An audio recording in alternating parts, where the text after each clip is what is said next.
Welcome back to Solynod Hex, everyone. Today we are holding session number 461, and today's session is sponsored by our generous patrons and donors.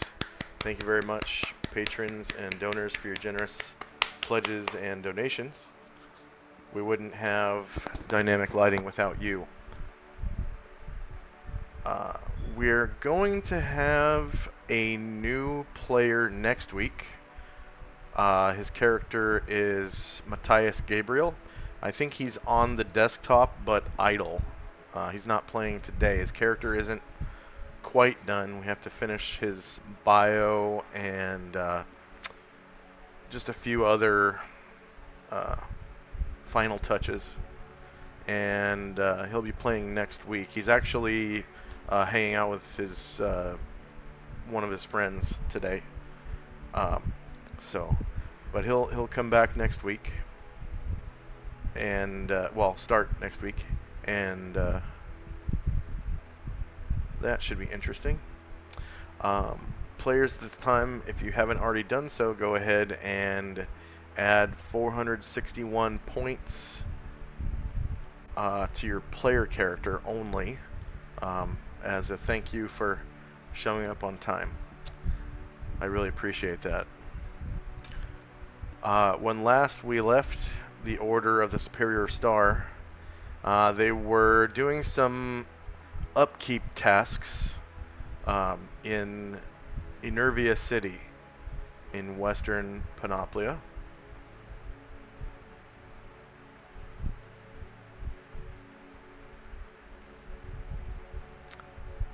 And they were identifying items and whatnot. Divvying up treasures.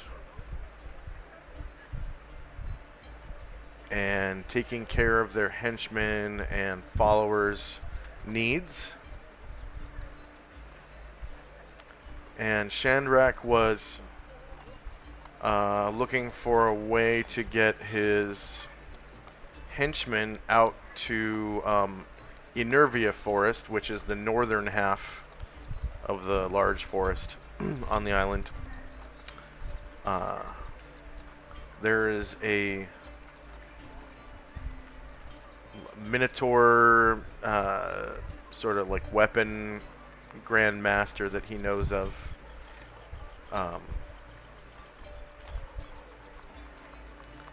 That can possibly teach him a thing or two about the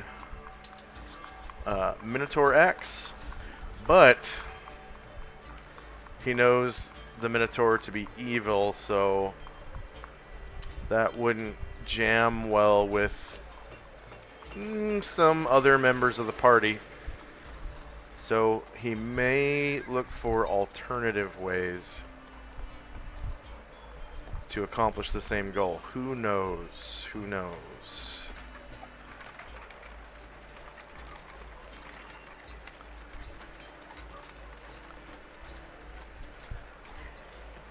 So, about everybody is at this safe house in town, owned by Shandrak and used by his let's call them a force protection group. So time now is 11:10 a.m. September the 23rd, the 11th year of the 5th Eon, and first up is Asher and Company.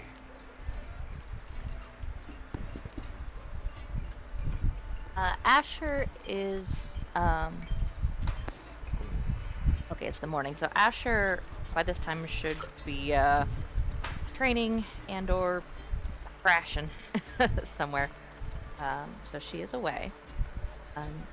Aranglor and Anatar have spent the evening identifying, and now they are quite wiped out and feeling very vulnerable right now. So they are going to uh, head on in.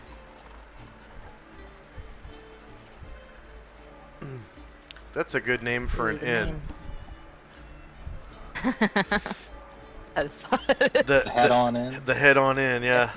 You're I'm gonna have to steal that. going into the main house and just gonna like each grab a bed. Not necessarily sleep, but you know how like when you're sick, even if you don't sleep, you just kind of want to stay in bed. Yeah. Owie, my back hurts. I just want to lay down and Yeah. take my boots off. Yep. And Jim and Brian Druid are both gonna head out, so it's 11. And Jim says to the party, the market should be open, so you know, whatever you guys need to do, by all means. But we'll be ready to go when you guys are. Yes, I did have a few things I wanted to pick up. Did you need anything?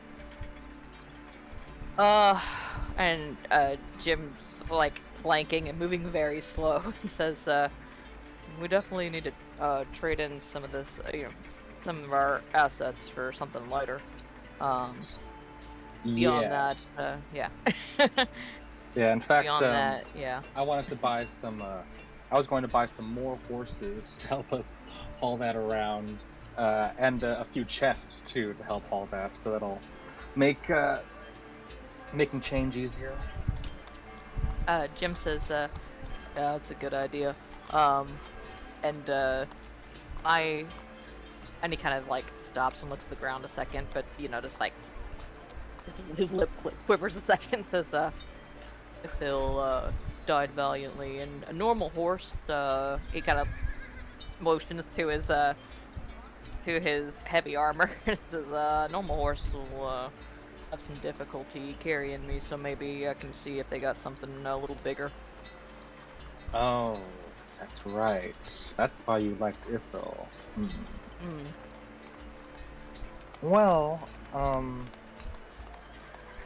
perhaps today or tomorrow, we could I could go back to Aquabelia. They had that that shop with unique mounts. Maybe there's something else there for you. Darren says, I can take you there if you want to go. And Jim kind of nods and says, whenever's convenient. I think some of our friends are going to be tied up for several more days, so we do have time. And Anatar says, yeah, mate, and also, I'll be back to identifying in a jiffy. That'll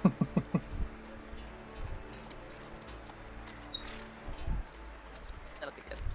All right. Next up is Shandrak and Company. So Shandrak says, yeah, so speaking of plans, Varen, that dimensional folding, would you be able to do that? How many times do you think you can do that now? You can do that, you said one more time or two more times? I think let me see if I can do it real quick. Because I was also thinking, well, I was thinking tomorrow perhaps, since we have a little extra time, and some people can stay if you'd prefer to, identify items or hold down the fort. But I'd like to go back to Tintabula to read some of those spell stones that they have, because I've been thinking about that for a while, and there's probably something real good written on those stones. Varen says, I can do it one more time today. I can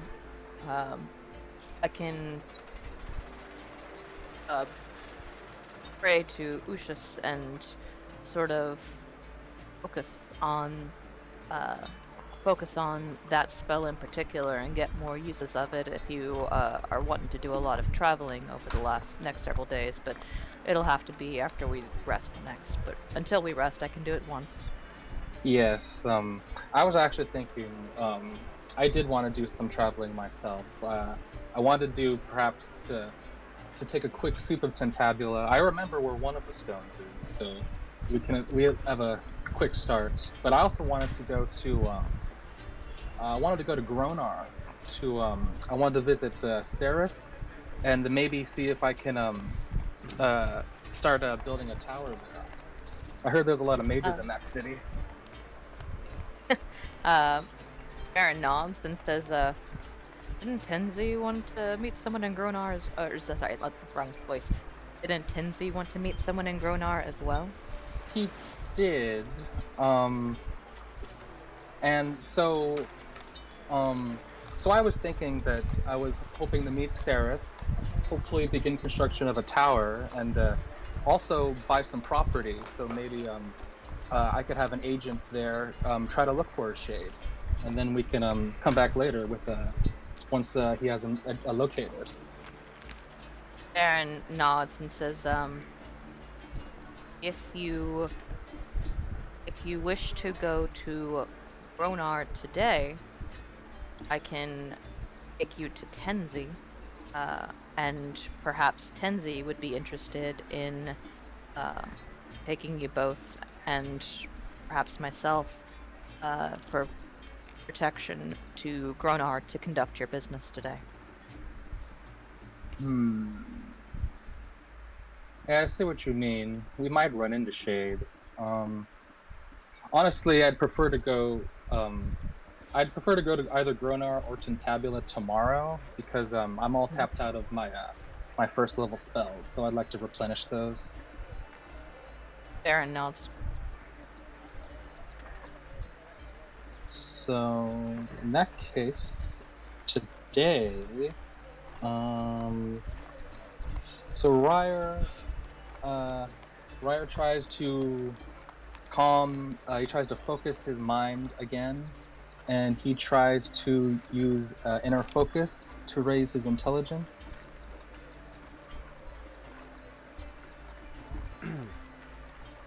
All right, go ahead and roll. All right. Oh, And Ryer is going to pull out his spellbook, Sheaf Books of Black Arpeggios, and he's going to try to roll his thaumaturgy check first. okay. Success will give you plus 5%. Oh no, All right, here we go. Here we go. man. And one more time, can Ryer figure out read magic? I'm rooting for you, buddy. I think this time he's gonna get it without inner focus or thaumaturgy.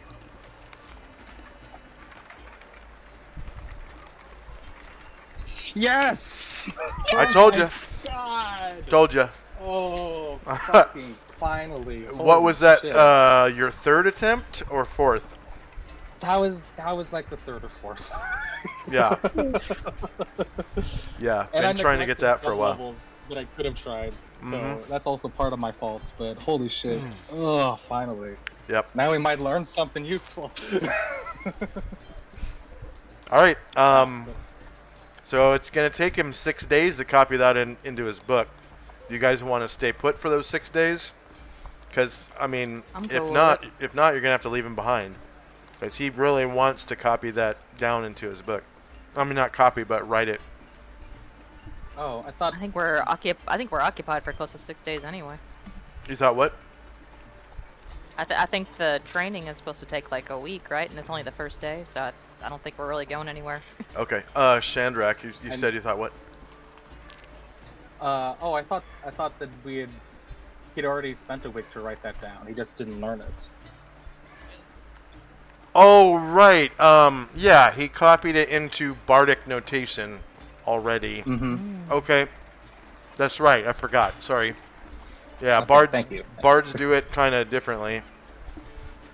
Yeah, but now that he has it, now he can read and copy any spell from Yes. Arcane. Yeah.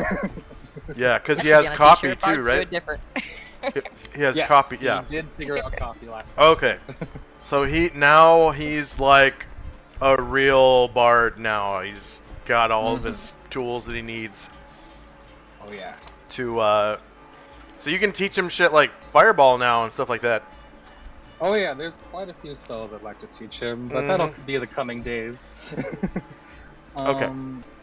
So yeah, Ryer is just, he's just so happy. He's just gonna put his book away, and he's just gonna, well, if I can move him. He's gonna pull out his guitar and play. He's so happy. That's exactly right. In fact, he's gonna go out on the streets and on guitar, so everybody can hear his music.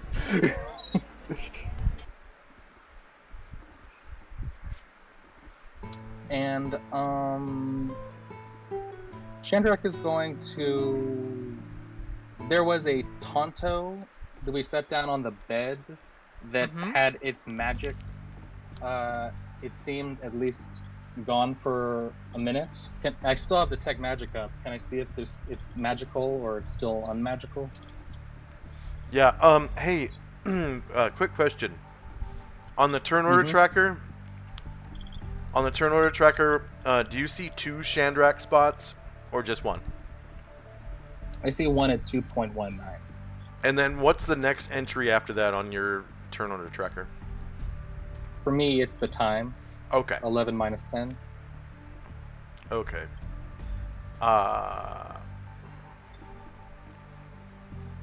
Okay, so Tenzi, would you please? I must have accidentally deleted you. I'm so. Oh no! That's right. Tenzi isn't here. It was Ashriel, and I totally deleted him. Yeah. Okay. Yep. If you could please roll size-based initiative for Ashriel. I'm sorry about that. I completely forgot that your player character isn't here. So for our viewers, Tenzi, the actual player character, is he's like reading a magic book somewhere, right? Yeah, in his at his monastery. At his monastery, and his henchman, I forgot that. his henchman Ashriel is in charge of his party right now. Yep. And then my other henchman Musashi's in Hangmai getting That's right. Grandmaster treating. Yeah. All right. So next up is Ashriel and Company.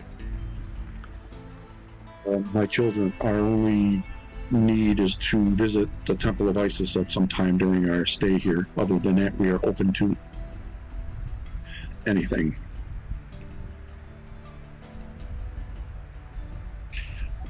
And so that, and that'll be it for Ashriel. And Zalmander's kind of resting.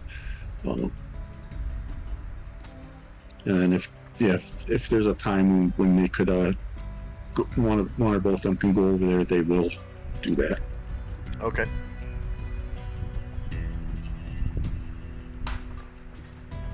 So end of round. And next up is Asher and Company. Seeing that some of his team members are a little worse for wear, Brian Druid will come to Caranglor first and say, I'm going to the gem merchant with Asher's coins. I could trade your coins and return gems to you as well if you are unwell. And Caranglor weakly nod, and they'll make an exchange because Brian Druid can carry quite a lot now that he's dropped off his stuff at his board.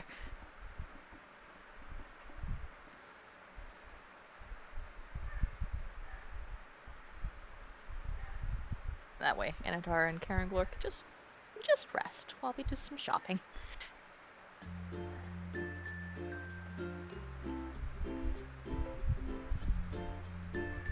And he'll go do Anatar next round, but that's good for now. All right. And you can, it's daytime, so you can delete those necklaces if you want. Okay, yeah, it's probably a good idea. Don't get left anywhere. Next up is Shandrak.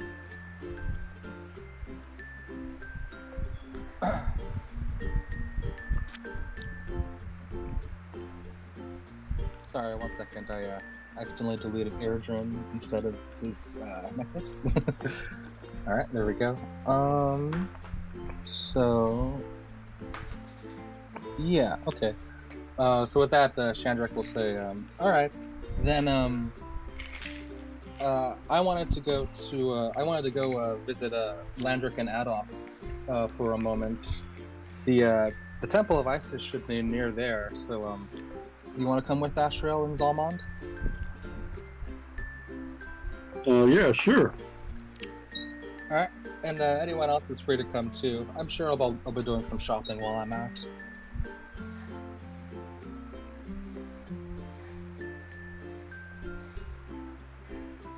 And Shandrak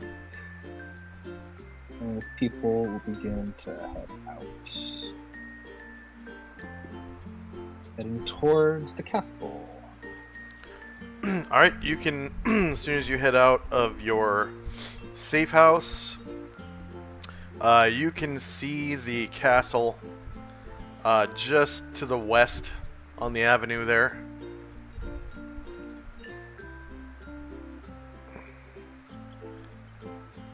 The Enervia Citadel, as it's known, with its 2 white stone towers poking out of the top, connected by a bridge at the very pinnacle of the towers, where, as you know, Brian Druid's father once perched during the Dragon Wars. During the Great War, that is. Anything else for Shandrak? Nope, just taking a full move, heading towards the castle. Alright, Ashrael and company. Ashrael and Zalmond will follow. Wait, what is it?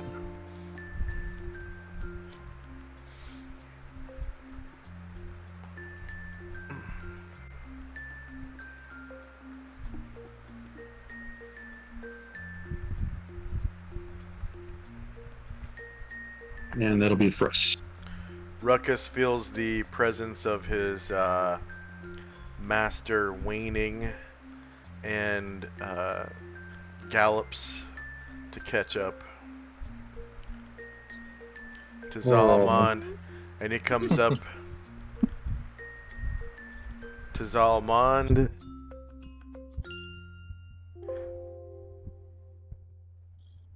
Zalmond feels it nuzzle his back, and he's like, "I thought you wanted to rest." It scratches him behind the ear.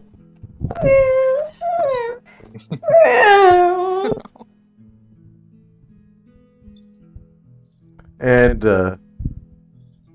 he licks Zalmond's hand.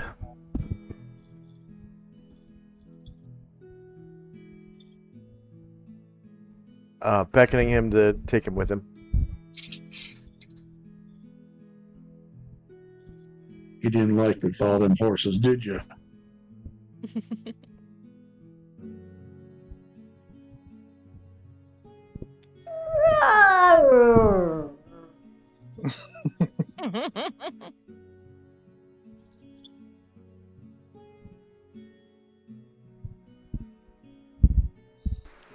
All right.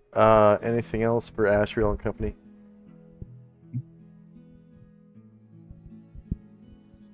Okay. End of round. Next up is Asher. Brine Druid will leave the room where Caranglor is resting, come to Anatar, who was close enough to have overheard all of that, and he like slowly, lethargically starts shoveling coins into Brine Druid's scales to do the same task. And Bumbosa, Marin, and Jim will start following the group at a diminished pace. Actually, Bombosa will, having only 1 hit point, will also stay here and says, "Oh!" And Brantred says, "Yes, I have not forgotten you." Jim will follow. Jim and Farron will follow at a diminished pace. All right. Yeah, one of my followers is like, whoa, whoa, whoa. Where are you going?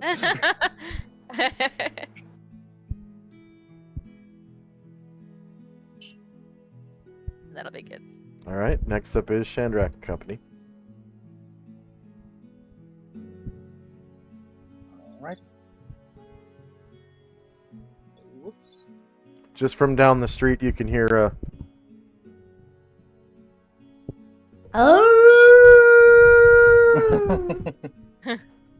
Jandrak turns back and sees Ruckus getting his scruff ruffled. Yeah, he's been cooped up too long without his friend. He stands there and licks some of his wounds. You can see big, gaping holes in his sides from where he was injured. Large bruises. On Ruckus or Zalman? On Ruckus. Oh, okay. Alright. Looks like Chandrak will almost make it to the gate.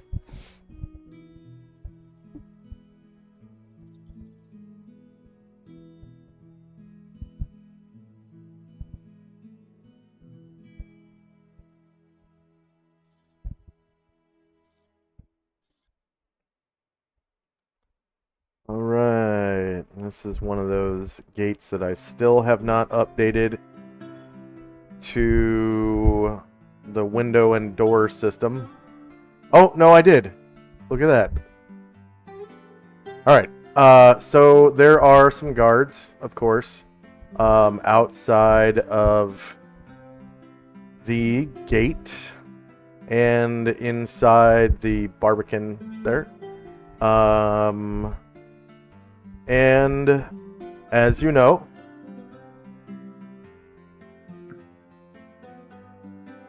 the IMC has taken up paramilitary operations within the city. So, just inside the gate, you can see an IMC captain and his lieutenant.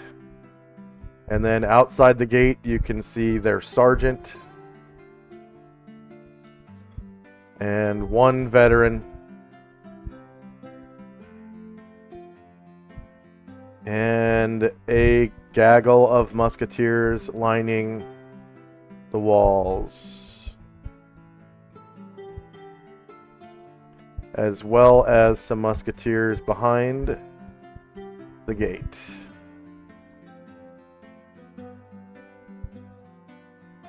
And here, there is also a mage, or what appears to be a mage. Oh no. What is that?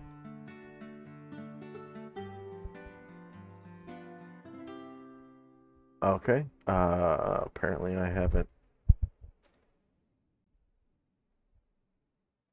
given the mage a token.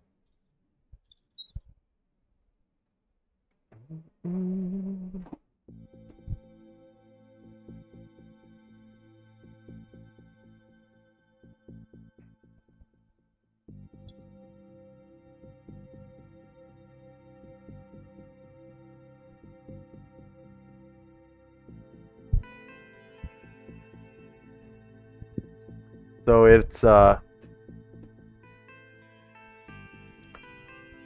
nearly middle-aged man with a long red beard, and he's wearing a tall black pointy hat.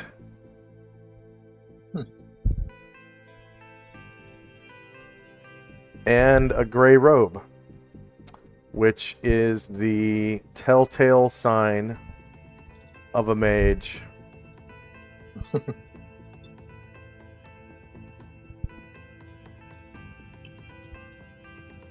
and Chandrak will call out, "Hello, the Order of Superior Star has returned. We have some good news we want to share with the King and Adolf." The sergeant says, he shouts out and says, Good news of the kingdom, huh? We don't want any,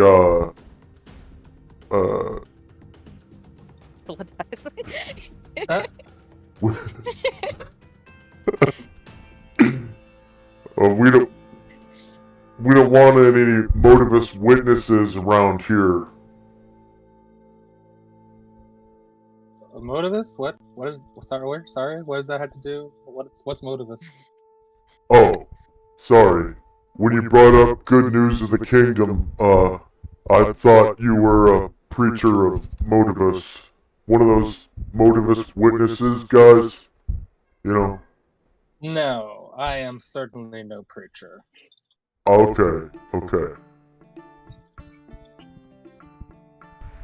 I think this is the first I'm hearing of Motivus, though. I don't know what kind of power is he?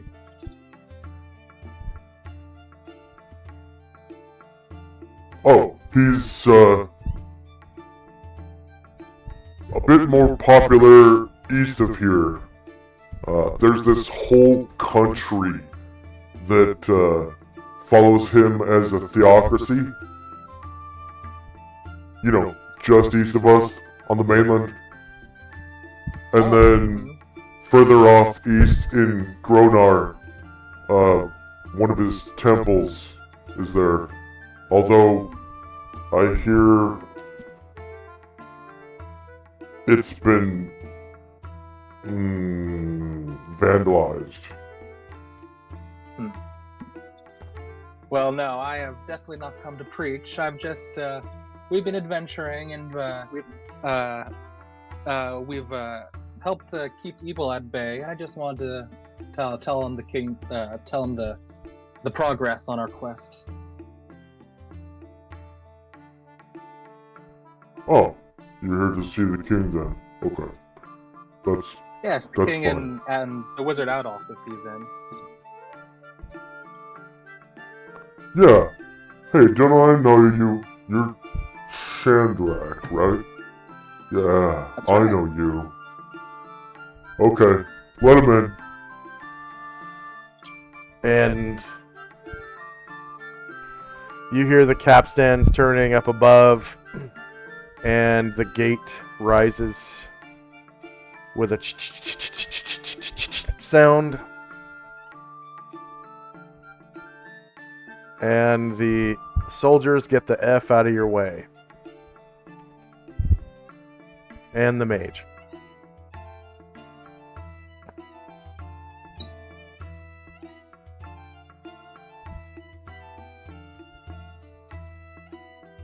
Oh, it was already open. Okay, there we go. Well, it was shut, and now it's open. Yes. All right. Anything else for Chandrak? Nope, that's all.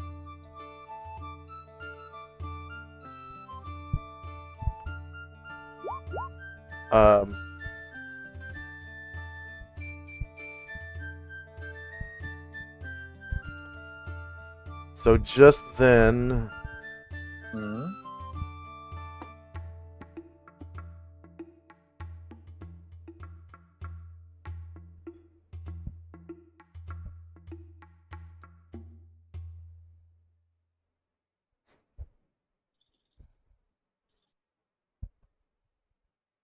let's see if it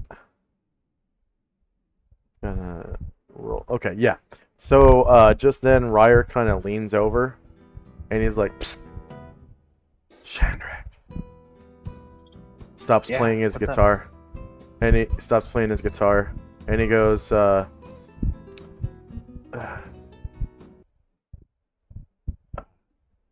remember that cleric? Oh, what's his name? Luther Crucible. Remember him?" Oh, yes, yes. He's one of the motivus witnesses. Ah, interesting. And then he goes back to playing his guitar. Guitar. All right. Next up is Ashriel. Ansel will jog after Shandrick and company, kind of ruining the fact that he changed out of angel form and now has to run on these legs. Yep. Oh, to be a man. Just to blend in. Yeah. And then Solomon will hug Ruckus around the neck, kind of rest Ruckus's chin on his shoulder. So, oh, buddy, I learned a new trick from Isis, and he'll cast a Cure Light Wounds on Ruckus. Aw.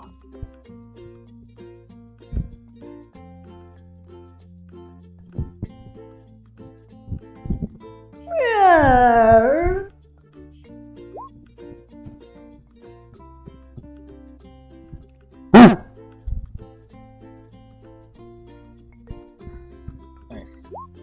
And that'll be it for us.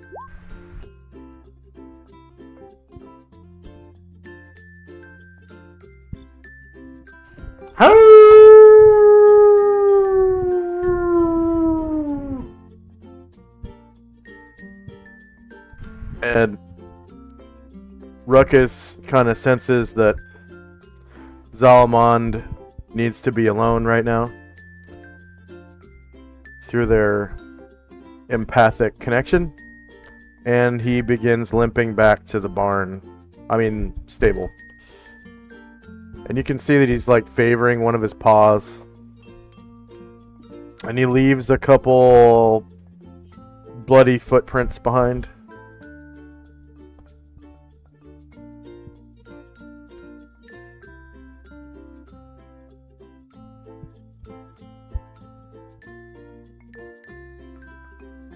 And then he kind of picks up the pace and starts a little canter back.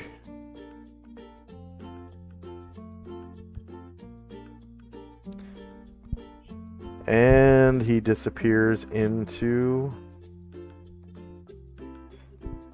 the stable. And why is this? There we go.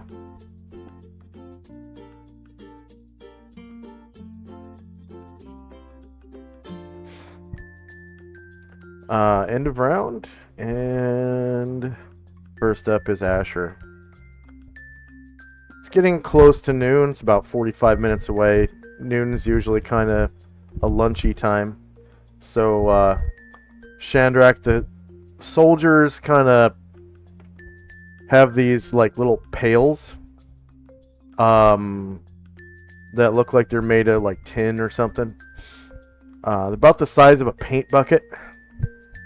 And each of them, grabs their pail, pops the lid off, and they just kind of slide on over the top. It's this new thing.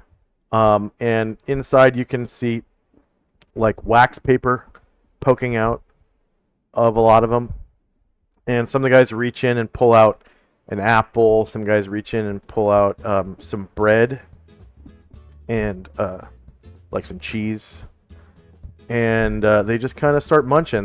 They sit down. About half of them sit down up against the wall. And they set their muskets leaning up against the wall. And they just kind of start mowing down on this mobile lunch pail stuff. Okay, first up is Asher and company. As he's taking coins from Anatar like keeps trying to shovel coins into Brondru's scales, and he says, he puts out a claw to like stop his hand and says, "This great Ayo, how much were you carrying? This will take 2 trips." And he jogs along after the group.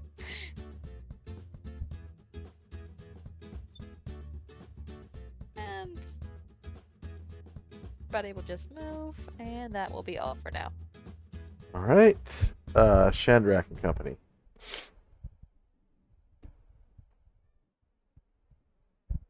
All right.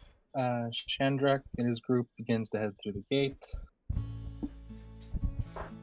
and he says, "More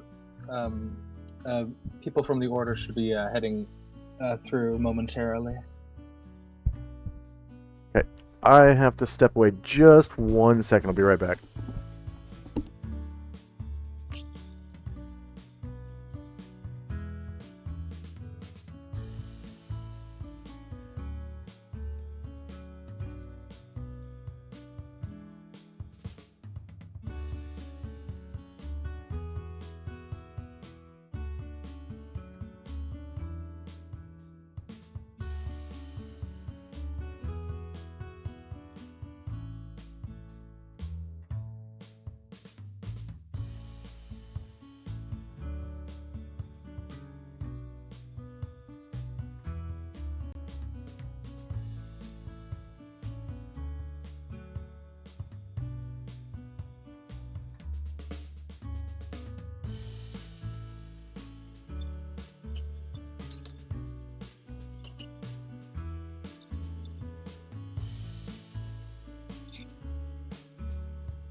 All right, I'm back. So we had Chandrak. Just finished my move. That's my dog in the background. She misses her mama. My girlfriend's down in Texas right now, visiting her mom. She's got, well, I won't go into it, but her mom won't be around for much longer, so it's kind of sad. Yeah. But she really misses my girlfriend, and she's looking for her right now. It's kind of sad. All right, Chandrak. Just finished my move. Okay. Next up is Asheril and Company. Zalman will jog to try to catch up, and then Ashwell will move through the garden.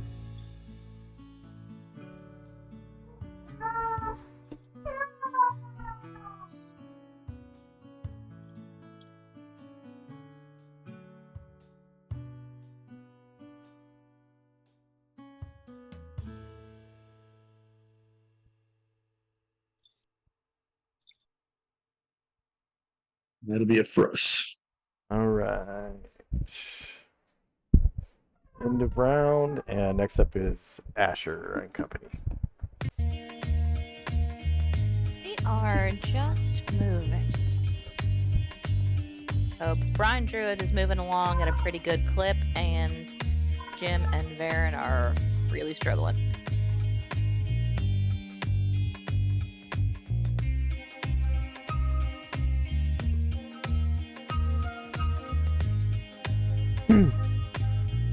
Yeah, some of the IMC soldiers give a start as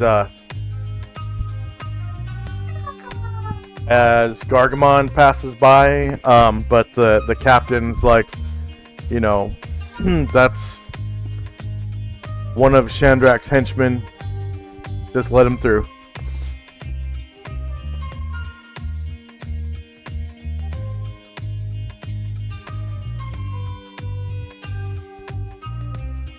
And anything else for Asher and Company?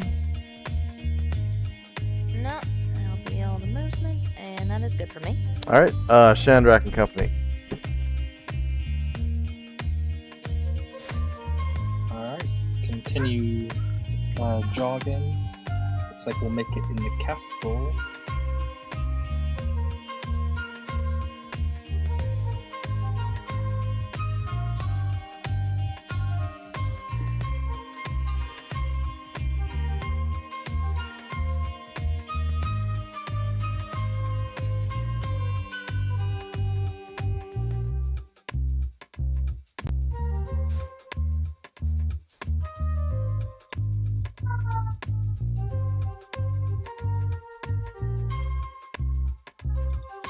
Where was the main chamber from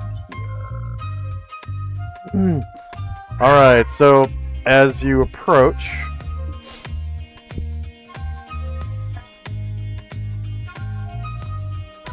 there's another contingent of those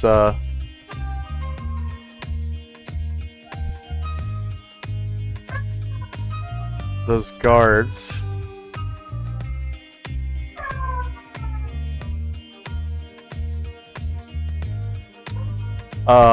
At the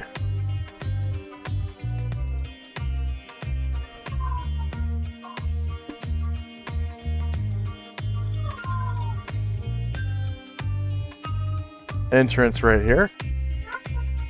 What is...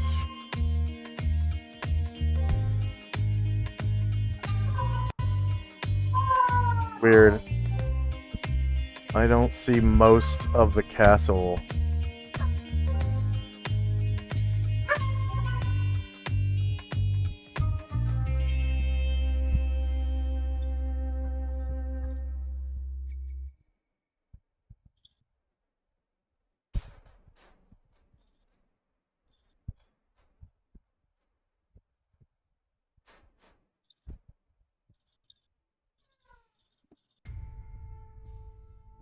Very strange. It's like the castle is missing. 1 second.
Just a second.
Alright, I'm back.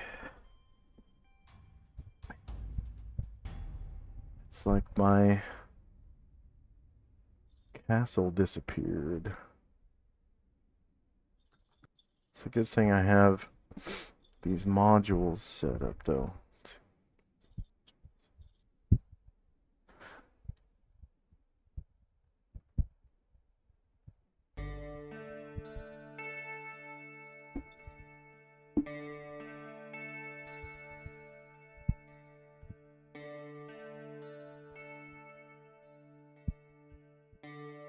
Oh, the modules have been deleted.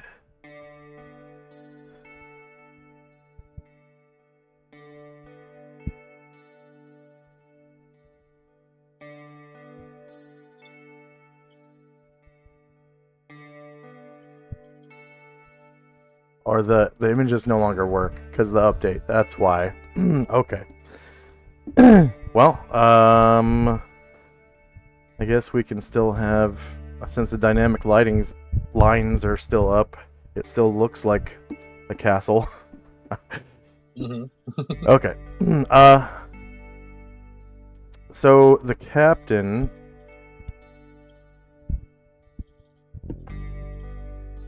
which is this guy back here,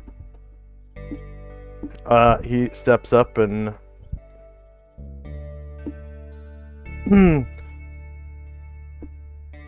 he says,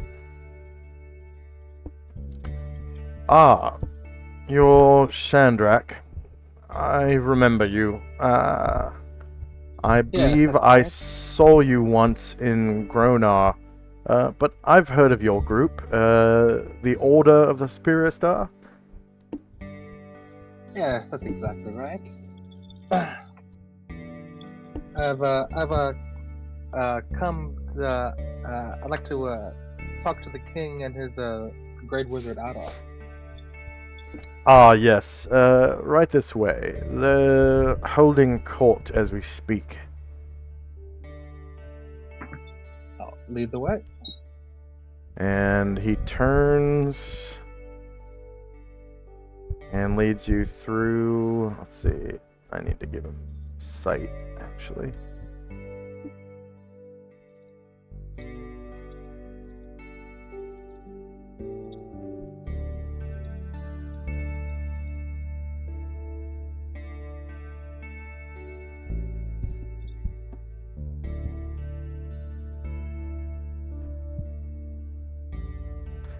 Okay, he leads you right around this little wall here and down a hallway.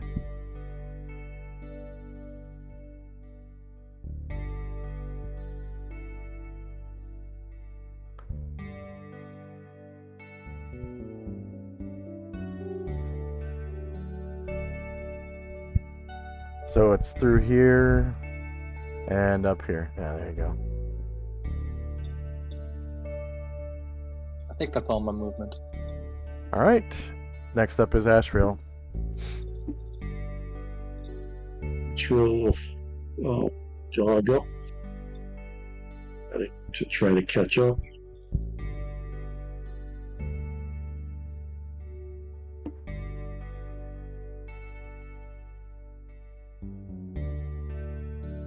All right, so they went in here.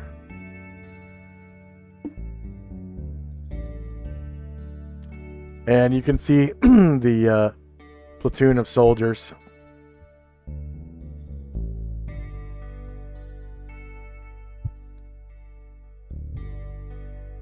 There. And you can see Shandrak's group just barely through here.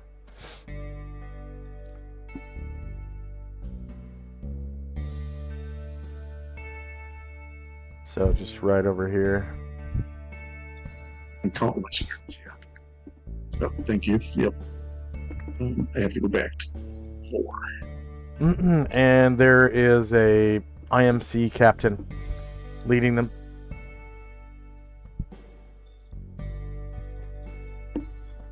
Okay, and I'm gonna leave Zalman out because he's too slow. He'll wait for the business at the castle to be completed. All right, He can't move and normally with his magic armor? He's still weighed down? He's way down. Yeah, he's Okay. moving at 8. He's gonna take a break and catch his breath while you guys are in the castle. he's carrying a lot of gold and stuff, right? Yeah, that must be it. Weighed down with riches. He's got to donate 10% of that to ISIS, and then spend what he needs, and then give the rest to the poor and stuff. Yep. All right, so Ryer puts his guitar down, and you can hear the ambient sounds of the Yeah. city.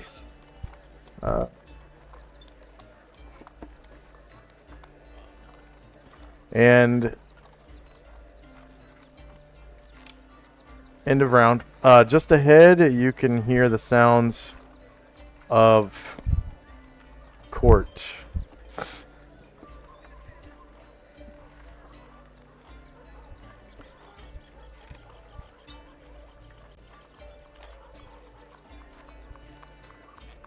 Man, I can't believe that throne room image is just gone.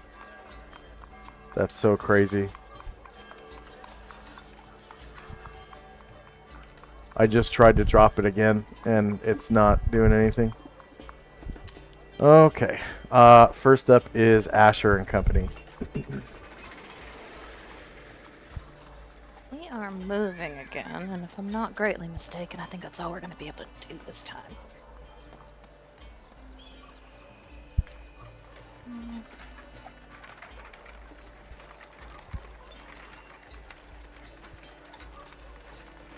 As your people catch up to Zalman, you see him with his hands on his knees. He's bent over, kind of huffing and puffing.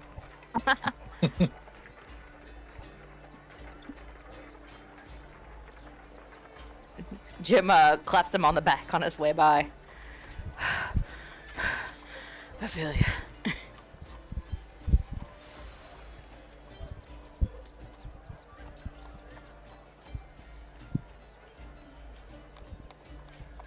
The only one who seems to be doing okay is Brian.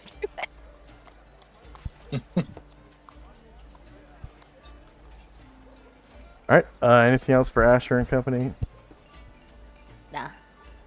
Chandrak and Company. The captain leads you right up to the door of the court. And forgive my map for being absent, but you see a nicely furnished courtroom in front of you. And the king is sitting here on his throne. Landric. Flanked by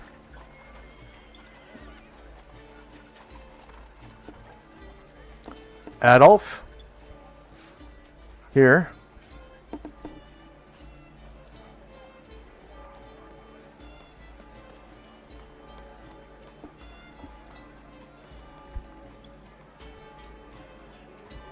And General Moen to the other side here, dressed in full battle rattle with his axe and all.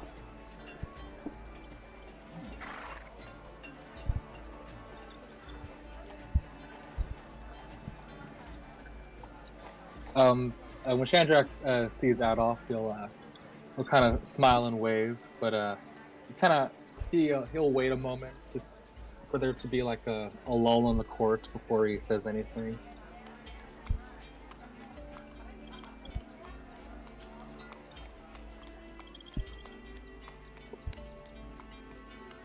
The captain walks up to Adolf and whispers something. And Adolf kind of waves you up to come up here to the front. And mid-sentence, Adolf leans down to King Landric and whispers something in his ear. And Landrick says, "Ah, Sandrak of the Order of the Superior Star. What can I do for you?" Hello, Your Majesty. The Order has recently arrived in your city again after an exhausting trek through a water temple that had been overrun by Yuan-Ti and demons, but we have just finished purging it and came to your city for a rest. And I was wondering, in this, in your city, I've seen quite a few wonders. Your plate armors, you have many skillful warriors. I was wondering, do you have any, or in your kingdom, or know of any warriors who might be grandmasters in the halberd? I have a henchman who would greatly benefit from such skills.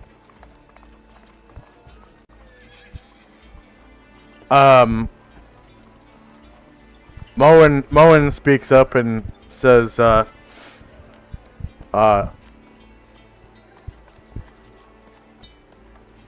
believe I could handle this, Your Majesty.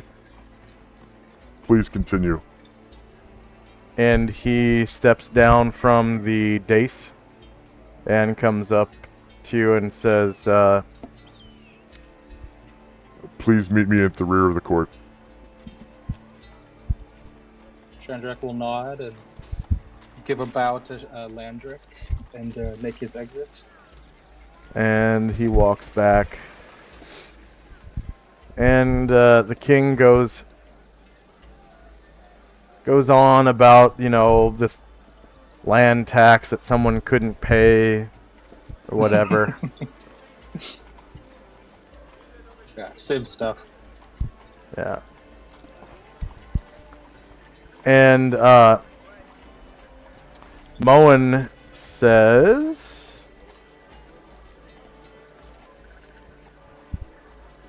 You're looking for a Grandmaster of the Halberd?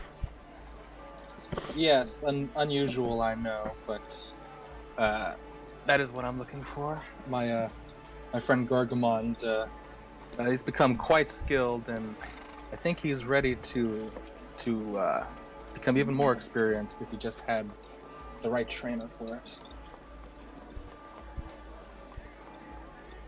Ah.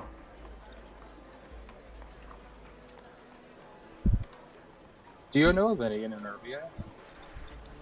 Well, I do know of one of the former castle guards who was well known for his halberd skills. He was one of the halberdiers that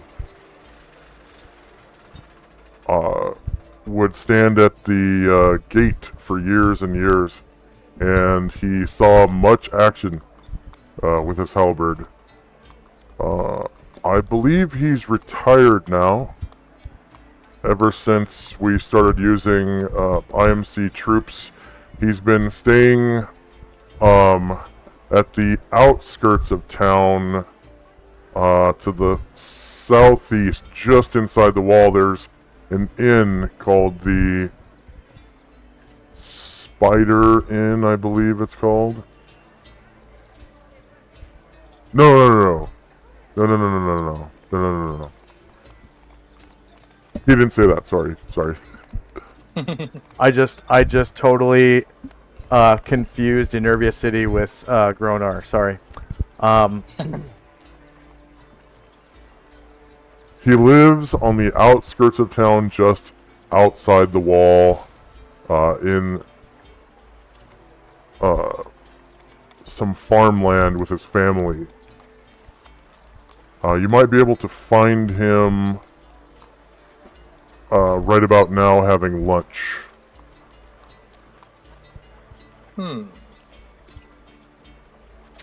Interesting. What did you say his name was? His name? His Yeah. name...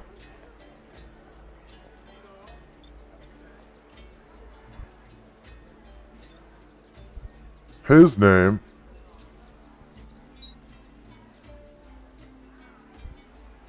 is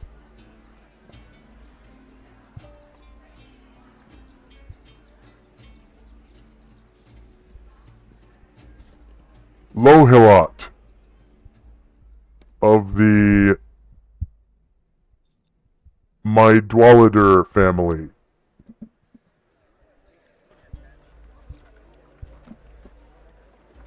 I'm gonna need to see how that's spelled.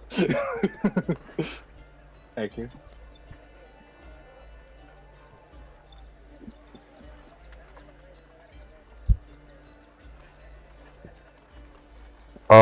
I believe Sounding they. last name almost sounds halfling.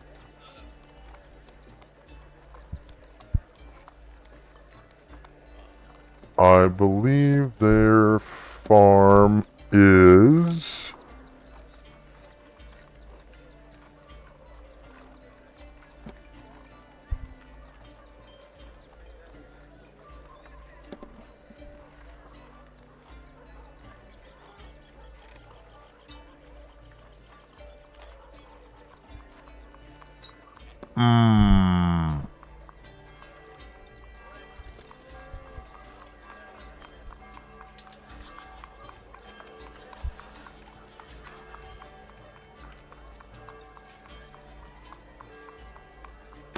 Yes, just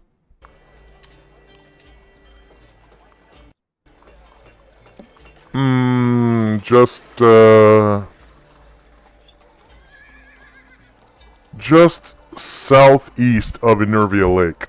So you'll have to go out of town along the bridge southward to the land, because we're on an island in a lake on an island in the sea. And once you reach land to the south, you can head straight east, and you'll find his farmland there. Any questions? The Mydwalider family.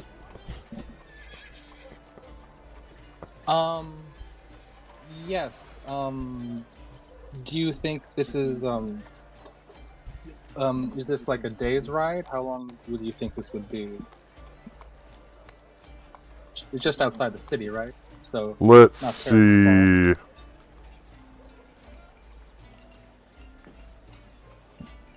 From here you'd ride about 12 miles south along the road, and then 12 miles east off the road through the plains, and you'll find his farm there.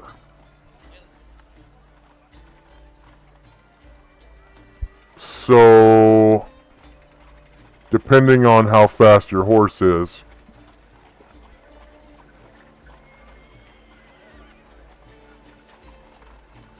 that could be half a day's ride. Okay. Okay. Interesting. Then yeah, I may take a visit to him while I'm in town. Thank you very much, Moen. That's General Moen to you.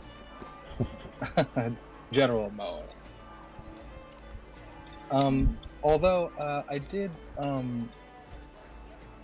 Could you tell Adolf that while I'm in town, I would like to maybe trade some spells with him, and then I've actually have a spell of the 6th level project image that he might wish to trade if he wants to. I'll come back tomorrow if he wants to copy that from me and trade it. I'll ask him for you. Thank you. Do you want an answer?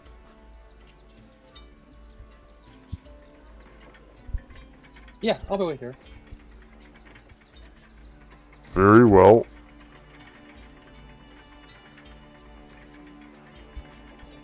And next up is Ashriel and company. Shrill's just gonna wait outside the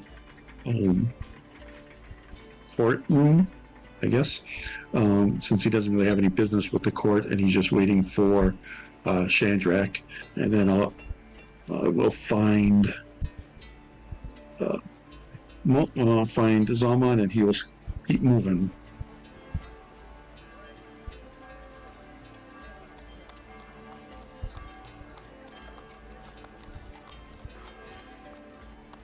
And that will be it for us. All right. End of round, and first up is Asher and Company.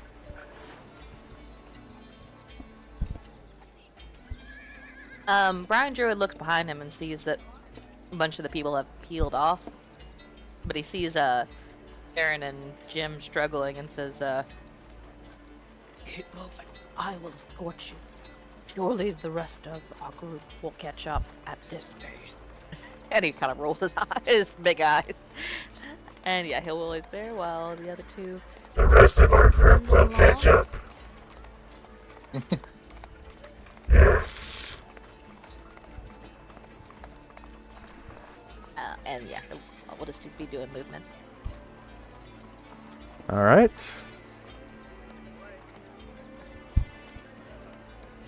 And Chandrak and Company. So, Moen turns and heads back up to the dais. Walks up the stairs to Adolf and kind of whispers something in his ear. And Adolf looks at you and gives you a thumbs up. And then, turns the thumb up. yeah, Moen goes back to his place beside the king. Okay. So with that, Chandrak and his people will begin to head back out. Oh, hey Ashrael. I'm ready to head to the Temple of Isis if you are. Very well, my son. And start heading out of the castle. All right. And the soldiers kind of stand aside as you pass.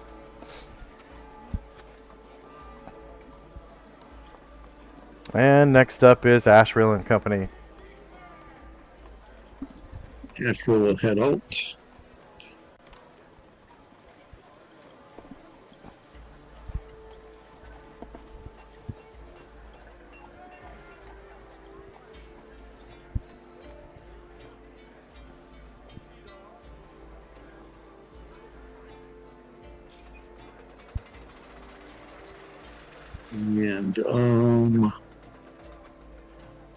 And Zalman will continue trudging along the street.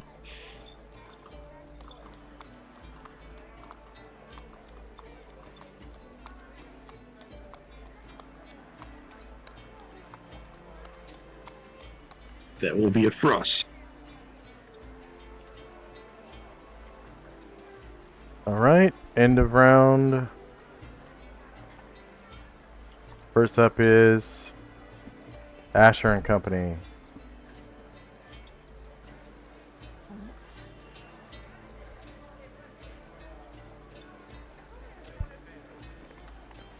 They will keep on as they have done. They know where everybody's going. They see who's ahead of them. Zalman, yeah, they'll trot along with Zalman, just slowly getting where they're going. As he passes. Brian Druid turns his head towards Zalman and says, at this rate, it will take us until tomorrow to get there.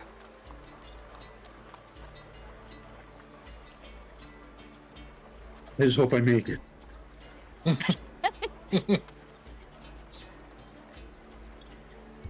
And we'll just be moving. All right.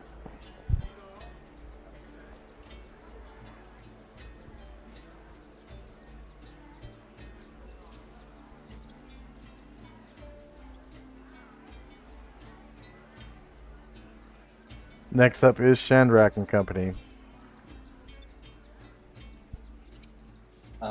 Following after Ashrail, heading back to the temple.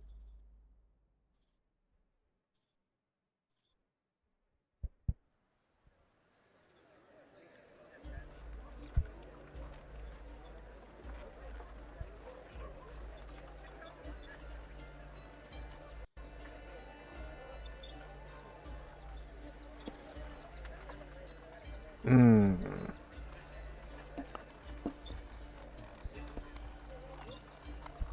And is this building here, is this one of the blacksmith shops? That's a stable. You do hear some ping ping ping coming from this direction. Mm-hmm. Okay.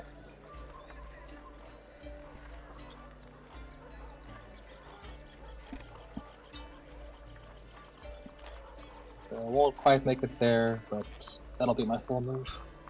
All right.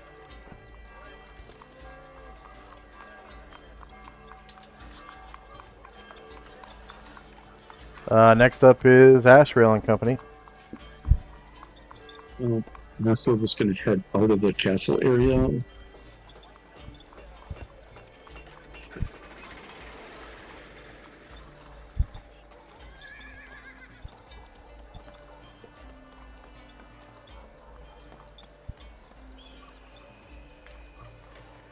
And Zalman will continue his trek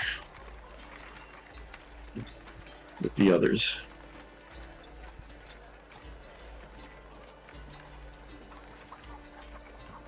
All right. End of round. Next up is Asher and Company. They will keep moving. Just trying to remember what is this where?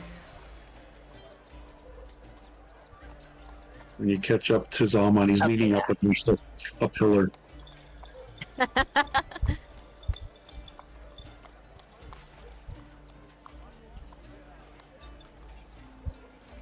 We'll get to the 8.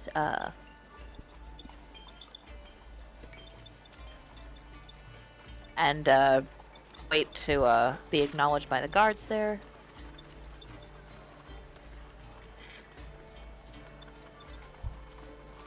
All right.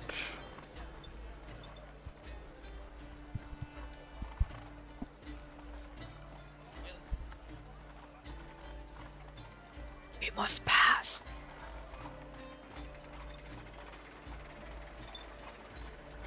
So you reach the Nexus, and the gate is open.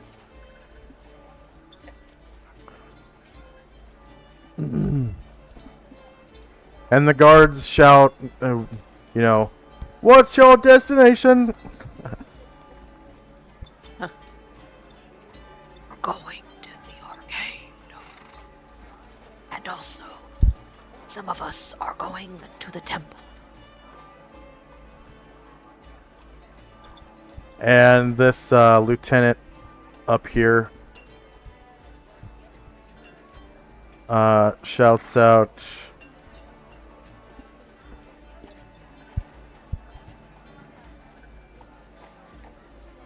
Open the way to the guards' quarter first. and the soldiers say, "Yes, ma'am." And they'll take the rest of their movement heading that direction. Druid looks over his shoulder towards Zalman and says, "We will meet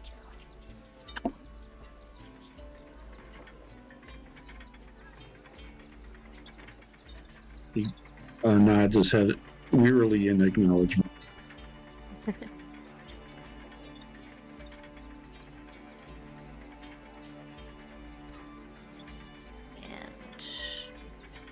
that's where they'll get.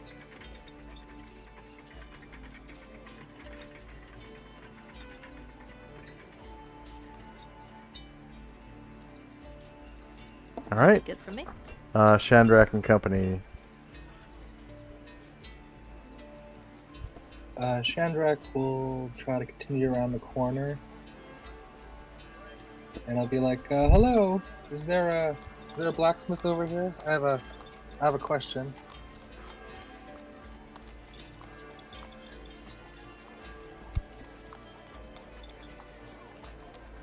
Maybe some business even. And you can see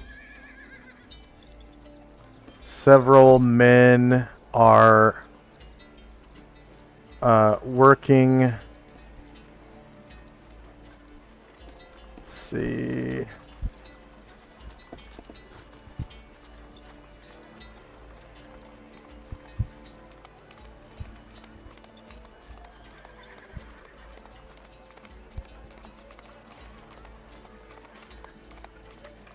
So I'm going to turn off animations for now, because I need to navigate these menus a little faster.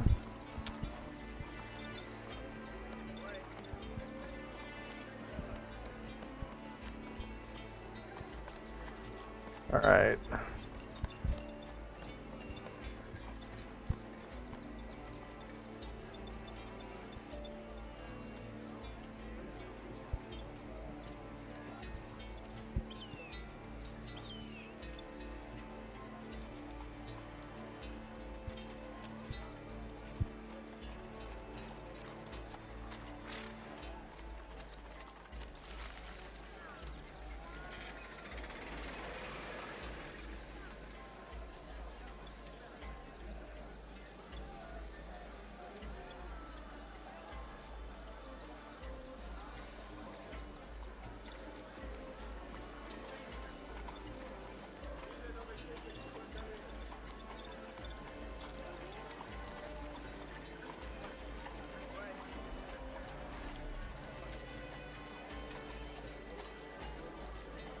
Oh yeah, NPCs.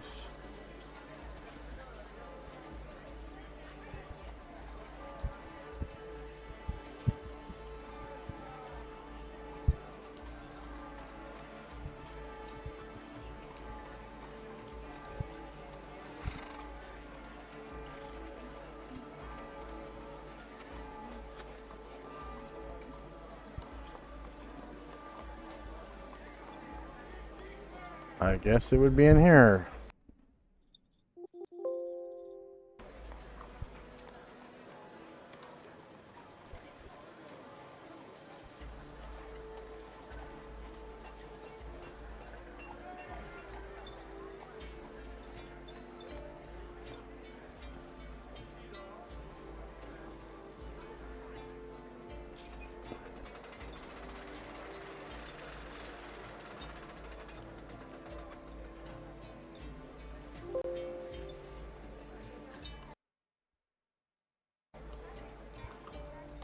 Alright, so there are some men shoveling coal.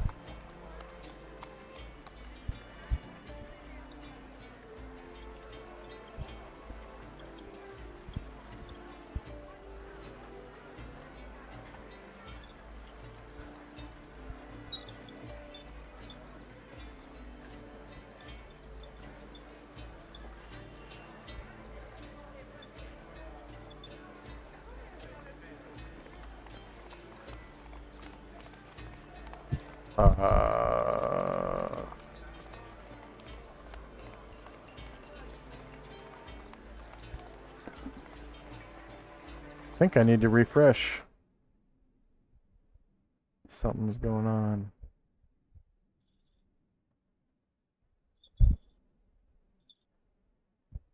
If you do, I could use a quick bathroom break if that's all right. Yeah, let's take a 3-minute break while my Thanks. deal loads up.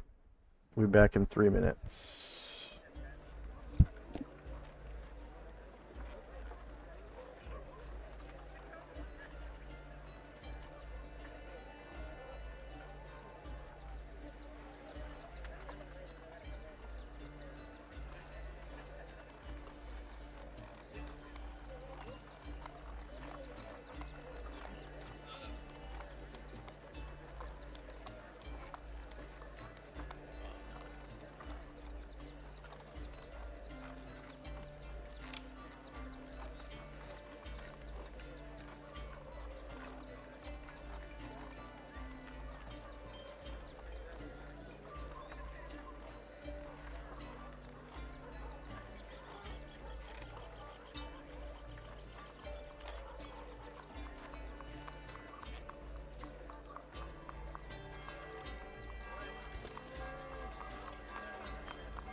And we got about 10 seconds left.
All right.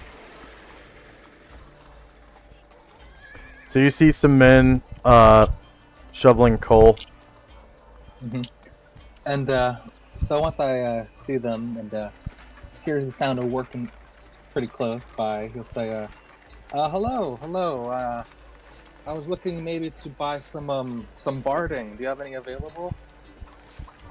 And this man steps up and he says,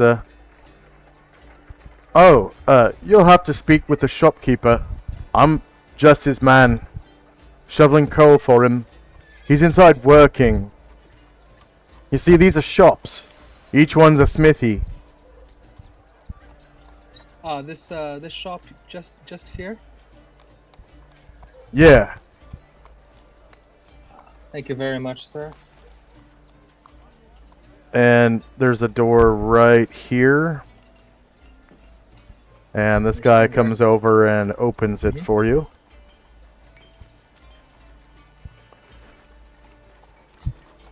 And Jack will follow behind. And I'll just delete that door and put a real door on there.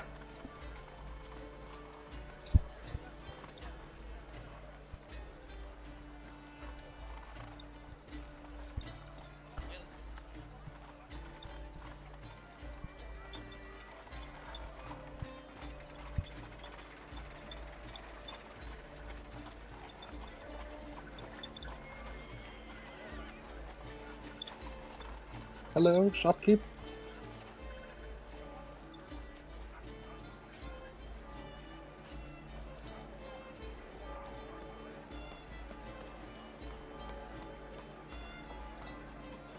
And inside is a man working this like breastplate on an anvil, and he looks like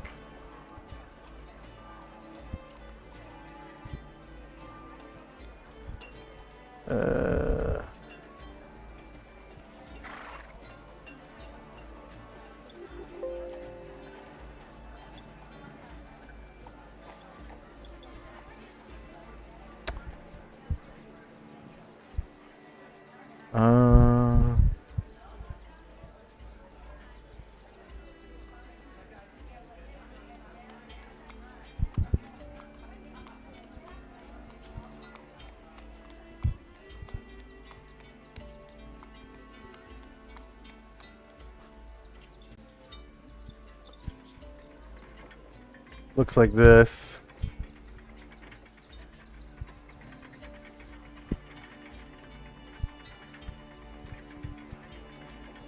Hello, sir. Hello. It's a nice piece of armor you do have. Would you happen to have anything for mounts? I'm looking for some if you have it, some full plate for a horse.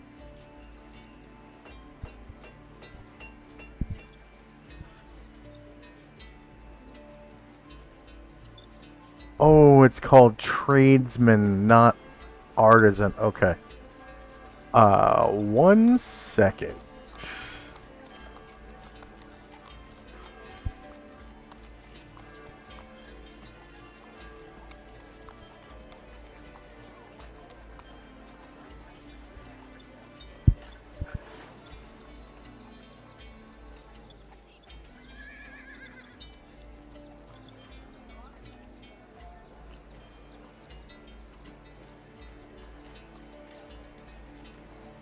Yeah, there we go.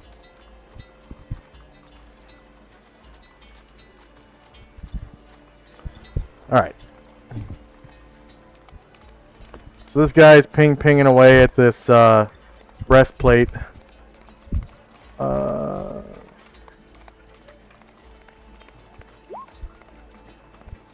And he's got blonde hair. He's wearing an apron. He's got a big old hammer in his hand and a pair of tongs in the other. And you can see there's a furnace over here with hot coals in it. And he looks back at you and sees the laborer and like kind of gets this like squinty look in his eyes like damn you, and the laborer like he looks back at you and he fucking scoots out the door fast as fuck. And the tradesman grabs the plate off of the anvil and sticks it into the furnace, and he says you know, there was a loud ping ping ping, and he turns around after that and he says, "What?" I was saying, do you have any barding available for horses? Full plates would be the best if you have that. Oh, I'm the mailsmith. You want the barding guy? He's next door. Oh, thank you very much. Yep, no problem. And Shadrach will let him go back to his work. And come next door and knock. he kind of shakes that plate in the hot coals, kind of shakes it around, gets it nice bright and red, and puts it back on the anvil, and you hear this ping ping ping, ping ting ting. I'll make sure to close the door on my way out.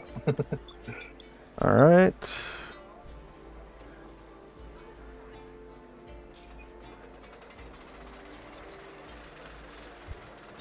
And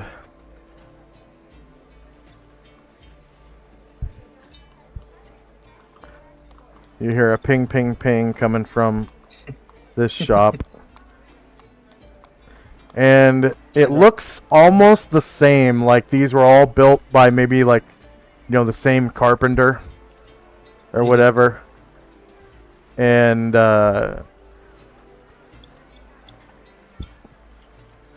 there's a man inside, and it looks like he's working on a larger plate.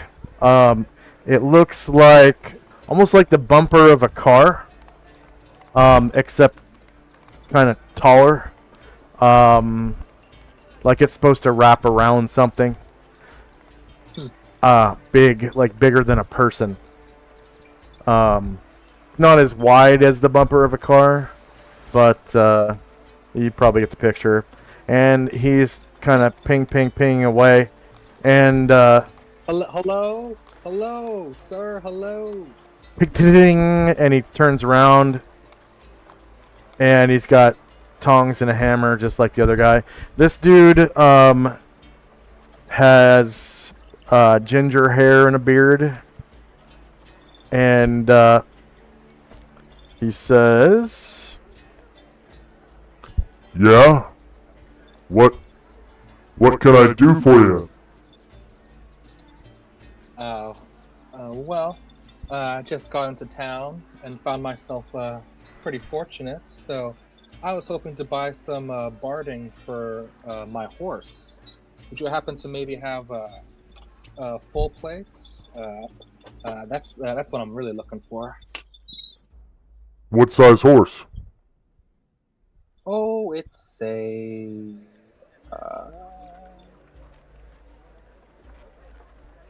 Is it a war horse? Oh, it's a heavy war horse. Heavy war horse? Yeah. Yeah. I'm not supposed to, because I work for the king, but since you're Shandrak, I think the king would make an exception. Thank you. I appreciate that. And he Also, he comes over to this table over here, and underneath the table is a long wooden crate that is about the same length and width as the space beneath the table, and he reaches down and grabs the edge of it, and he pulls it out, and inside you can see a set of half plate barding, which is the heaviest barding that a warhorse can get. It's got plates on the front, and then there's like a chain mail skirt that goes over the rest of the horse's body, and there's like a padded skirt that goes over that. And there's plates for the horse's head, and it has like an armored blinded bridle, and the reins are exceptional. There's like frills on the reins and everything, and he says, Yep, this ought to fit.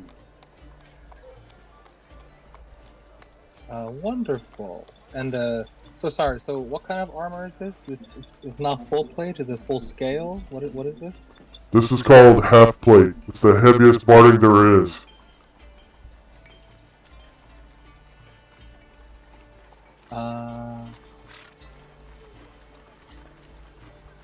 so there's no such thing as full plate barding. That's full plate armor for people.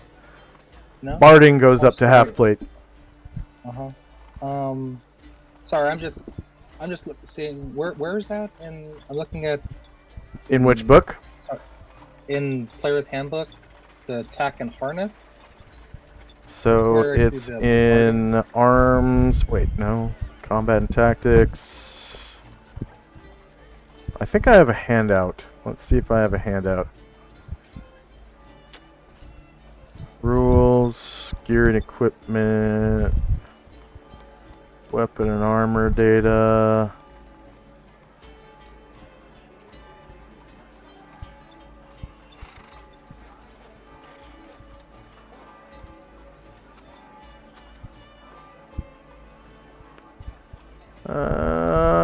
Okay, there's no barding on there. So combat and tactics.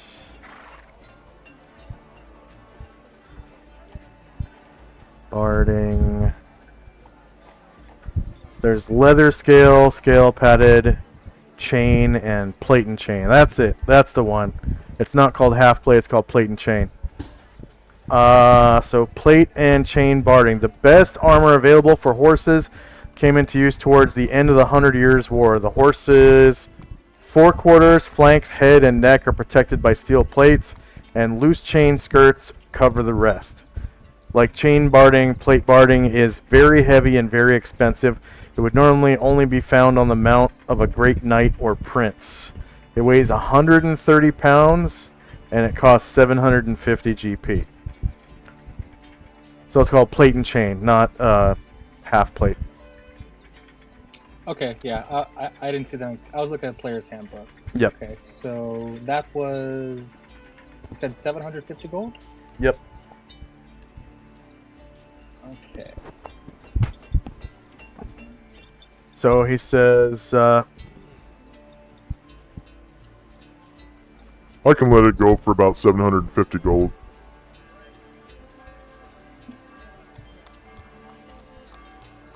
Yeah, one moment. Let me just...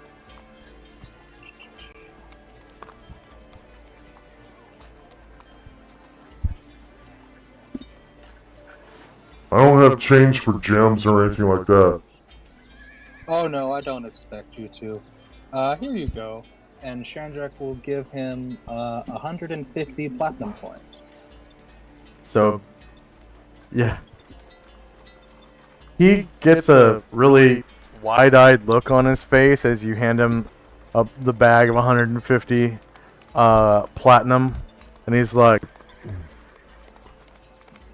Wow, I've never seen so much platinum, Mr. Shandrak. Yeah, I'll give you 10 more platinum if you send your workers to deliver my armor to my house. Wow, for 10 platinum, I'll deliver it myself. Wonderful, and he'll give you 10 more platinum. My house is just outside the gates of the city. You head east, and you can't miss it. It's a big house on the corner. There's a large reptilian dinosaur on the lawn. Can't miss it. You said it's outside the city? No, I'm sorry. Outside the castle. Outside the Okay. just outside the gate. I thought you meant you had, like, a house in the lake or something, but okay. No, it's not too far, but I have other errands to run, so I'd appreciate if you could deliver that for me. Yeah, sure. Right away. And one more question. Shoot. I have another friend. He's also in the Order of the Superior Star. Zal Almond. He has a rather interesting mount. He has a direwolf. Do you have any barding that might fit that? Hell no. Just horse No, barding. You can't fit that at all, you think? Nope, but I can build it if you bring the wolf here. It's gonna take a while. Thank you. Yeah. Thank you, though. And there should be some people outside my home to pick up that armor from you. Sure. I'll just get my men real quick, and we'll bring it over. And Shadrach will head back to his people and start moving a little bit more towards the town, that temple.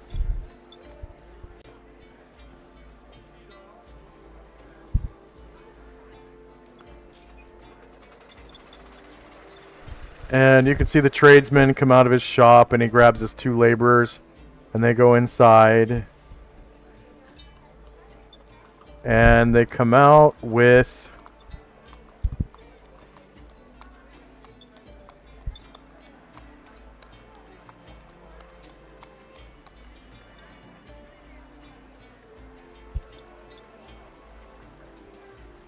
this long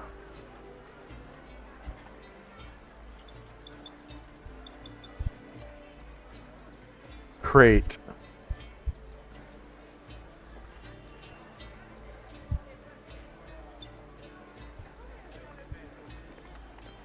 Looks like that.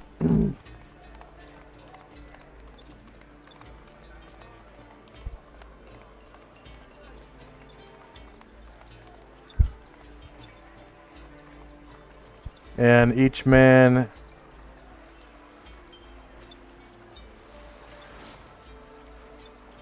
kind of takes a spot beside the crate, and they heave it up over their shoulders like pallbearers. And they start walking kind of in your general direction. Next up is Ashriel and company. Ashriel will head towards the gate.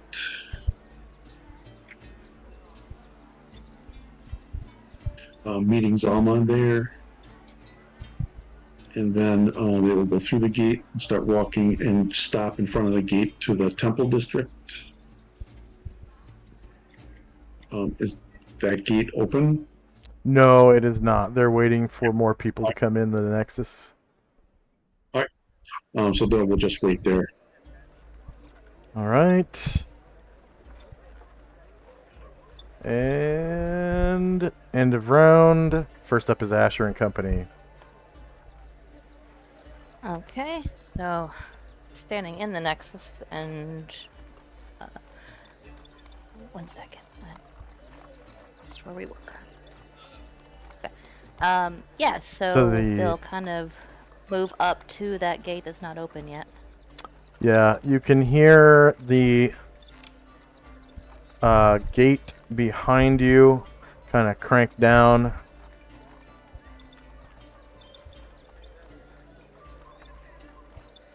And then this one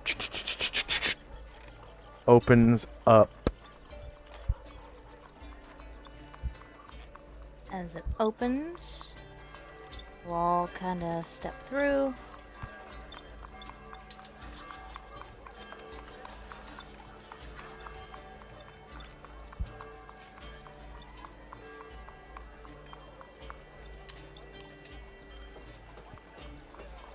Oh, I forgot the 16.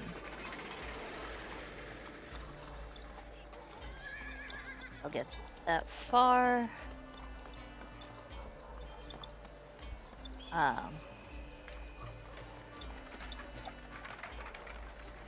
And Brian Druid says, I would not mind visiting the temple momentarily. Priestess Tara helped me quite a lot when I was an embryo for a second time.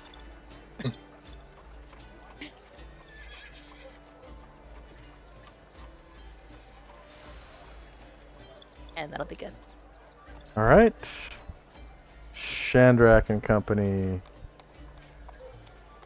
Chandrak's heading towards the gate, and when he kind of gets to the intersection, he sees the people delivering his armor, and kind of points, this way. Just turn east here, and my home will be the first large house you meet. There's a lizard in the lawn, so you can't miss it.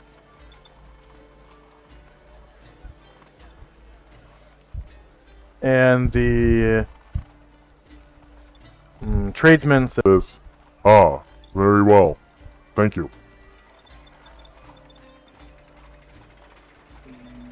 That's a hell of a waypoint. Right? Easy to recognize.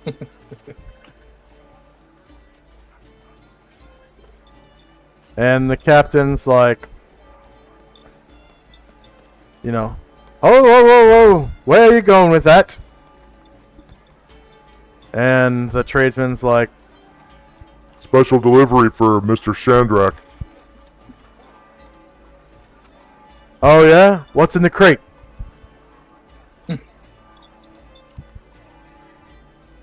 Barding for his horse. Oh, whoa. Carry on.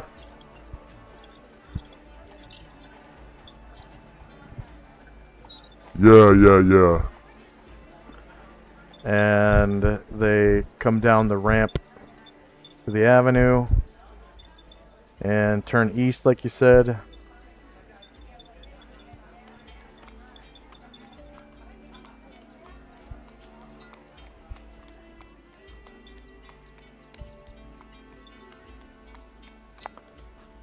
And next up is Asheville.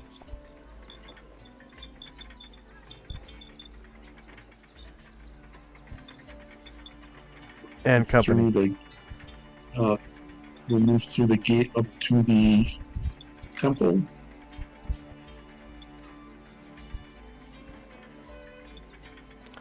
And you can see the door to the sanctuary is shut but not locked.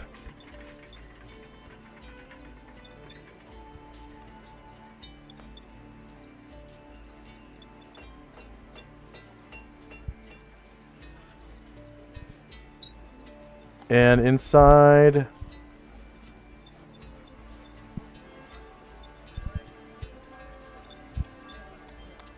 you can see the sanctuary. There are several priestesses praying at the altar of Isis. There's one priestess here kind of polishing the pews. Right here.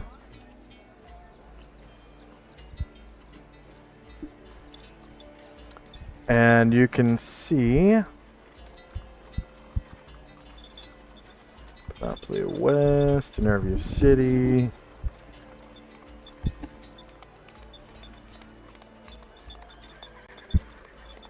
Tara is over here, looking at one of these statues, and you can see that she's like saying something, and like touching the statue's foot.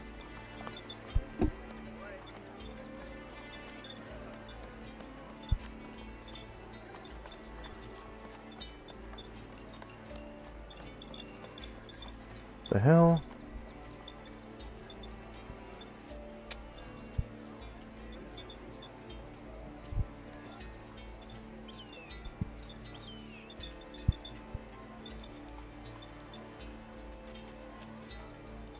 Anything else for Ashrail and Company?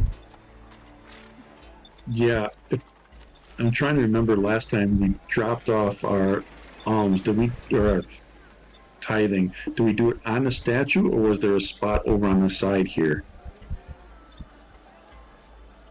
So you can see there is a sapphire on the dais at the base of the statue,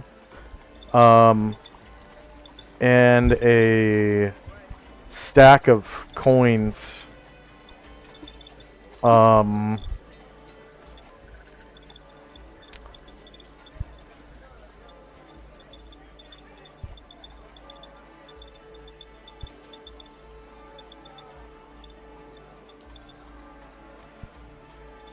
assuming it's gold. And then there's a holy water font right here. And then the side doors are closed as well. I just need to put a door right here real quick. But you see a spot basically at the foot of the statue to leave offerings. Right. First, they're going to go up to this pew over here, and they'll sit and do a prayer first before they do their offering, and that'll be it for us.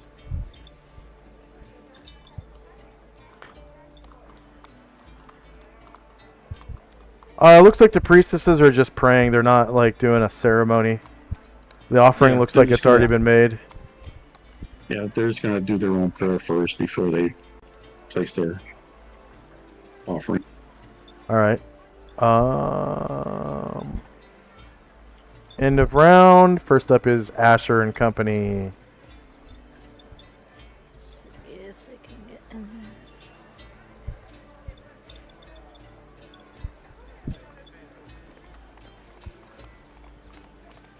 there. Yep. Baron, Jim, and Brian Druid will all get into the sanctuary. Kinda again what Tenzi's seeing as well. And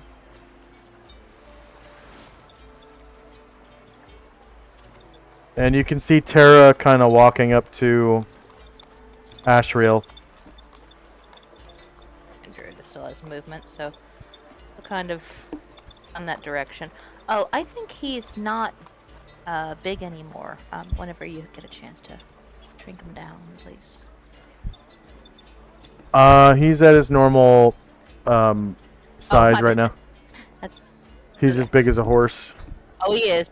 I zoomed in. That's what it is. Okay. So yeah.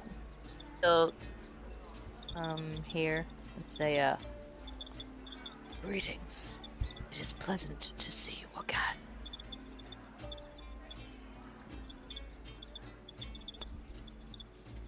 And Varen and Jim are like Varen is trying to like stoically like catch his breath like through his nose instead of his mouth, so nobody can see his panting. And Jim He doesn't breathe. full on like holding a, oh, that's right, he doesn't breathe. Yeah. Yeah.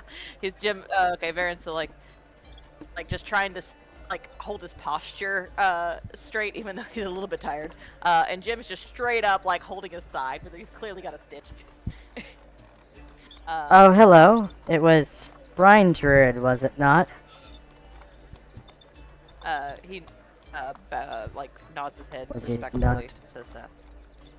Says, "Yes, my Was it friend, not?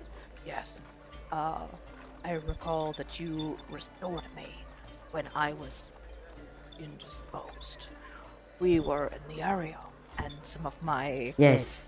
friends I did. had business here. Oh, My friends had of business course. here, and I thought I would give you greetings. Give me good what? Give you greetings. Ah, greetings. Yes. Your greetings And are welcome.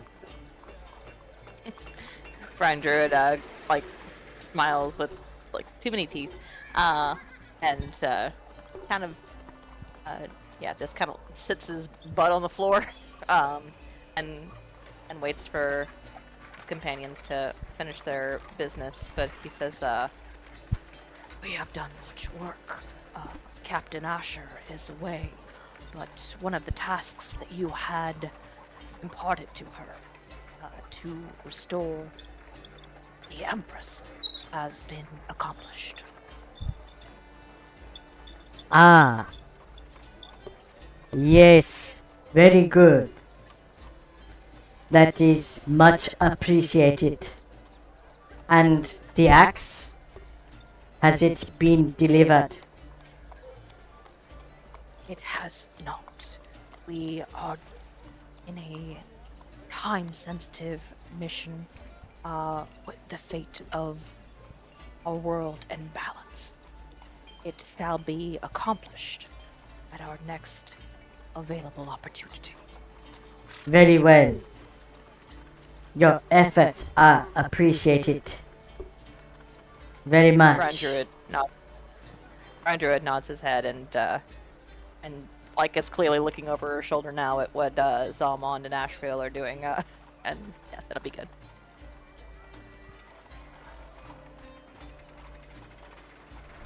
Alright, next up is Shandrak and Company.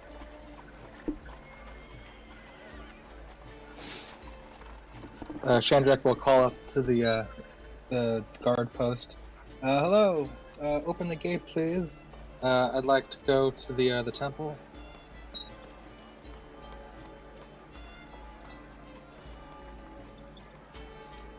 And the lieutenant kind of nods, looks over at the guys at the capstan, and they turn the crank. And the gate opens.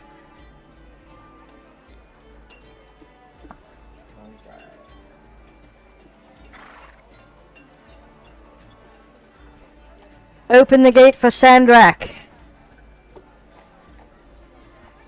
And he sees Varen, so he stands in front of the gate to the temple.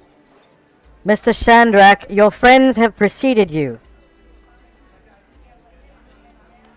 Yes, thank you. I see Varen now. I've nearly caught up with them.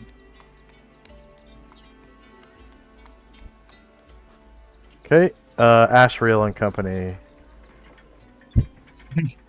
After a moment of giving praise and thanks to Isis, they both step up to the altar, and Zalmon empties out his tithing sack, which is 903 gold pieces, and then also adds another 100 in platinum pieces to that.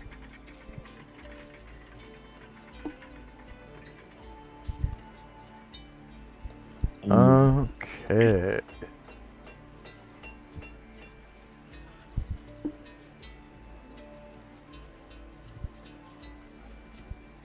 Trill has Said 900 gold? 903 gold pieces Okay. and 100 platinum.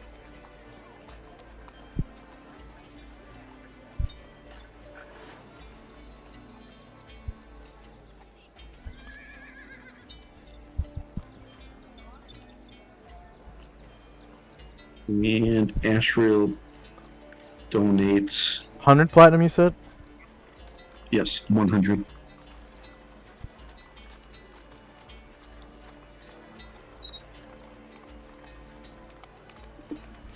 And Astral donates 190 gold pieces.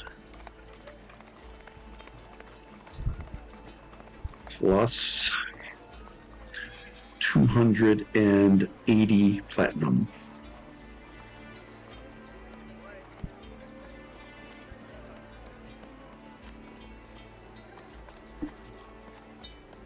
Uh, 190 GP, you said? Yeah, 190 GP and 280 platinum? yep. Alright. Yep. So now there's a rather large heap of gold, platinum, and 1 sapphire at the base of the statue.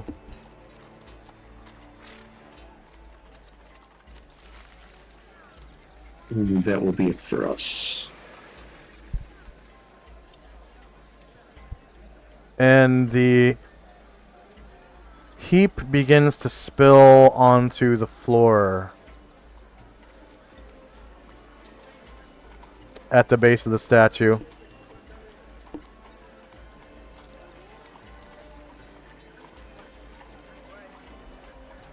Was all I'm gonna be like trying to like push it back up so it doesn't all flip over.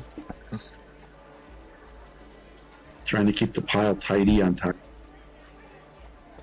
The priestesses just kind of push the treasure down to the edge of the or up to the edge of the statue, so it's not like in people's way as they pass.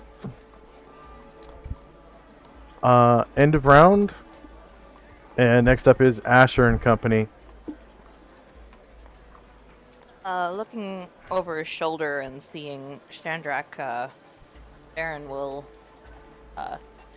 start Varen and start moving that way, and then Jim and Druid will will also go that way, letting Enzi's group finish their business in peace.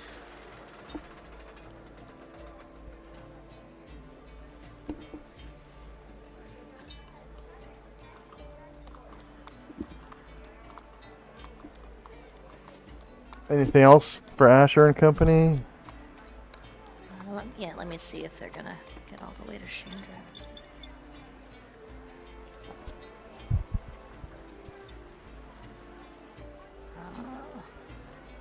Yeah, so once they get within speaking distance with Chandrak, Varen says,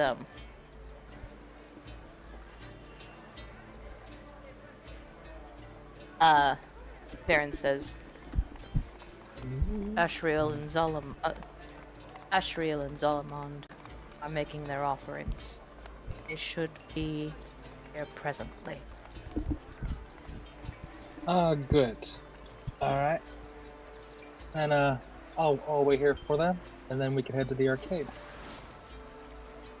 There are nods. Oh, yeah. The gate opens.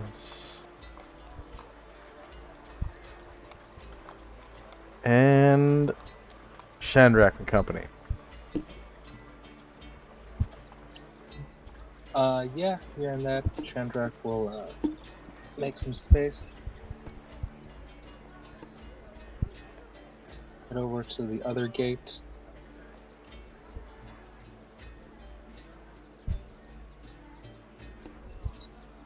And, just, waiting for everybody now. Alright. Next up is Ashriel and Company. They take one more moment to thank Isis for all her gifts, and then on their way out, Astral greets the High Priestess.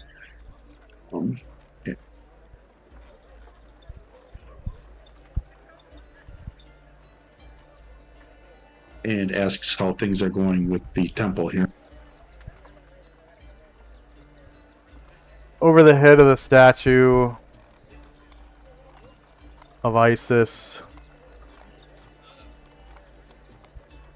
a ghostly image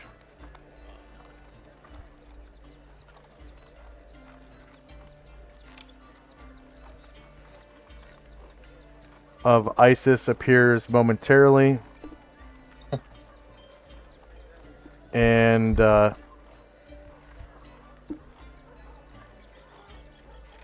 then abruptly fades out of existence once again. And Terra turns and with a gasp drops to her knees and bows to the image of Isis, along with the other priestesses. And there's a slight murmur among them, like, it's a sign, like, the goddess appeared, yada yada yada. And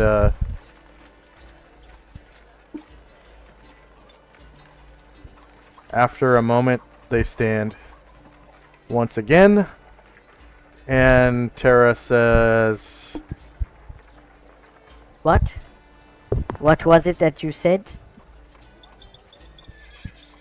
Was my child, I was asking how the temple was doing, but you are certainly blessed if you had a visitation by the goddess herself.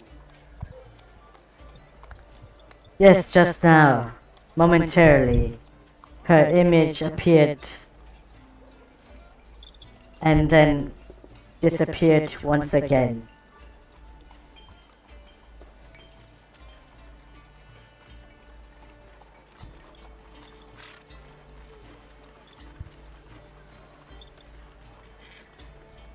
Is there anything you would ask of me?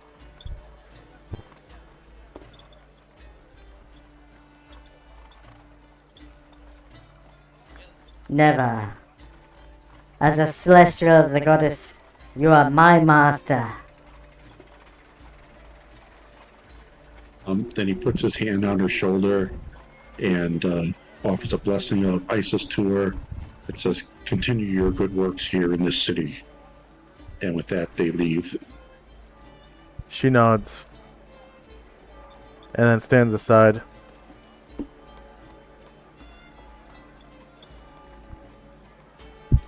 And that will be it for us.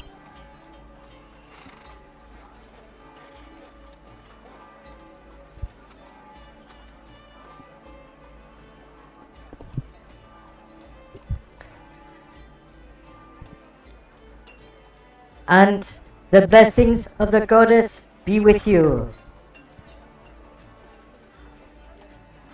As you leave the temple,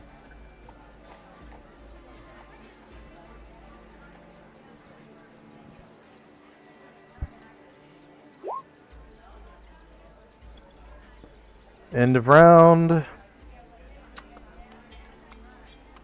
Next up is Asher and company. Yeah, we're just patiently waiting for their compatriots to finish their business in the temple before moving on. They're all right behind you. Oh, they were still in the temple. My bad. Okay. Is the gate before them open? Yeah. All right. So they will head on through, meeting up with Shandrak's crew. Yeah, you can see Shandrak's group as soon as you enter the Nexus, patiently awaiting your entrance into the Nexus.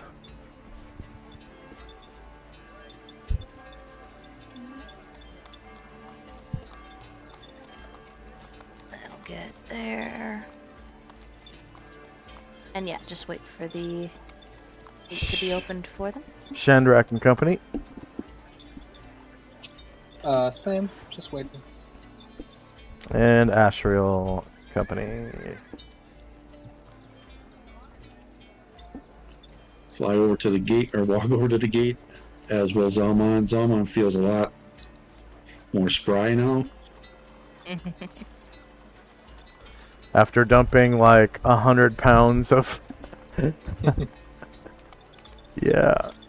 The gate closes behind you.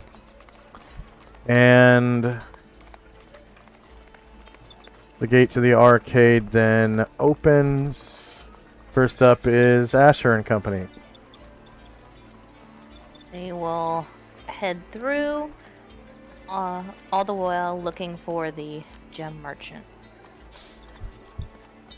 which they have been to before, but as a player, I believe it's south of here.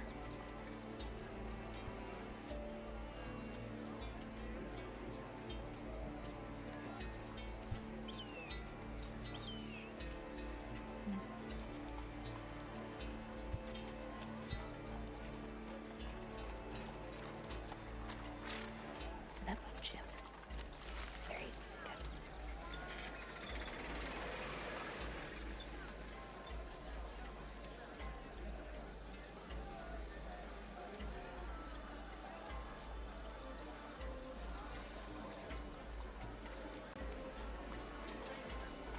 Okay. They'll get to there. And just be keeping an eye out for the gem merchant shop. So Jim's Gems is right here. Why is it not pinging? There you go. Excellent. Thank you.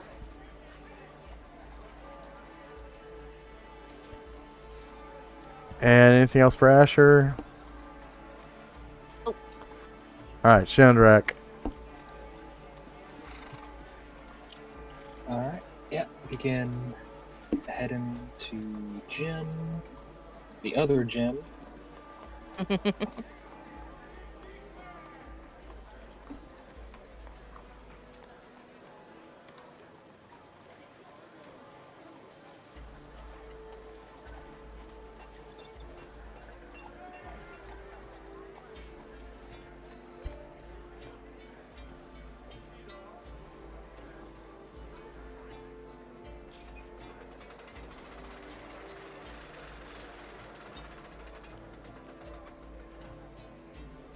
Alright, that's my move.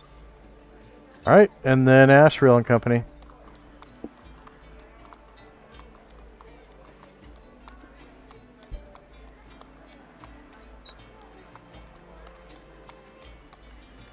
Making quick headway across town. You guys can see the typical crowd in the center of the arcade. Men and women doing business, going about their daily affairs. There's a lot of people shopping, going from shop to shop and visiting the lean-tos, buying produce, lake fish, vegetables, fruits, meats. Anything else for Ashriel? Yeah, what that'll be it for. End of round, and Asher and Company. They'll keep on heading that direction. I think we'll just be doing movement this time. Alright, Shandrak and Company.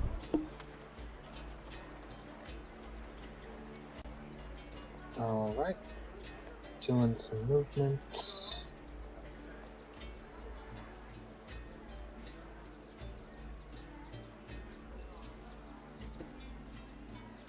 And Ashriel.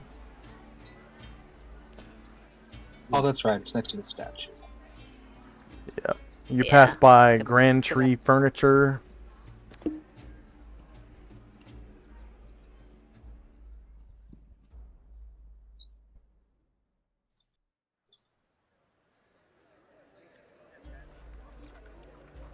And right here is Leifon Show's Haberdashery, the store that he bought. I remember that. This store is called Penelope's Groceries. This one is Paige's Cages, so you see a bunch of cages for sale. Shandrak, you can see the golden statue of the saviors of Enervia City. Yoshi and Stan, whom you met in Hang My, right? Hang My. The two original adventurers who cleared out the domain of the goblins, Knucklecrack, in the nearby forest, and inadvertently started the Mithril War, which raged for 8 years or so between men and elves. And end of round, Asher and Company. And we'll keep on moving.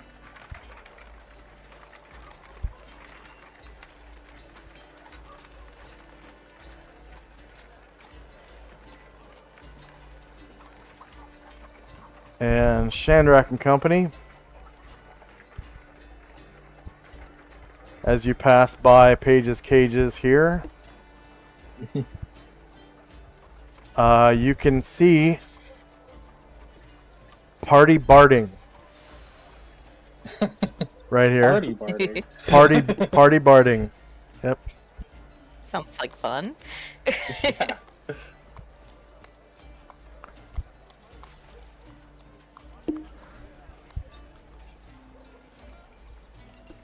And you can see inside all manner of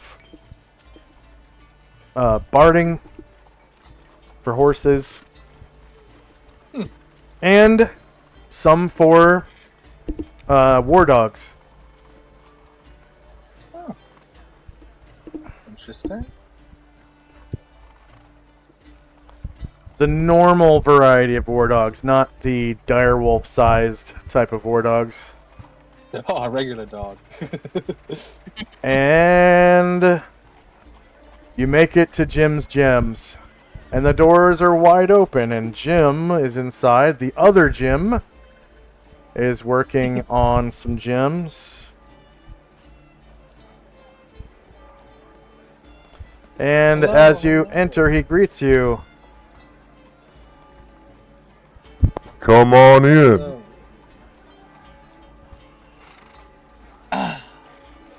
How are you today, Shandrak? oh, doing wonderful. Cleared a water temple of some nastiness. Found some nice jink along the way, and hoping to maybe buy some gems from you. What you got in stock? Oh, just got a shipment of diamonds. Excellent.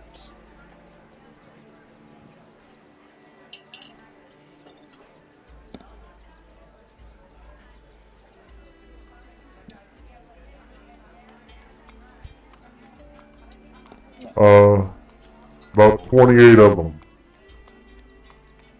Wonderful. That's wonderful. 28. Okay. Yeah, so Ryer will come up and he will pay 1,000 platinum to buy a diamond.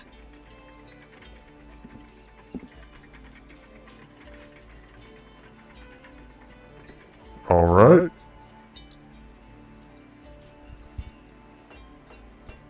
Nice. Let's see. And Shandrak will kind of motion to Gargamond, who is carrying some of Shandrak's stuff with him. And Shandrak and Gargamon will pull out. Let's see.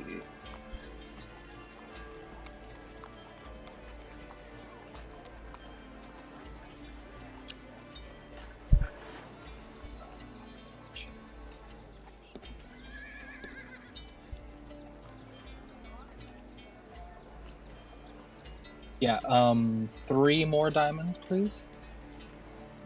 So that'll be I'll give you 3,000 platinum for each of those total. Very well.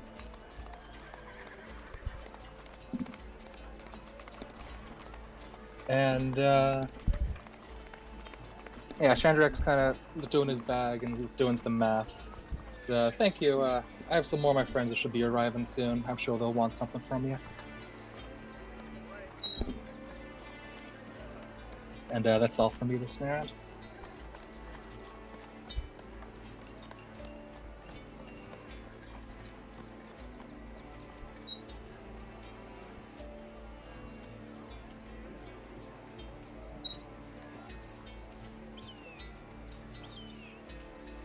All right. Next up is Ashriel. I'm gonna move up. We're not gonna quite make it there. And you can see the guards are eyeballing the hell out of the Minotaur.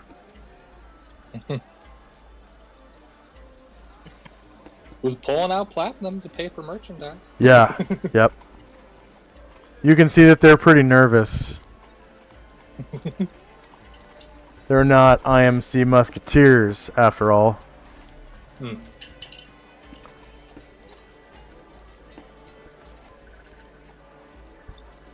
Okay, end of round. It's nearly 11:30.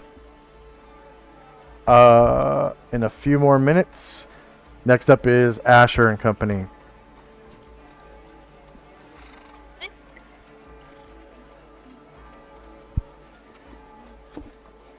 Moving toward this merchant.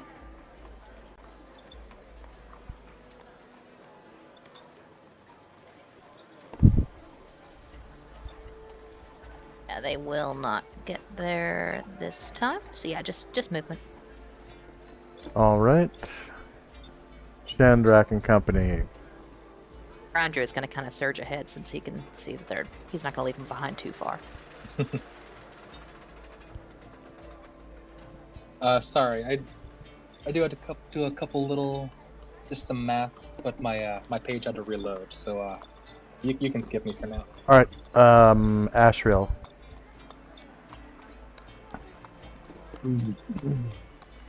Zalman makes it into the shop. As does Ashriel. And Zalman's like, yo, got any of those sapphires? I kind of like those. Yo. And Jim.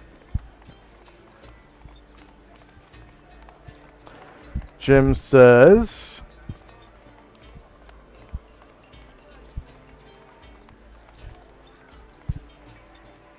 sure, I've got 3 sapphires.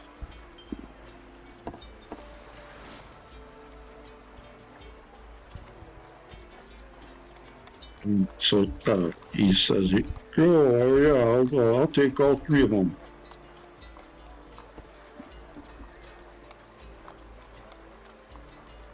That'll be...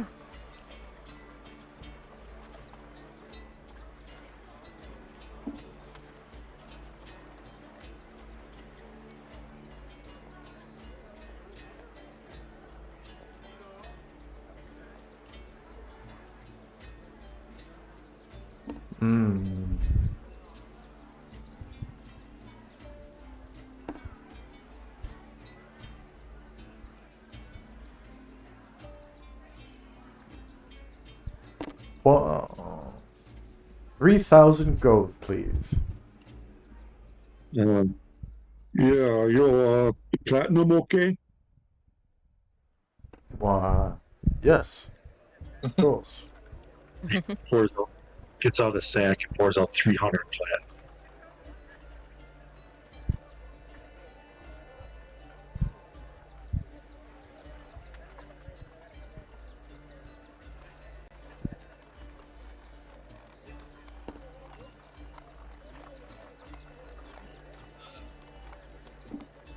Well, I'm sorry. That's not enough. You need more? Oh, then he pours out another 300. Yo, math's not my strong suit. Oh. Ah. That will do. That will do.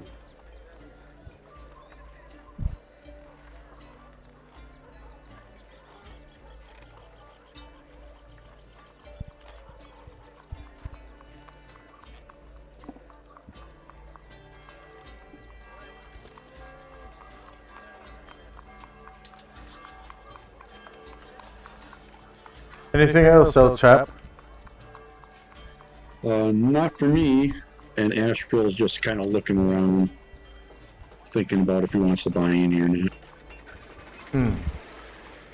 Well, let me know if you'd like to do business with Jim's Gems again. Oh, yeah, thanks, man. Kind of eyes the sapphires before he puts them away. Yo, thank you.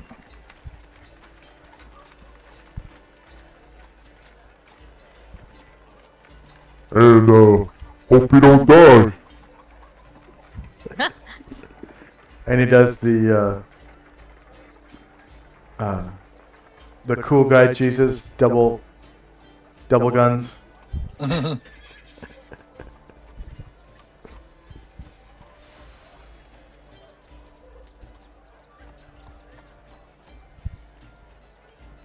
To Jim, the gem dealer. Yeah.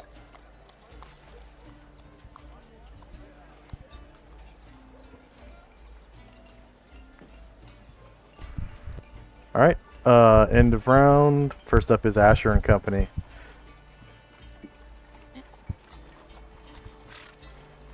I will.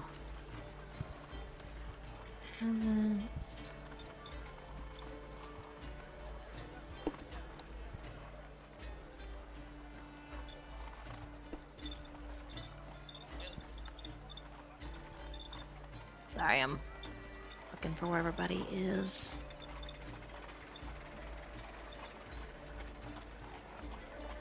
Oh, no, it's Musketeers.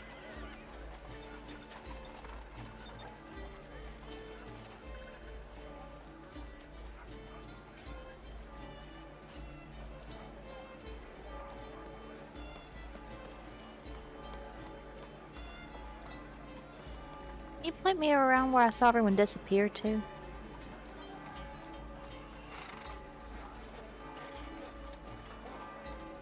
Thank you.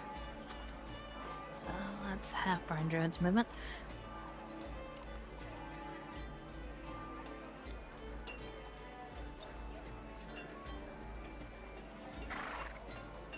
Alright, so he'll get within sight of everybody, but not quite make it. And then his two slower companions will bring up the rear, and that'll be it. All right. Shandrak and Company. Ryer will say, would you happen to have, Zalmond got the rest of your amethysts. Did you have any gems, other gems that are, about 1,000 gold in value?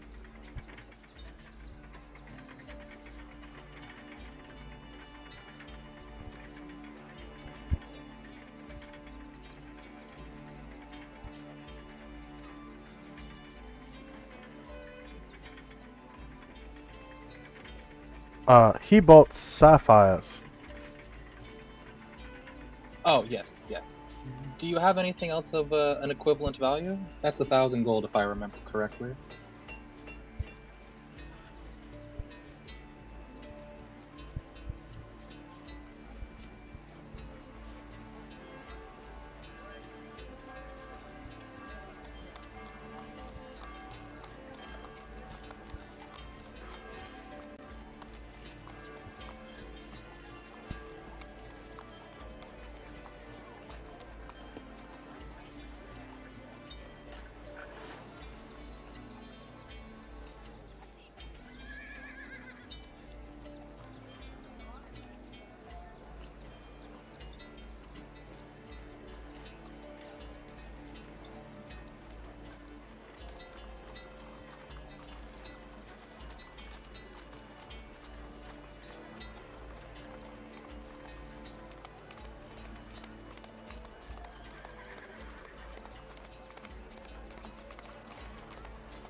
Hmm.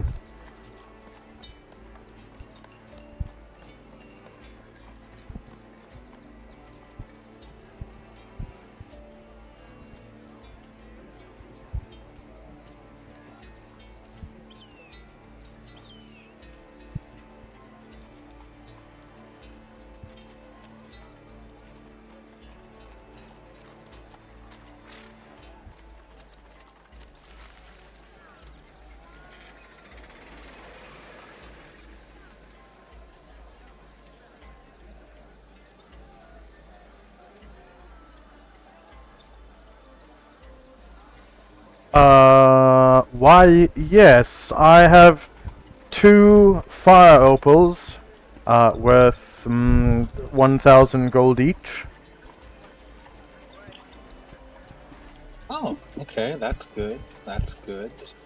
I was hoping to trade 3,000 gold. Do you have maybe some? If that's the only other 1,000 gold gems, do you have any 500 gold gems?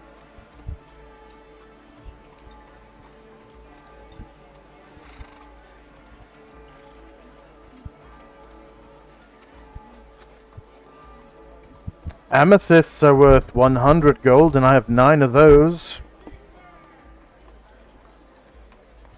Hmm.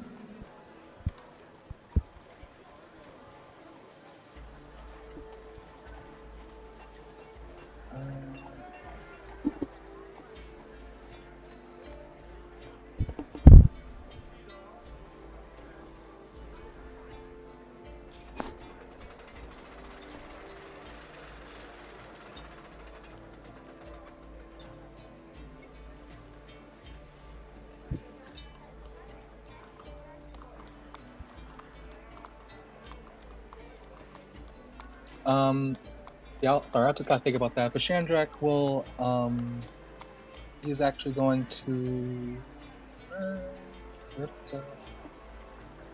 He's going to, with a wave of his hand, summon up his magic chest. And then he's going to buy, he's going to give another 1,000 platinum to buy another diamond.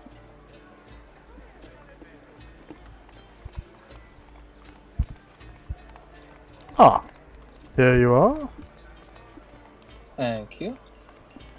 And that'll be all this round.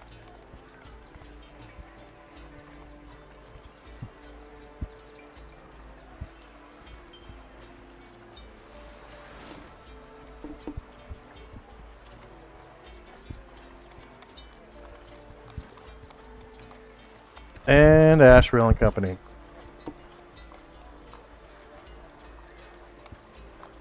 Ashrail,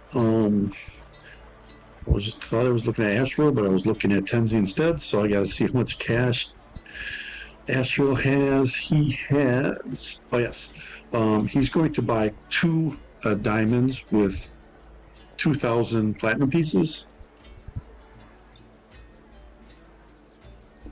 Ah, here you are. My son, thank you.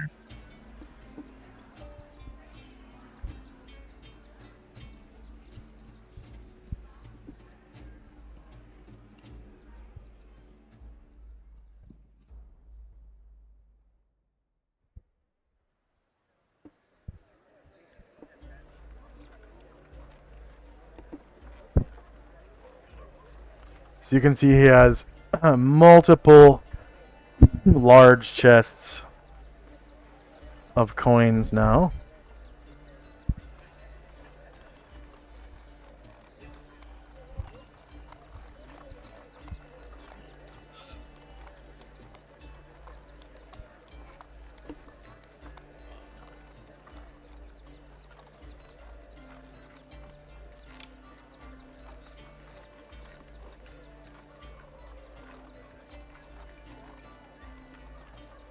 And that will be it for us. End of round. Asher and Company. Alright. The other 2 are just going to move. They won't get there, but Brine Druid will. Hmm. As always, I appreciate the exchange. Feelings mutual, Jim.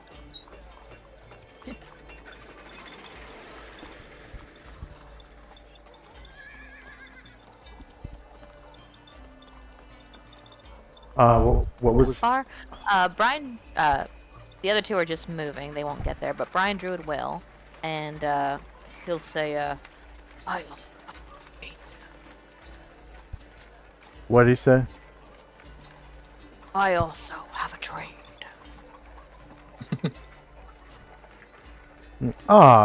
Yes. I've often dreamed of trading with a dragon. You're the son of Balasar the Bold, yes? Yes. My I- father did many heroic deeds. Yes, well, any spawn of Balasar the Bold is definitely welcome here. Brian Druid like puffs up his chest a little bit and nods. And he will, on behalf of Karangor, hand over 5,000 gold for 1 diamond and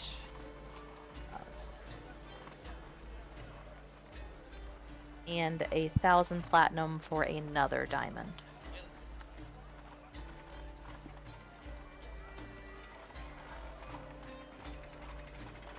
Actually, I'm sorry. He'll hand over. I have so much gold. He'll hand over 5,200 gold. And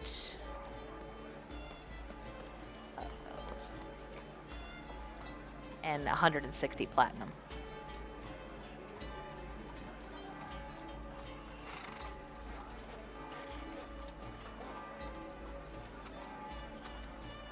For a total of Karangor? 1,160 platinum. Yeah. Sorry, no. Let me make sure I have this right. 160 times 5 plus 200. That's not enough. 1,060. Yeah. Minus.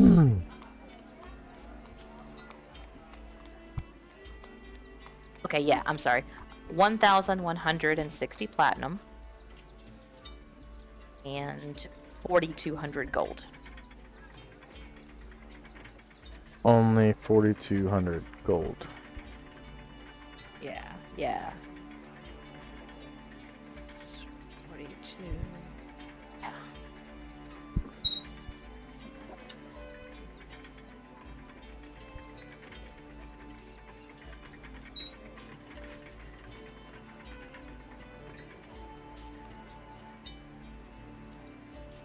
So that's 5,360 gold value.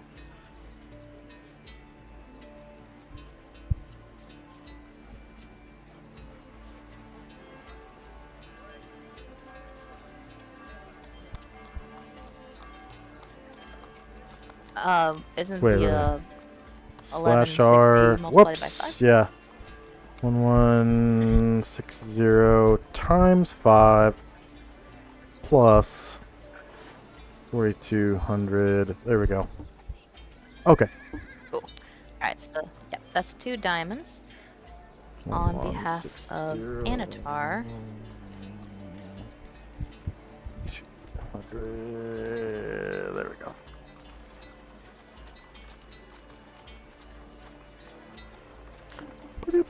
He will hand over, on behalf of Anatar, he'll hand over 2,100 gold.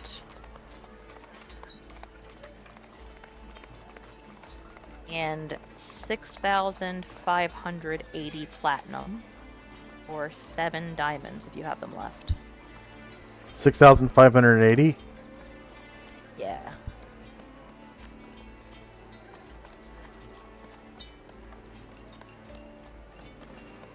580 times 5 plus.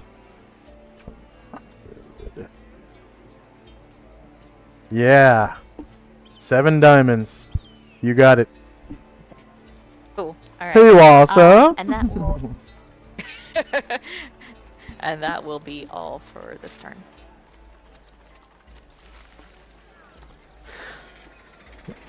You're feeling my coffers. Thank you. And Brandra kind of chuckles in his throat and says, "You are becoming very like a dragon." Yes. Well, I must pay the tax on this, of course. You know, I meant it complimentary.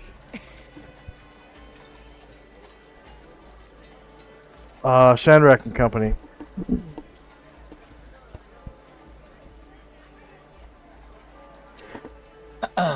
Yes. So. Oh, whoops. Yes. Okay, so Shandrak is gonna pull out.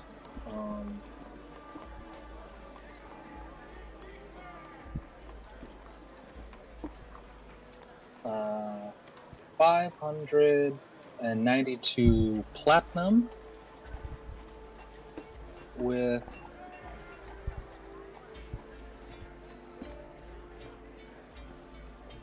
1,174 gold and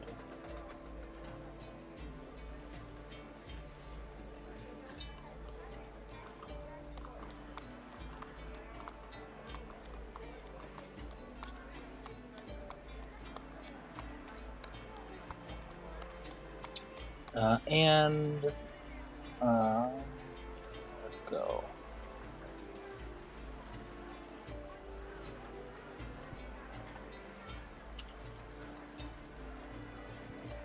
Four amethyst worth 100 gold pieces.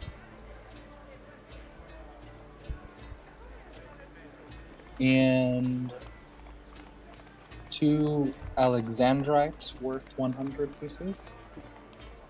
So 200 total. And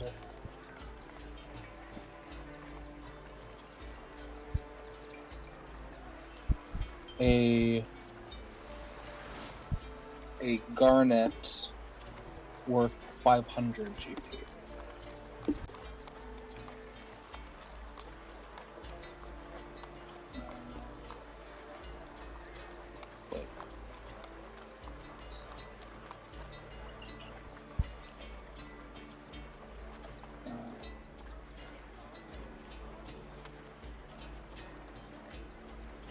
I think that's right.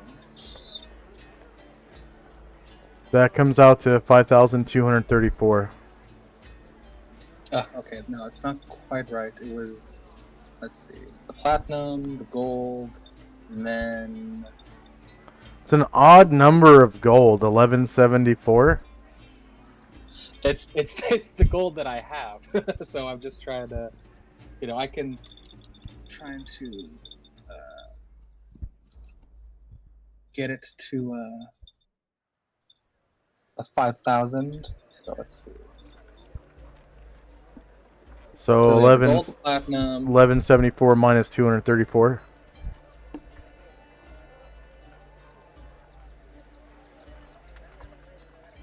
Hold on, the gold, the platinum, and then a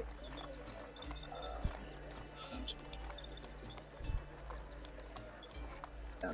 And then I just need, let's see, 4 gems worth 100. Yeah, so that's that, and then 4 gems worth 100. So that's 5,034. So minus 34 gold from that, and I'll get a diamond. That's 4,534. Dang it, how am I? Okay.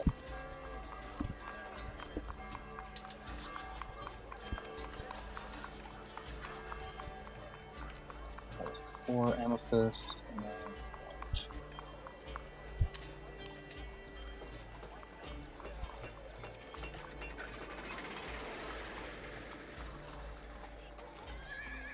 then I can do 2 Alexandrite. That's 100 each. That's 200 more. Why don't you just do the garnet and the 4 amethysts, and then subtract 34 from the gold? Because I'm trying to trying to get it close to 5,000. You know, I can get pretty close. That's exactly 5,000. If you do Mhm.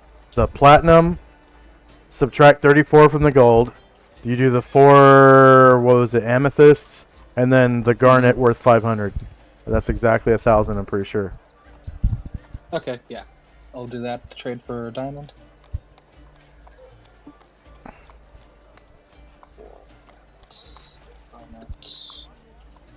So minus 34, enter. Yeah, it's exactly 5,000.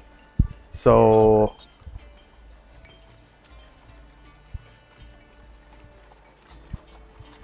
that's 592 platinum, 1140 gold, 4 amethysts, and 1 garnet, and you get a diamond. Sounds good.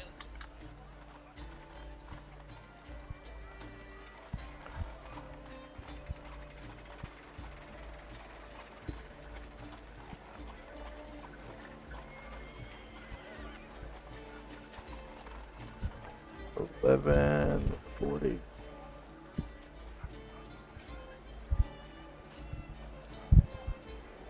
That was 4 amethysts, you said? Yeah. And a garnet. Yes. Worth 500. Yep.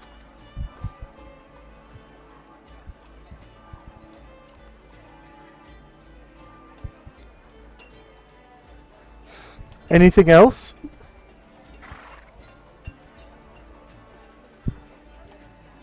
Oh, yes, Ryer pipes up. Yes, I would like those, oh, you said you had, 2 fire opals? Yes, with And, 1,000 gold each. Yes, I would like 2 of those, and, as well as... You said you had, was it 9 amethysts? You just sold me amethysts, sir. Ah, yes, that's right. You have plenty of amethysts. I now have 13. So, in that case...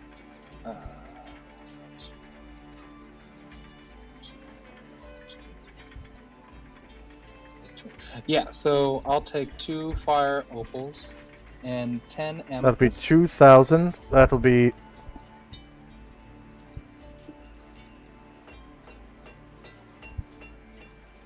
$3,000 gold, please. Here you are. You give him 3,000 gold, or you give him platinum, or what? Oh, it's actually,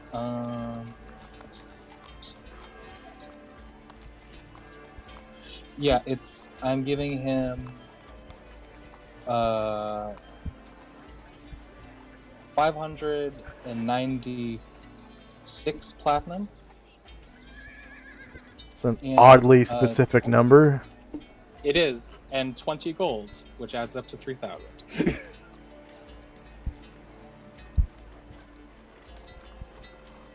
Okay.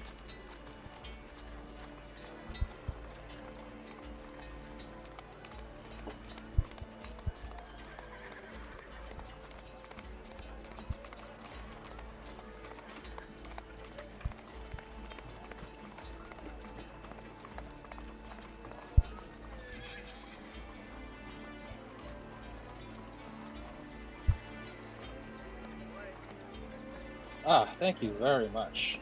I believe So, I am. You get definitely done 10, today. 10 amethysts and 2 fire opals. He no longer has fire opals or sapphires.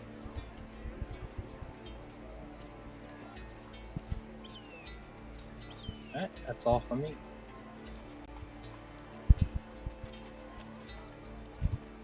And Ashriel. Ashriel thanks Jim and heads out of the.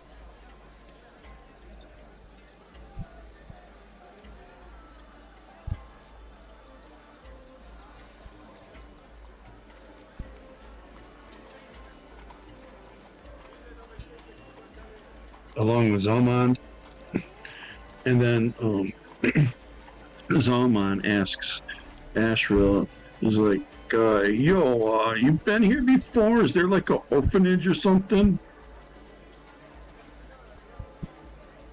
So would Ashriel know if they have like an orphanage or something like that here?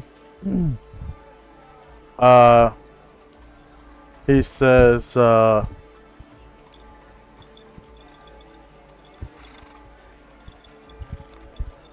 My son.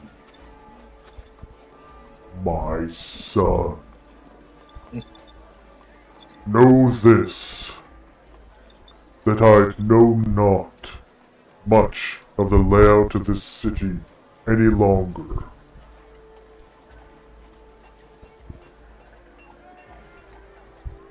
That's okay. I'll maybe ask one of Chandrak's guys. They've probably been around the city. They know something.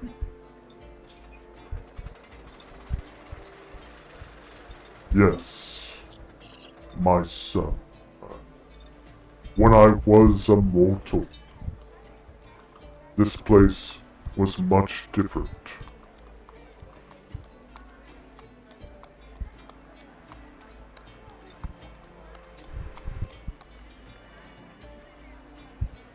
and end of round. And of course, all this experience is going to Tenzi. Yep. Next up is Asher and Company. Okay.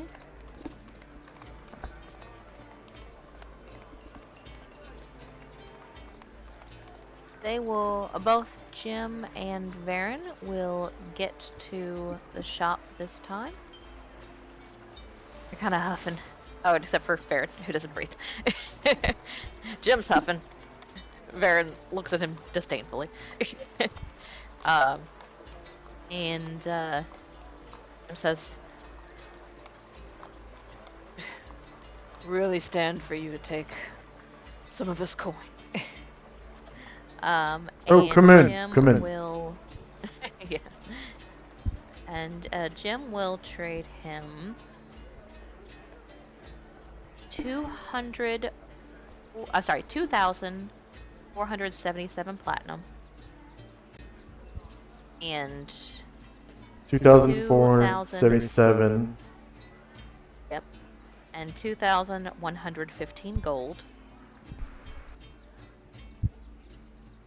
2,115. And one. And one aquamarine worth 500 GP for 3 diamonds. Aquamarine worth 500 GP.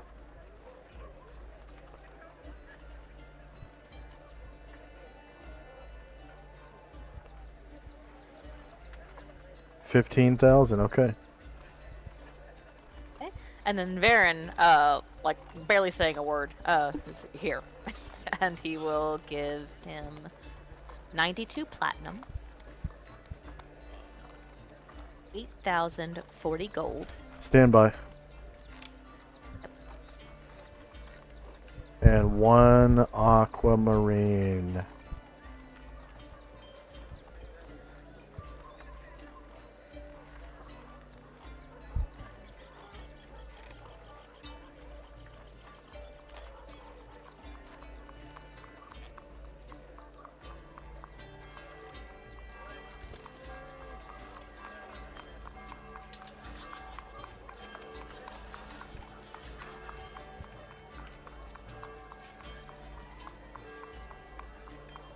Okay. Platinum. You said how much?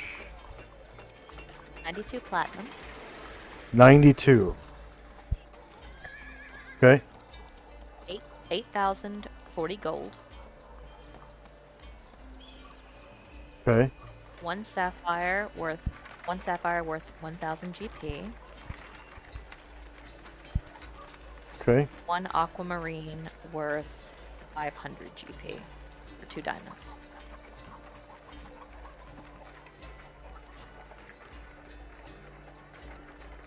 Yep. 10,000. Okay. So.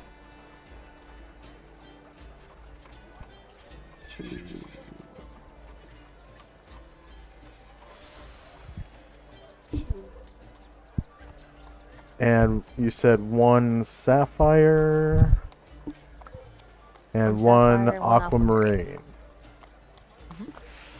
Okay.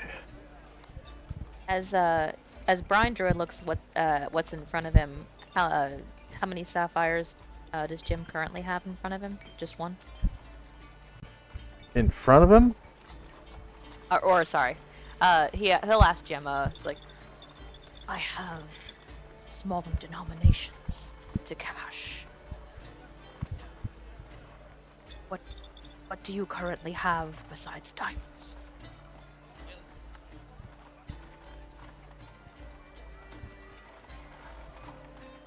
I have one sapphire.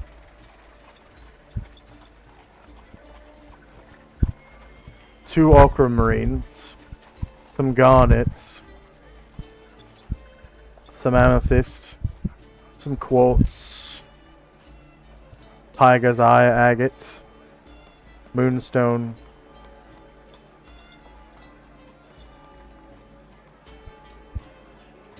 He nods. You want ornamental gems? I thought you guys were high rollers. He says, I shall purchase sapphire and the 2 aquamarine. And he will hand over...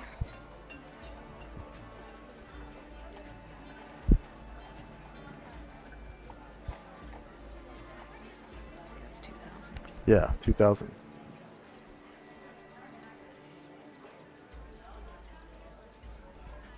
Okay. I'll hand over 300 platinum. And 495 gold.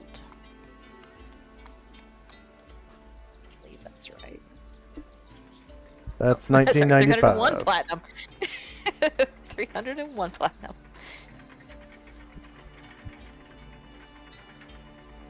Okay. Take 2 for Asher.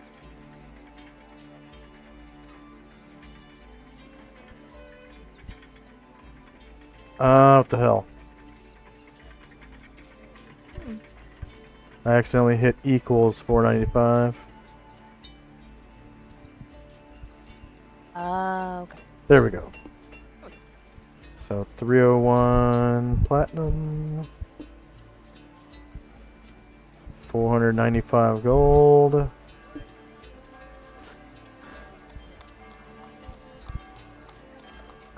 And For the sapphire and the 2 aquamarines.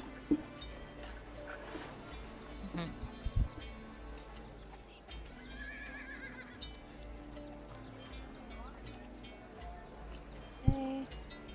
And he asks, amethyst is worth 100 GP, right?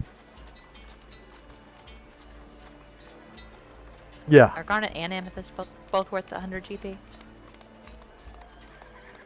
Garnet's 500. Garnet's 500, sweet. Alright. He will ask, Yeah, but he doesn't have a garnet. He has... Oh, yeah, he does. Okay. Yeah, he has 3 of them. okay. Okay, so he will hand over 1,500 gold for 3 garnets.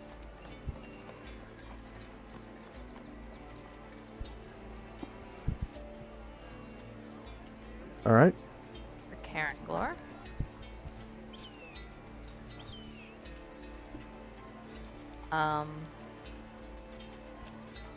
And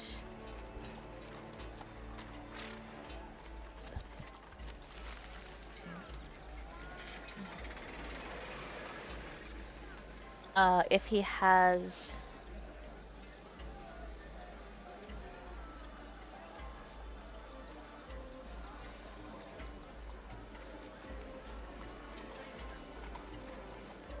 If he has 9 amethysts, he'll buy those for Karen Glor.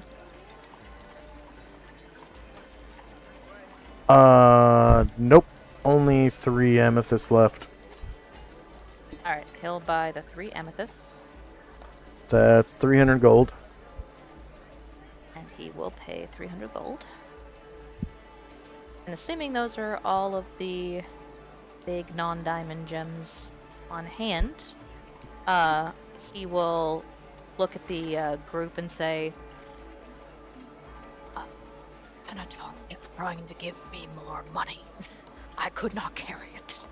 I shall see if he has enough to buy more diamonds. Otherwise, my business here is concluded. I shall fly back to Chandrak's abode to save time. Please continue on your business.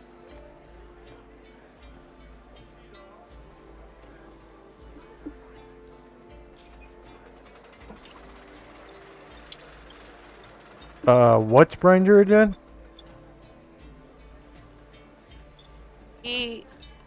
Anatar kept trying to give him more money, and actually let me look at Anatar's character sheet real quick. So it's possible he could buy more diamonds, but he couldn't carry it. Let me see here. Yeah, Anatar's gonna want to buy more diamonds. So he's gonna fly back to Chandrak's house, get more cash from Anatar, give Karen Glor and Anatar their gems, and try to buy more diamonds for Anatar. Okay. He couldn't carry it all in one trip. Yeah. He wants to fly back. Alright, so next up is Chandrak.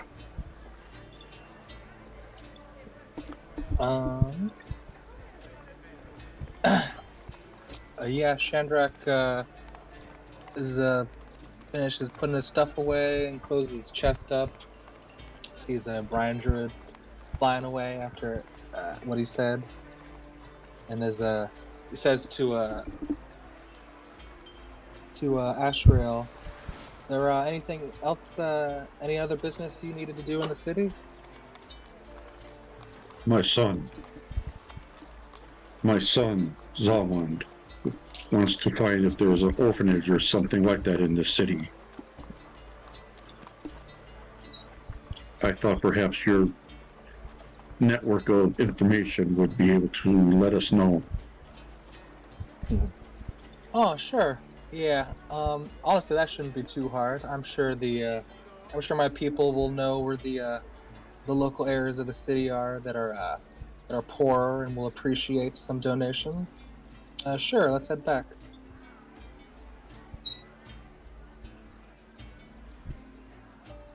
And I will start heading to my place again.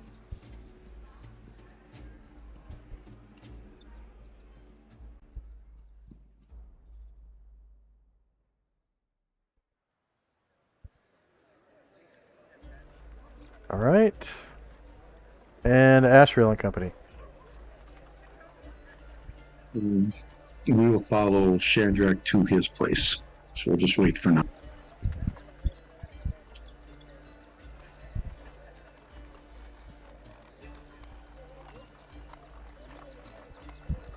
There he goes. We'll follow him.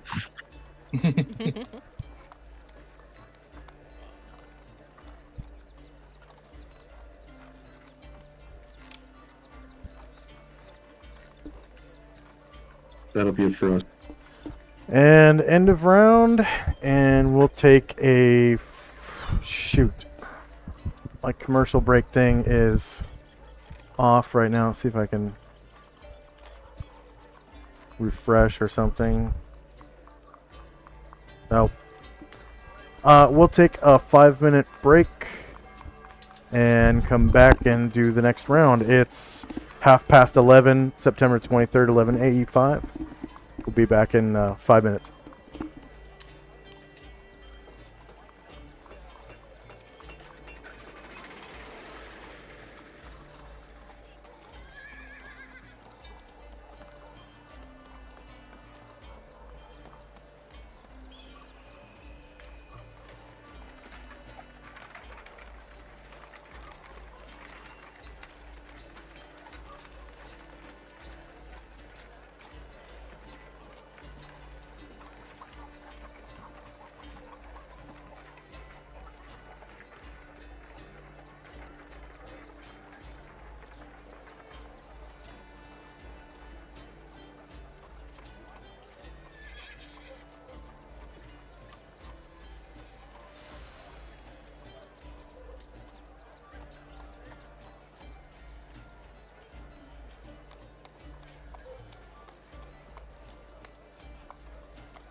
think we got like a minute or so left.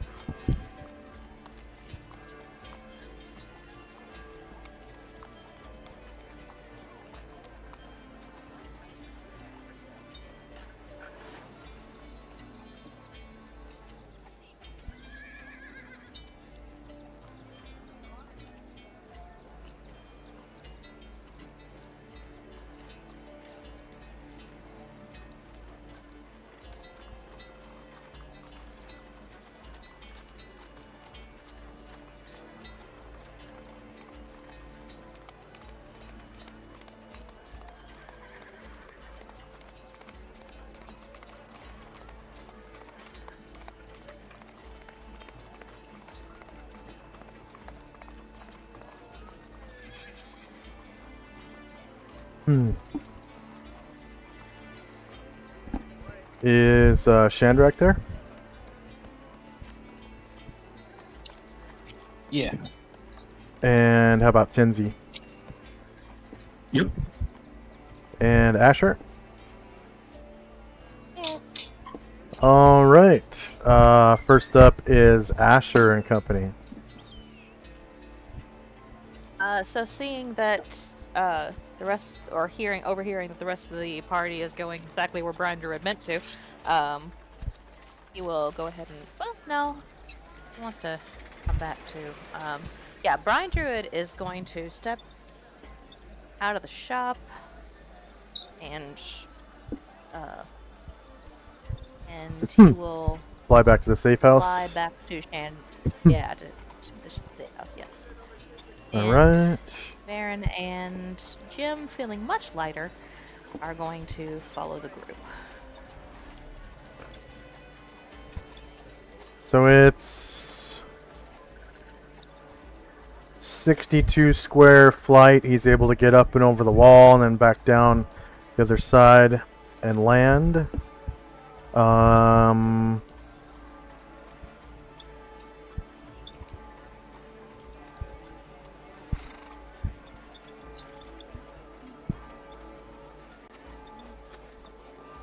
62 yep, square.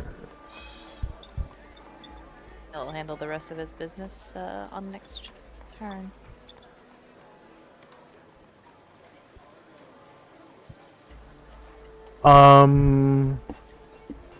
Yeah, that was over a half move for him. So Yeah. he flies at 40. No, that was. Wait. Yeah, outside of combat, his flight speed is 80. So yeah, that was over a half move. All right. Anything else for Asher? Oh, that's good. All right, Shandrak.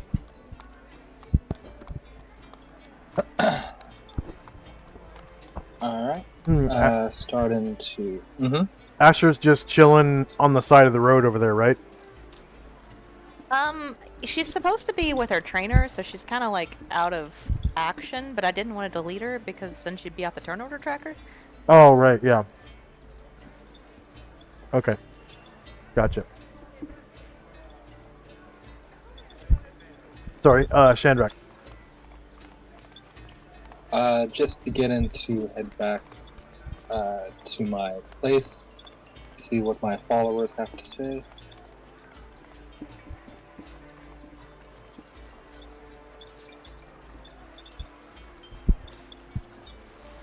And that's my move. And Ashriel.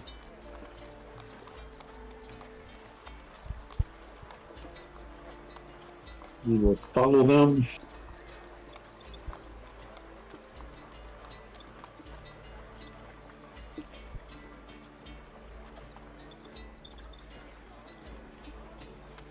All right. We'll stop there.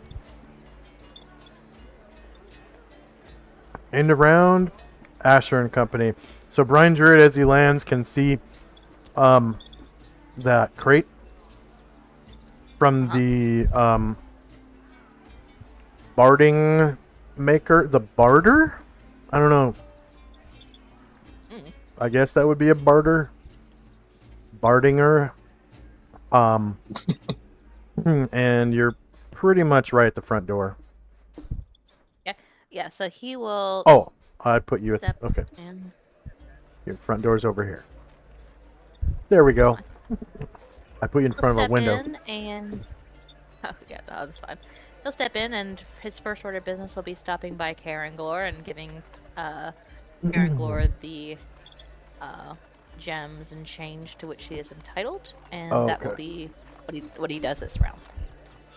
All right, Shandrak.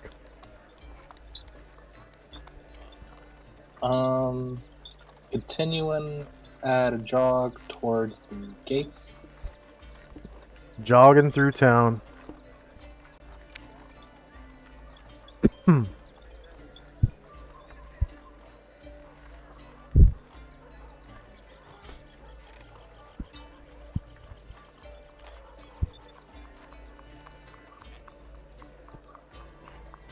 And you can see that they preemptively open the gate for you. Ashriel.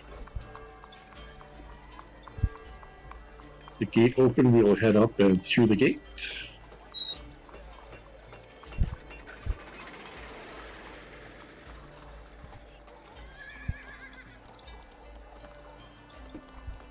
And that'll be it for us. And one of the musketeers is like, come on, come on!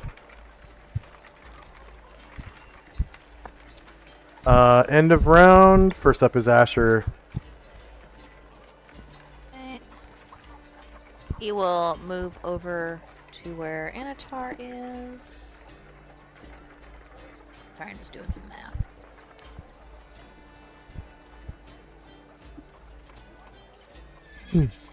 Shandrak. Alright. Heading through the gate. Asking the guards, I would like to go to the castle area, please. Open the What's gate that- to the what's that king's called? quarter. Yeah, King's Quarter. Closing the gate to the arcade.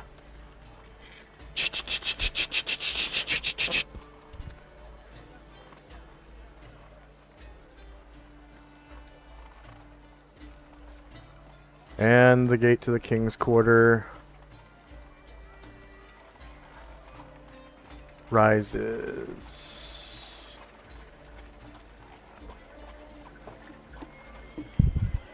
Alright.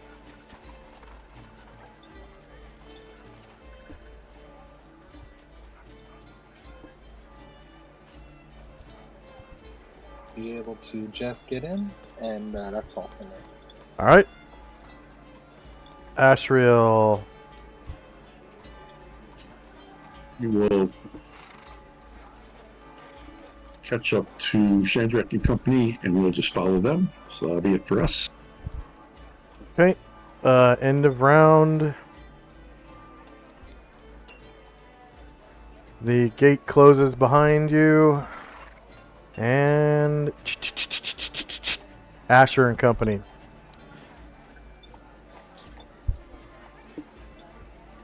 Alright, Brian Druid will consult with Anatar about Gems, what gems, he can gems. do for the gems. He will give Anatar the gems he has already purchased, and Anatar will give him the remainder of what he needs cashed, which will lightly encumber Brian Druid. Brian Druid's like, I will not do this again.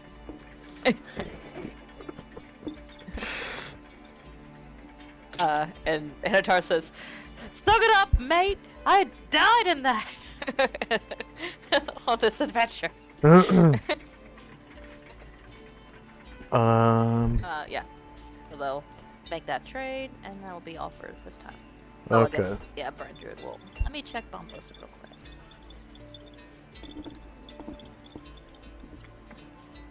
All right. We're going to fast forward about 10 minutes. And was Brine Druid gonna come back to the safe house? Yeah, he's gonna go to the gem merchant, give the gem merchant 20,000 gold for 4 diamonds, and then return to the safe house, yes.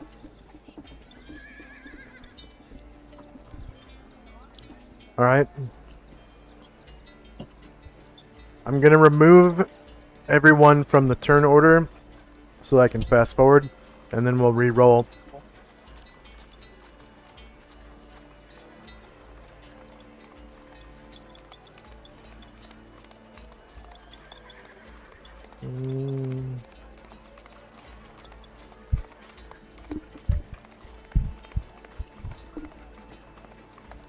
And you said 15,000 gold?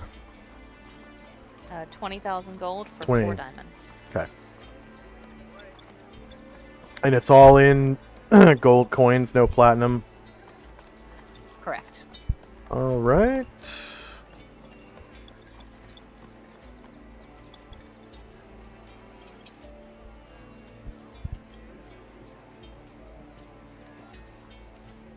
And that's 4 diamonds. Mm-hmm.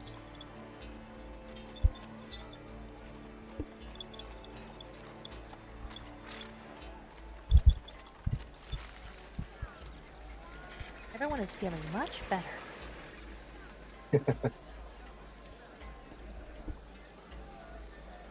Okay.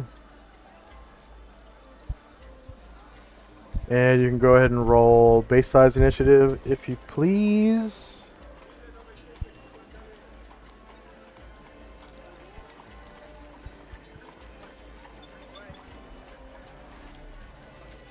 You want me to delete Asher and roll off one of my henchmen?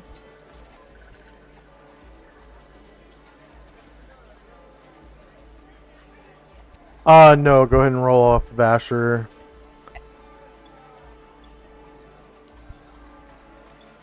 And I'm just bringing your henchman up to the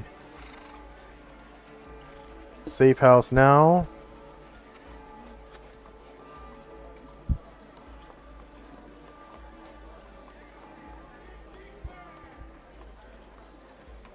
So all 3 characters are together now, right in front of the door. Thank you.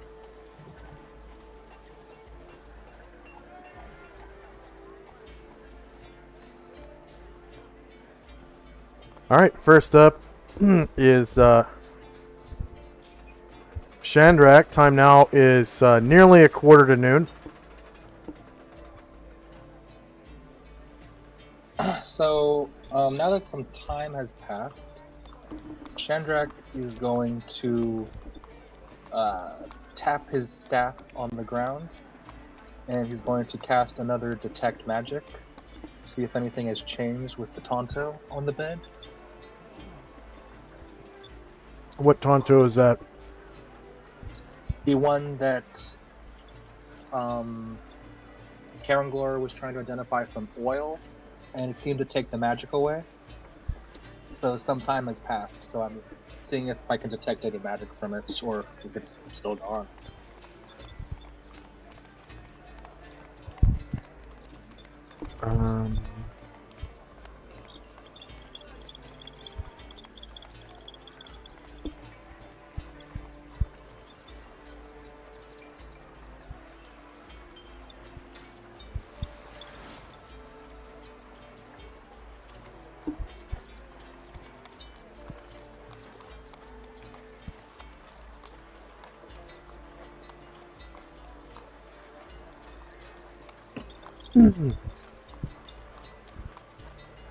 No change. It still does not emanate magic.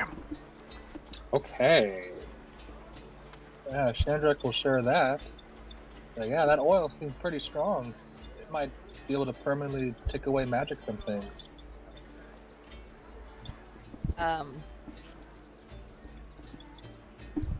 To that,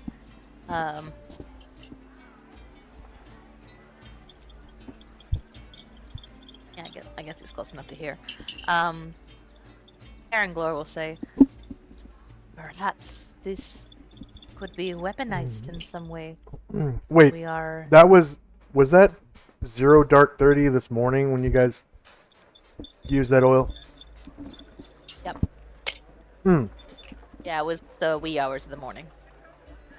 Hmm. Like 3-ish. Yeah, okay. Never mind. Yeah, you detect the same amount of magic as before. Oh, Yeah. okay. All right. So this is still useful. It seems to not permanently, but at some period of time, the magic will come back. I agree. This does seem like good oil. Yes, perhaps we could weaponize it, or when we are in a fight with someone who is formidable magically. Perhaps we could strip them of that advantage temporarily. It's a good question. It'd be dangerous, but splash some on it. It might be worth a try. Or perhaps, if we are faced with some sort of, mage malarkey. Yes. Who was it that tried to identify the oil? Was First it it was Anatar, Anatar? and putting it on. First it was Anatar, and putting it on his skin ended his identify spell. Yeah. And then Karangor put it on the Tonto, and that took the magic away. But he didn't really come up with what that meant. Yeah.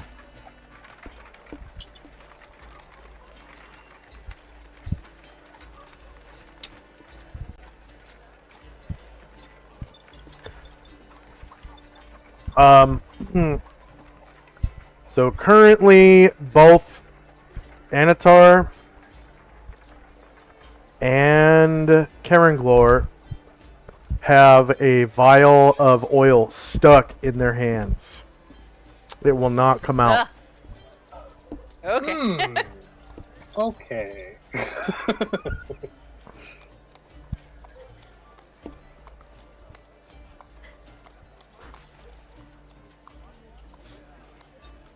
I have reconsidered my position. It might be more trouble than it's worth. Ashrel?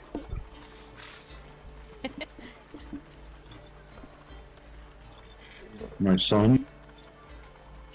Looks like Anatar and Karangor might help you. They got something stuck to them again. Looks like a potion or some oil. I can attempt to dispel it. I don't see. Oh, there he is. All right. He's underneath his chest.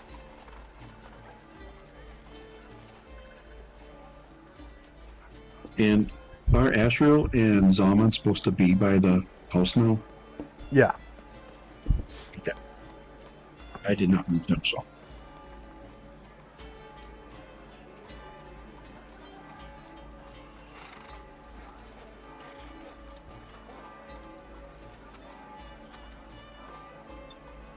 You can move them now. Yeah, I got it. I'm Okay. by the house now.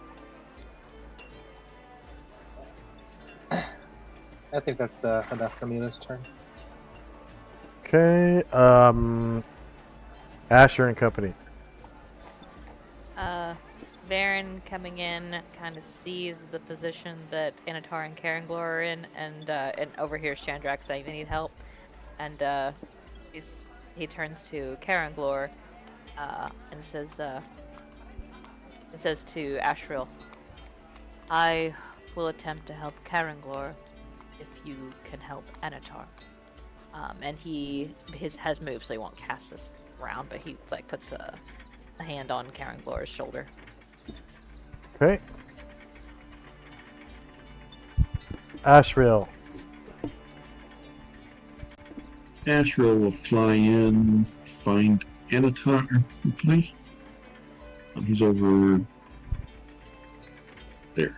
He's over there, fly in there, and he will innately dispel magic on the vial of the oil. Okay. Nothing happens.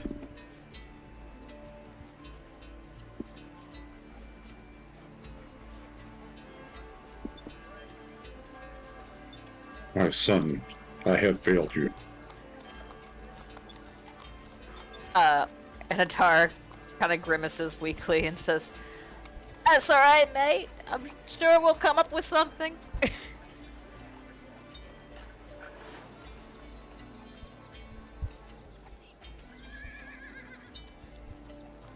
Aaron says, "I shall attempt a remove curse. I only have one granted to me today. Perhaps Anatar does not need his hand today." Anatar says, "I disagree, mate." You're not gonna cut it off, are you? Would that be useful? I doubt it. As always, I am open to suggestions.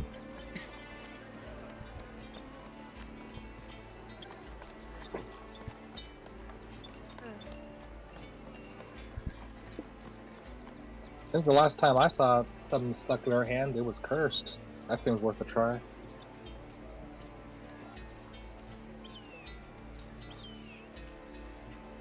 A hazard of the job, I am afraid.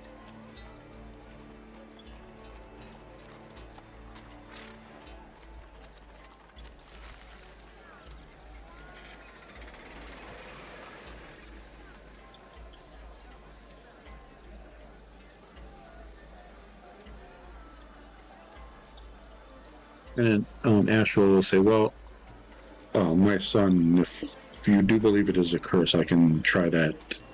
Just give me a minute to gather my thoughts.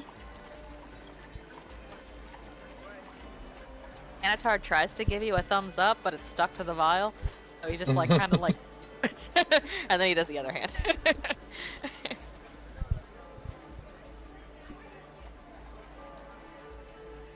That will be it for us. Okay.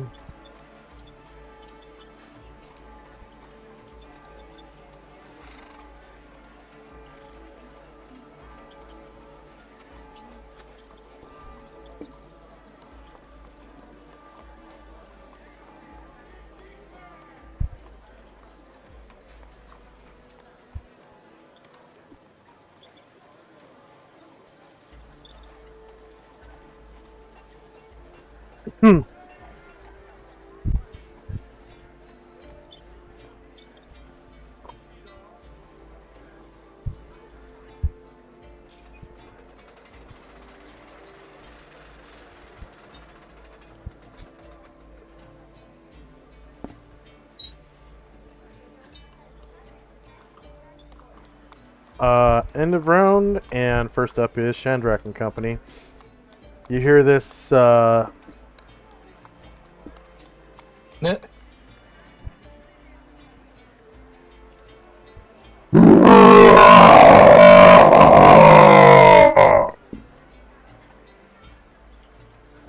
I guess that spell ran out. come from the backyard.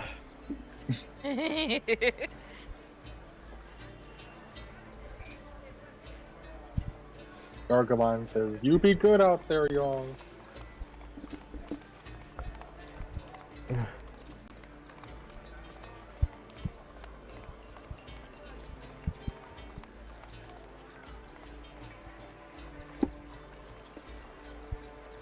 Okay, anything else for Chandrak and Company? Yes. So now that it's a decent hour of the day, and Chandrak has a description of Shogun Fujitawa from Ushas, he is going to try to put a picture in his mind of the description, and he's going to cast Sending.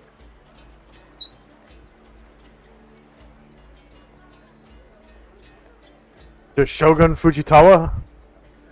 Yes. Okay, go ahead and roll Sending. Imagining he's wearing a unique suit of Aurori armor, gold moon cross on his forehead.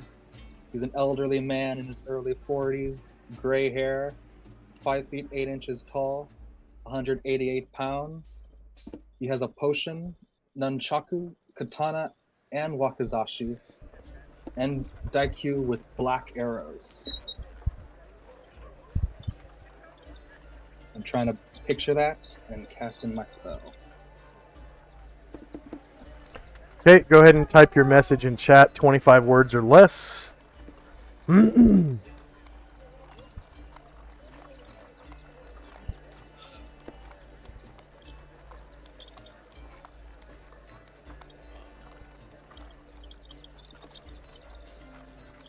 Oh, it takes 10 rounds to cast it.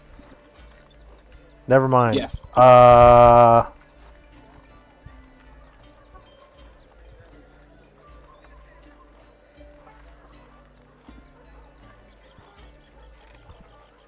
One second.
Alright, I'm back. And did you type your message in?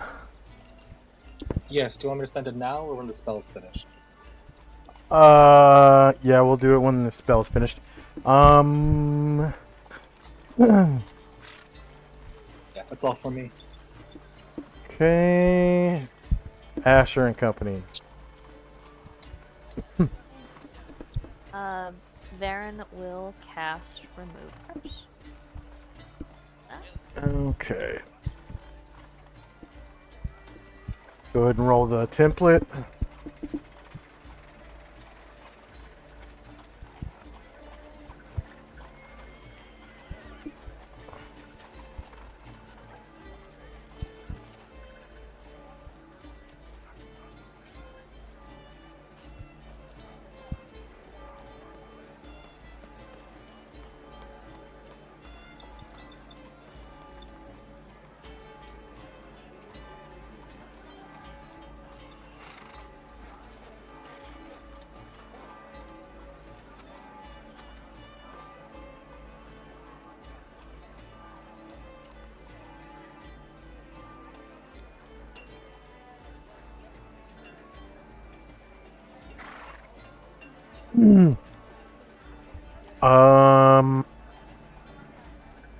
So whose curse are you gonna remove? Anatar or Karanglor? Karanglor, he's next. Karanglor. Okay. So he's able to get rid of the oil decanter thing. Vial. Yeah.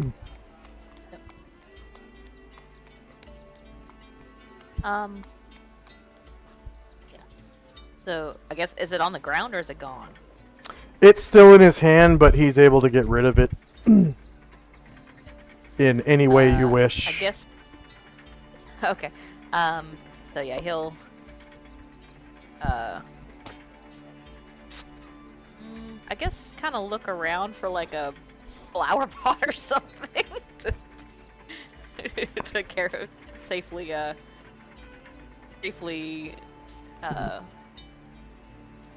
handle it. The closest plant life is in the yard outside. All right.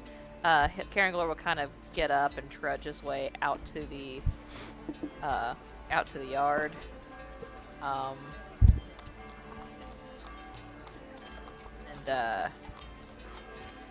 he'll walk into the yard and just like pour the thing out into the grass. Okay.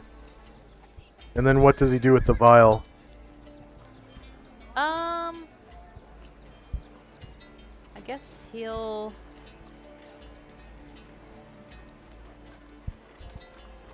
not litter. Just trying to figure out how to not litter.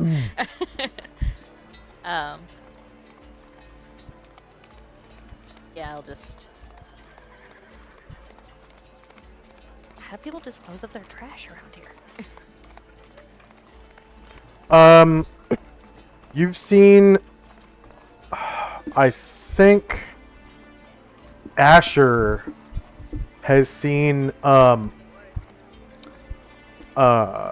like trash collectors before that I think they turned into werewolves when you saw them though. It was at That night. was Gronar, I think. No, it was right Oh, wait, actually. was it here? All right. Yeah, it was it was right Oh, up you're right. in the warehouse district, remember. right? It was like right around here. I remember now because that's the same trip where we met Jim. He was indentured. Okay. Let's see. Yeah, so he'll just find wherever Chandrak's people are keeping their rubbish in the house and just throw it on top. Do not touch that there's with your bare hands. there's like a burlap sack Cool. over by the yard. Alright, yeah. He'll put it in there. And I guess the other vials was a lot of 8 or something. Pull up the sheet. But he'll try to like take the other vials, like using the edges of the sack, and like he'll go into the barn and retrieve them where they had been identifying before. He'll take the sack and he'll try to like use the edges of the sack to like ease the vials into there as well. Just dispose of the whole thing.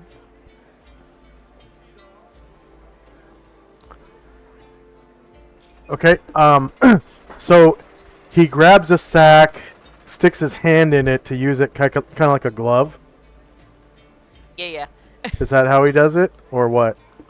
I think, yeah. I don't know if it'll work or not, but Okay. let's give it a So yeah, he goes to pick up a vial, shot. Oh, great. and that one is now stuck in his hand with the sack in between, the material of the sack in between it and his hand. He kind of sighs. This is But that very distressing. that trash bag thing is right here. I should have known. Alright. Alright. Aaron Glor says, Veteran? And Varen says, I don't know what you've done, but that's the only one I've got. Do not worry, my Uh, son. That'll be it for now. All right. Ashriel, who can probably cast it innately. At will. Yeah. Yep, innately, at will, as many as I want. So, Ad He'll nauseum, cast 24/7. yep.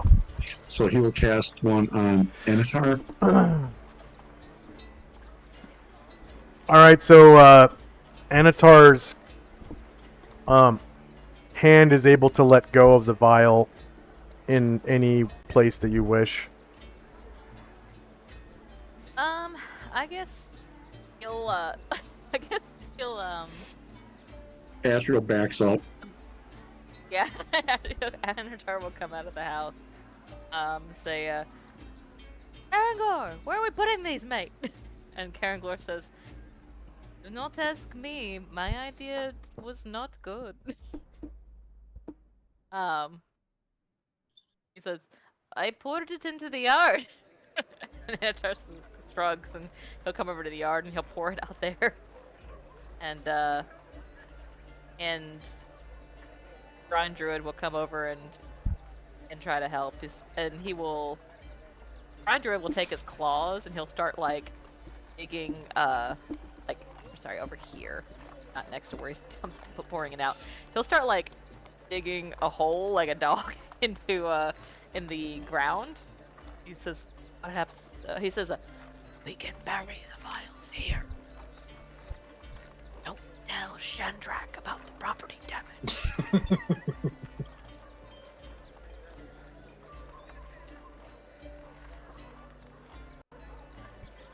There's Ruckus when you need him. That'll be good for now. Okay, yeah, once he digs the hole, Anatar will come over and drop the vial into it. Alright.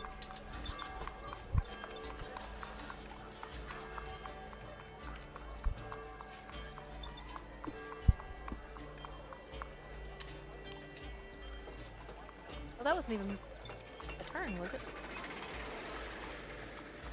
Yeah, I was done, so I think you're next.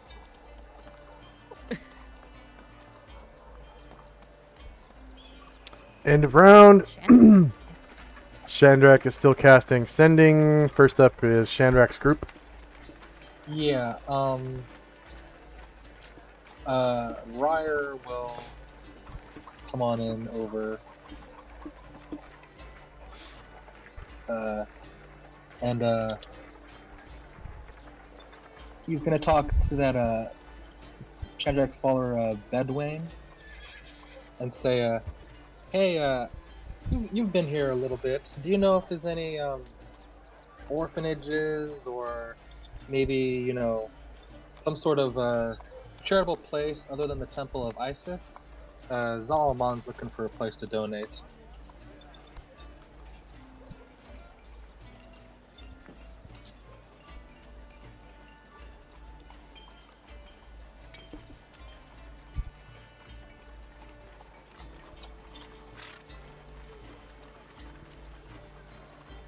Well, maybe somewhere up in the warehouse district.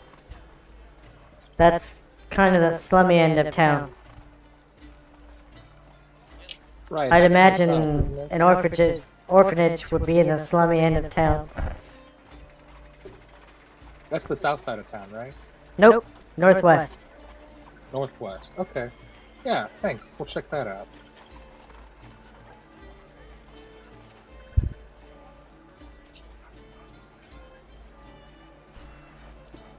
And Ryer will come on out looking for Zalmond. And there he is. And I'll say, hey Zal, according to Shandrak's followers, they don't really know exactly if there's an orphanage, but the poor side of town is the northwest side, so I'm sure somebody will be happy for Yo. whatever you have to give. My name's not Zal. If you want to call me something for short, just call me Za. Za. Okay. Yeah. It's Za Almond, not Zalmond. Oh, I thought. Oh, that's weird. I actually, for the longest time, thought it was Z-A-L Almond. Okay. Yeah, sorry, no problem, Za. But yeah, it looks like the northwest corner is. They'd appreciate whatever you have to give. Oh yeah? Yeah, it's a poor section of the city. Hey, thanks for the tip.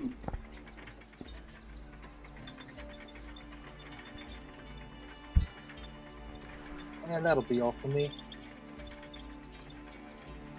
Asher and Company. I think I kind of jumped the gun with what Brian Druid and Anatar were doing. But Karenglor will come out and see what they're doing and says, that is a much better idea than mine.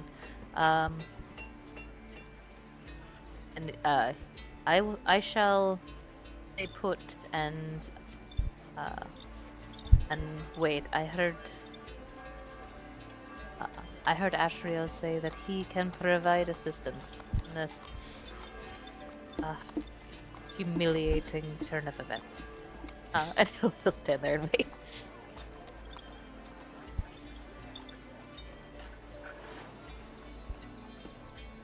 Anything else for Asher?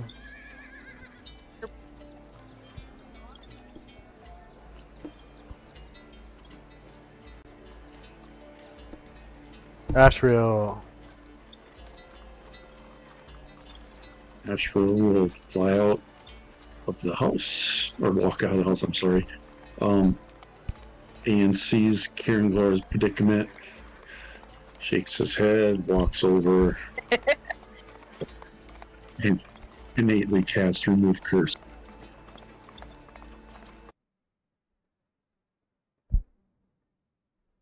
My thanks. And while he's doing that, Zalman calls over to him like, "Yo, Dad, I'm gonna go over to the northwest town, maybe find me an orphanage up there. Wanna come along?" Daddy-o.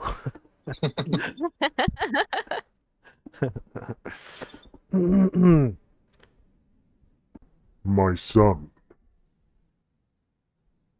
My son. I shall accompany you as you wish. My son. And then Asheville takes one more look around to make sure no one else has anything stuck to them that they shouldn't have. And that'll be it for us.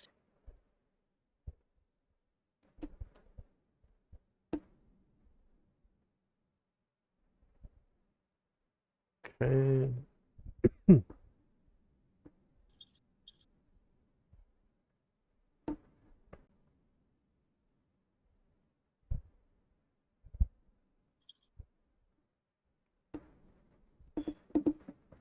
I had to reload my VTT, so I'm just waiting for it to load.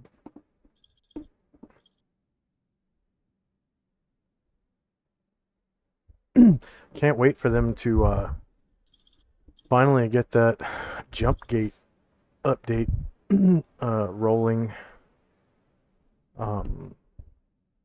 and working in Chrome. I guess most people it works fine in Chrome. I think it's just because this game is so big that it's not working for me. Because we have hundreds of character sheets, about 100 handouts. There's like 200 maps in this game. There's like 300 macros, 300 rollable tables. It's a lot of data. And then my library is only like 5% full or something like that. I get like something like 12 gigs or something, and it's like not even 1 gig full. Okay. So end of round. And Chandrak's still casting Sending, but it's Chandrak's group.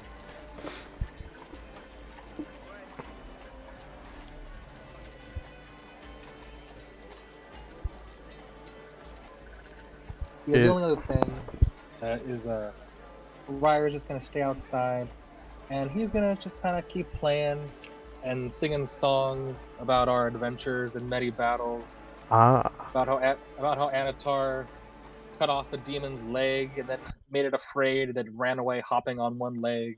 So he pulls out his guitar and starts playing again. Yeah. Probably not this song. DD Groove, that sounds better. There we go. This nice acoustic guitar. Yeah, Sort of like, sounds kind of Spanish, maybe a little bit of flamenco guitar in there. Yeah, he's just playing and singing to the people who pass by our great deeds. And there's, a lot of people coming and going. Let's see.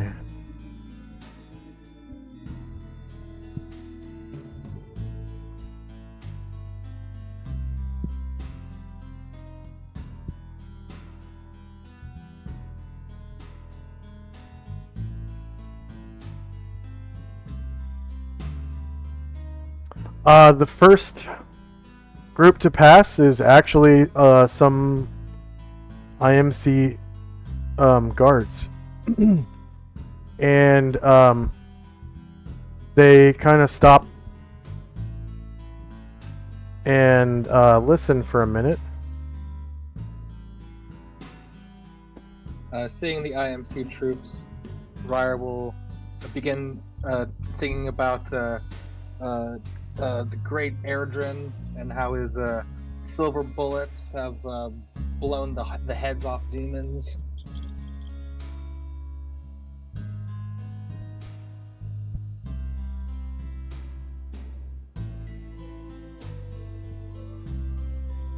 They're just kind of passing by in this like double column formation on either side of the street. And that's pretty much how they stop, just right in that formation. And they don't really break formation, but they stand there for a minute and kind of bebop to the music.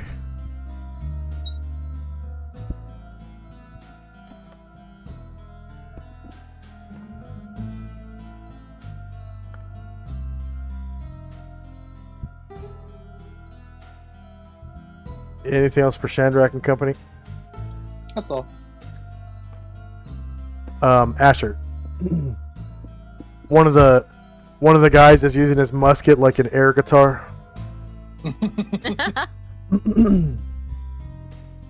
Karen Glore will come over to the hole the brine druid has dug and drop the vial he's holding into it. Okay. And then he says, if Ashriel is leaving, perhaps we could, well, probably we should cover, put the rest in here and cover this hole, but maybe some tongs or something? And he'll go into the house and like see if he can come over to this fire where presumably they do the cooking or whatever, and see what kind of utensil he can scrounge up. Yeah, Like, there's some tongs by the fire. All right, yeah, he'll grab the tongs and come over back to the little shed, and he's already like done a half move and Asheril was with an object, so was about to say something. Go ahead. my son, worry not. My son. I can remove all the curses you can encounter in a day. I can remove all the curses you can encounter in a day. that My is a son. vast relief. Perhaps I Wait. shall not. You are Tax not my you. son. Perhaps I shall not tax you more than is strictly necessary, but it is a relief to know that is that you are able to help when needed. Very well, my friend.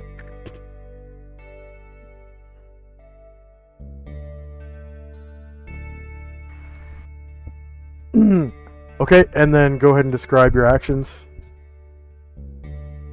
That's good for now. He's taken a half move and dealt with Tongs. one of the vials. Yeah, said he got the tongs, so like he'll need to wait in order to do more. So I'm good. All right. Asheril and company. Hearing that Kangor believes he's okay. Zalman thanks Ryer for the info and says, "Yeah, we're heading over there if you want to come along." And oh no, Ryer's playing, right? So Zalman takes off his helmet and sets it down in front of him and throws a silver piece inside. Says, maybe that'll get you started. What a bro.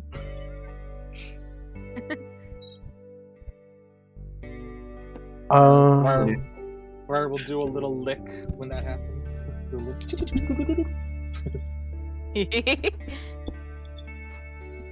And start heading over where we're going. Well, we're heading northwest, so we'll go to there and stop there. And of course, Asher kind of clucks under his breath when he sees the hole in the yard.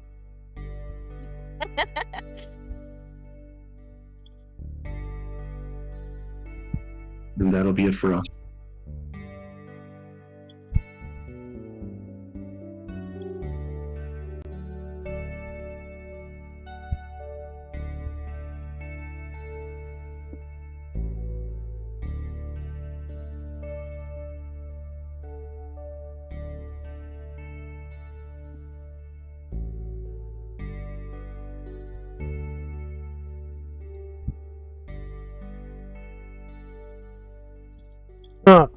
Okay, the IMC leader starts kind of tapping his foot impatiently, crosses his arms, and he shouts at Ryer, "Stop that playing immediately! I'll have my men arrest you! You're distracting law enforcement! What? You're interfering with my investigation! Is music illegal in this city? No! But you're interfering in my investigation! Stop immediately! We're in Footloose. Well, what are you investigating here, sir? A theft! And that's No one stole anything. that's quite enough! Shut your mouth!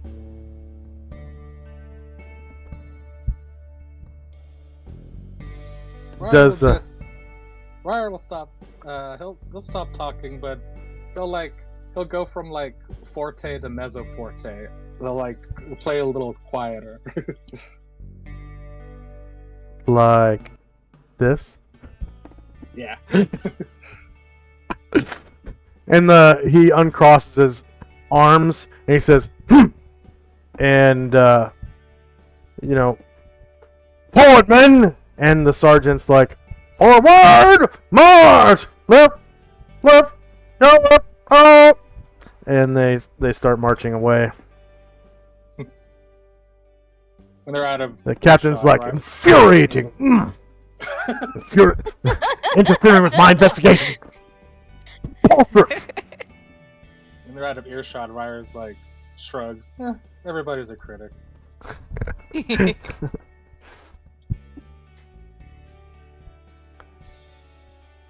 And let's see. I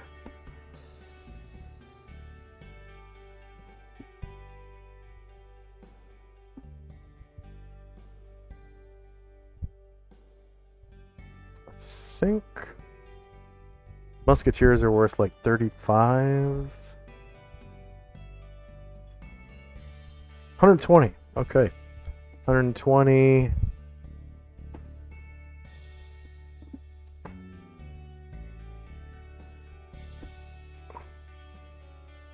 Veterans 175.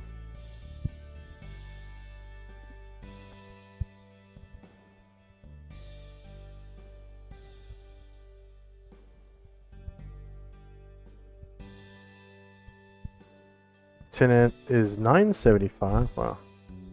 Captain.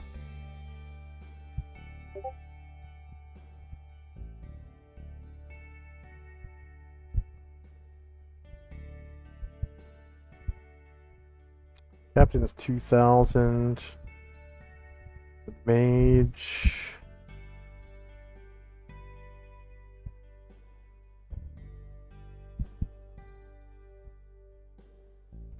probably another 1,000, so we'll say roughly 4,000 points.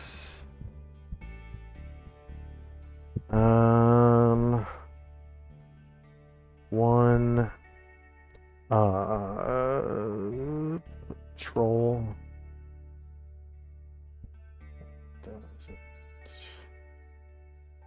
3-player characters.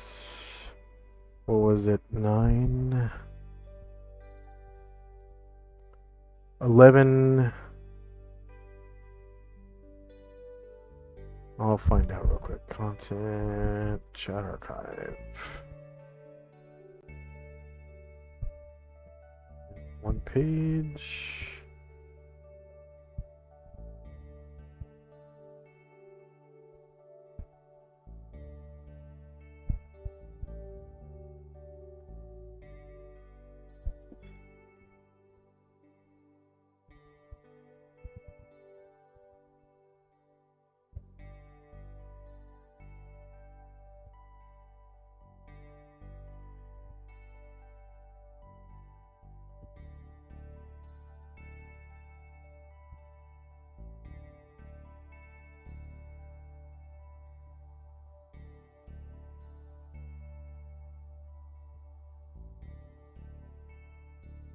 Oh, shit.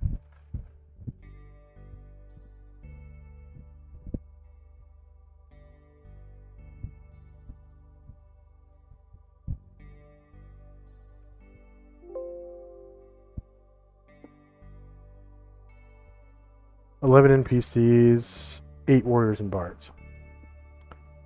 So, 11.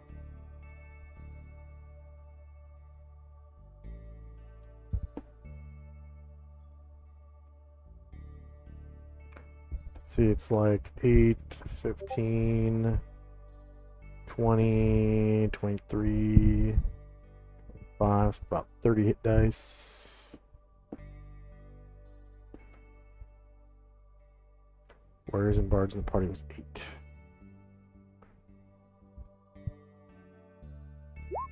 Okay.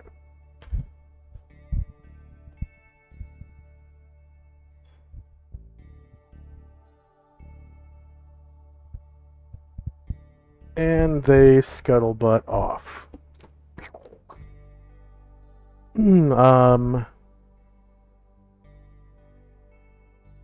So that was end of round. Chandrak's still casting. And I didn't... Did I skip over Ashriel just now? Or did Ashriel get it? No, we went. Okay. First up is Chandrak.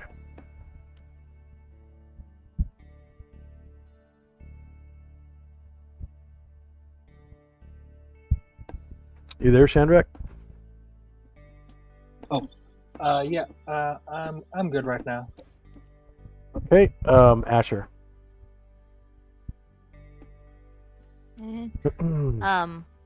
Aranglor will use the tongs Uh-huh. and pick up one of the 6 remaining vials. Okay. And he will use the tongs to carefully transport it and drop it in the hole. Okay, he goes to drop it in the hole, and the vial is stuck to the tongs, and the tongs are stuck in his hand. You're kidding me. And he cannot seem to let go. It's just stuck to it like glue.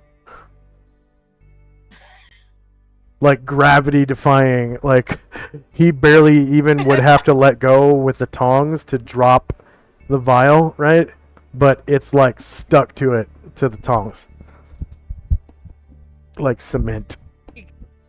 He sighs and looks helplessly in the direction of Ashriel.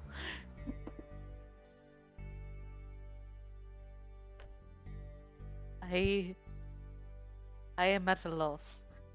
I do not wish to leave these dangerous items in Chandrak's house. But My I friend, cannot move do them. not worry. I shall remove the curse shortly.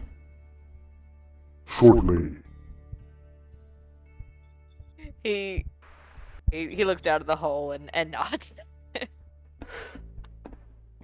And Anatar says, "Well, I'm not doing that."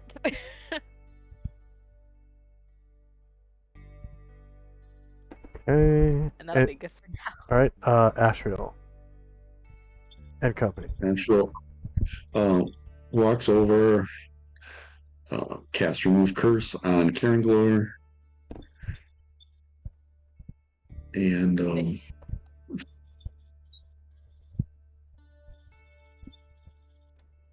my son, should we wait here before we head to the northwest section while you dispose of the rest of the vial? He sighs and says, Yo, Dad, yeah. I'm your son, remember? Not him. That guy's an elf. proudly. Man. We can perhaps take this up again later. There are 5 vials left to be disposed of. Ryer pipes You up. are in a hurry. Ryer pipes up, kind of seeing this going down, and says, "Why don't you just grab all the potions at once? They're in a case, right? Just pick them and throw them all down there." I shall try that. Hopefully they are not individually cursed. My day is not going well. Does Ryer go back to playing his guitar? He does, but he's gonna go inside to see if he can help on my next turn.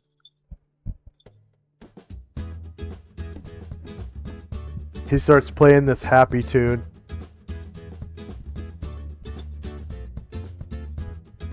Anything else for Ashriel and company? No, we've decided to halt our expedition to the northwest until these vials have been taken care of. All right. End of round. Shandrak's casting. Shandrak and company.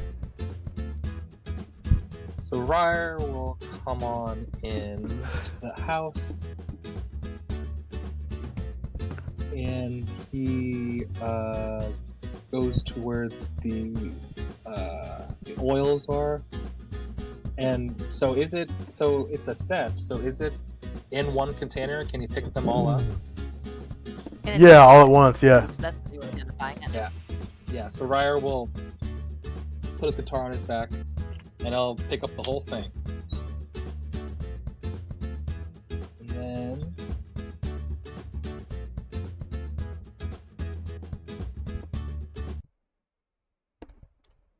he heads back out.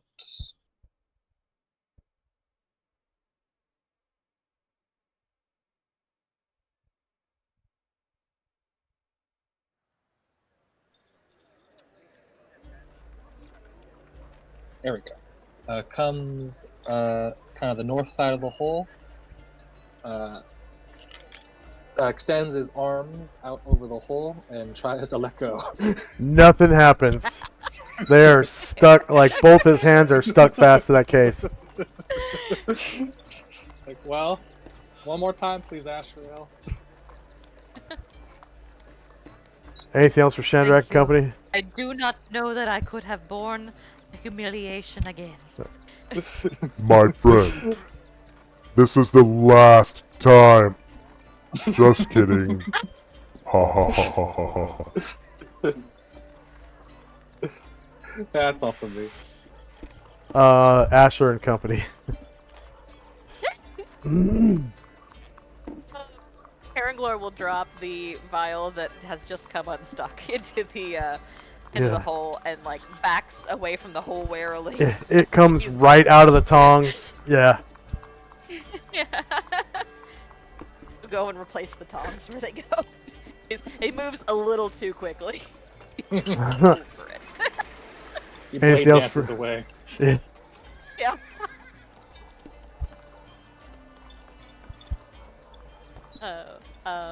Yeah.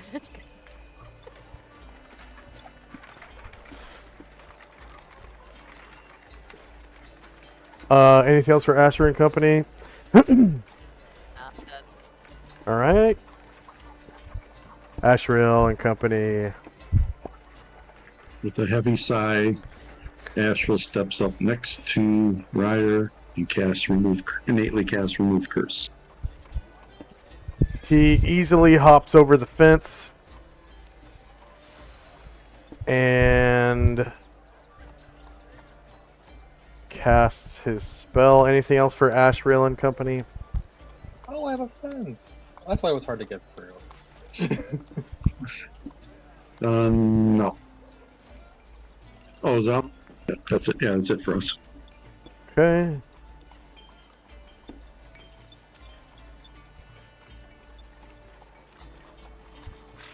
End of round. Shandrak is casting. And Shandrak and Company. And Ryder will attempt to drop it again. And it drops right out of his hands into the hole. Whew. Alright, Brian Druid. You made it. Fill it up.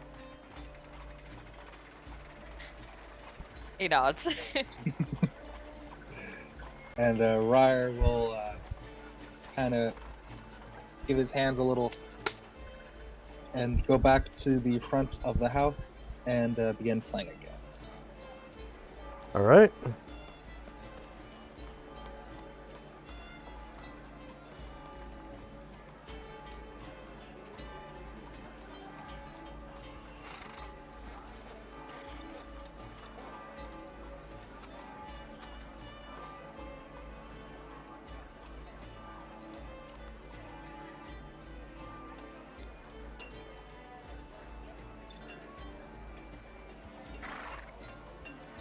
And so he plays the guitar.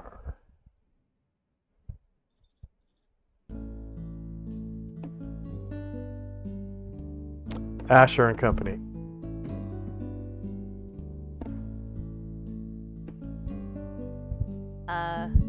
Brian Druid will carefully fill the hole back in. Okay.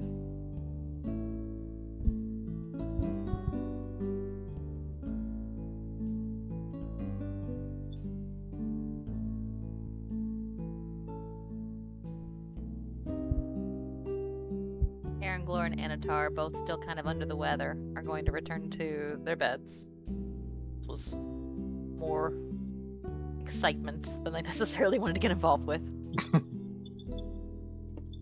And Varen and Brian Druid will come. Oh, and Jim come over here where Zalmond is, and I got Brian Druid stuck.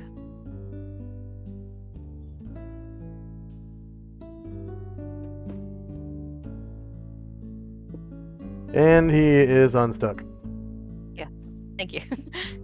I'll come over where Zalmond is. Says, How many of those potions are in there? there were a total of 8, and we buried them all. Shandrak's yard. Yeah, he's gonna come out being like, "Huh, why is there a patch of grass growing?"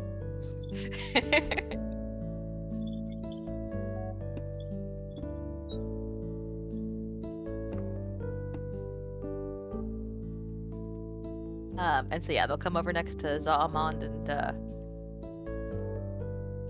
and Jim says, "Thanks, Ashriel. Really saved our butts. Yeah, if you guys want to move on to Zalmond's business, we'll come along just in case you run into any trouble." Yo, thanks, guys.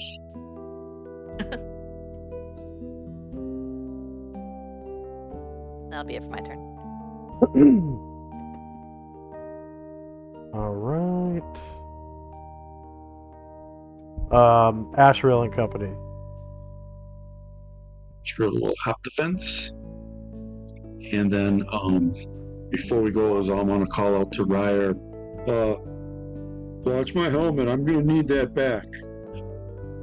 I'll And be watching it closely. Especially if I hear any clinking. and we'll start heading up.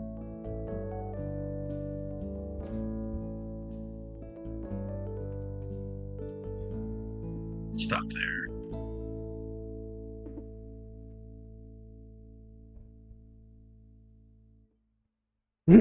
Anything else for Ashrail and Company?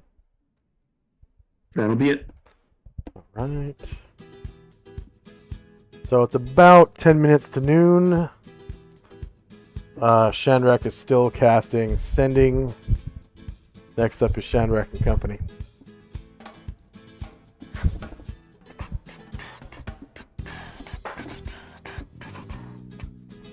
I'm good. I'm just casting my spell and holding the fort down right now. Alright.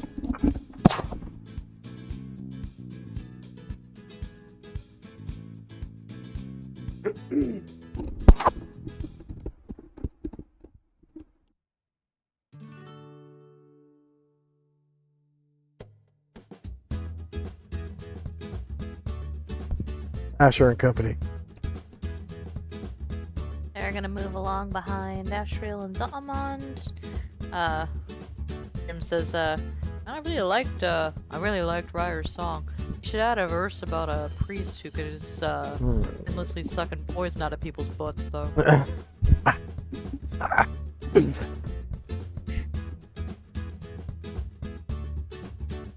Oh yeah, but he probably just saves that for like the tavern. I don't know if the casual passersby would enjoy that type of music. Valid point. That was good for now. Ashrael and Company.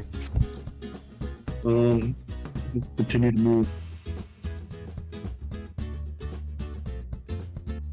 Spot to the west.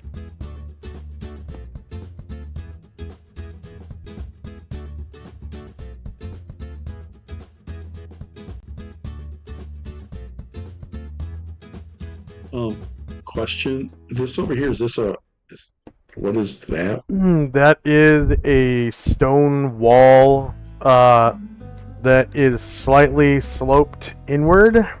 So it takes a climb check to get up it, and it's approximately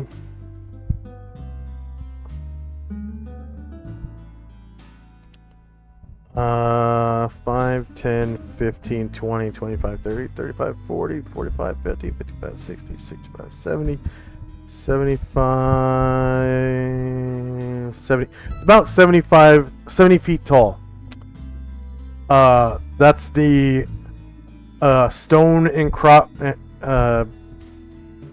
it's the big stone hill that the castle is built on top of. So it looks out over the city in all directions. And you can that's the reason why you can see the castle from so far away. That and the two big ass towers are sticking out on top of it. Okay, that's what I kind of thought. So I'm just getting my bearings here. So we're going to continue on. All right. To there. Yes, that'll be it for us.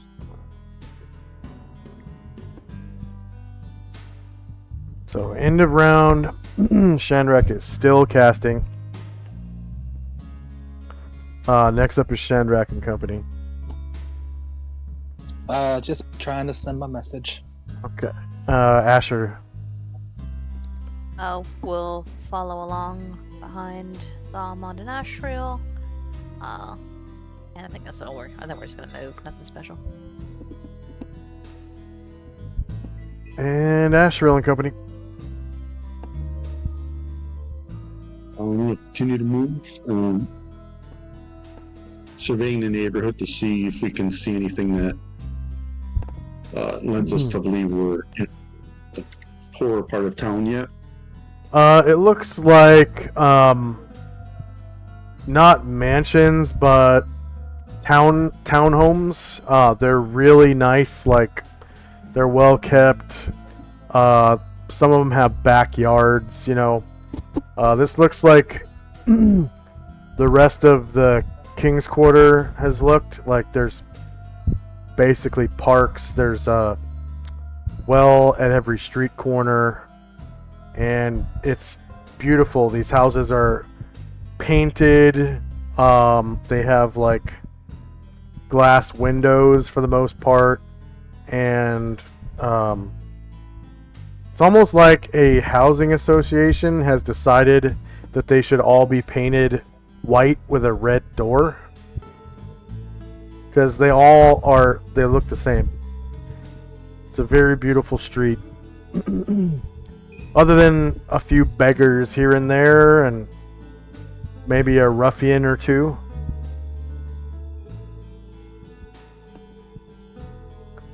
Anything else for Asher? No. We're going to continue on our way. Thanks. Okay. End of round. Shandrak is still casting. First up is That's all I was Shandrak. doing. Okay. Then Asher and company.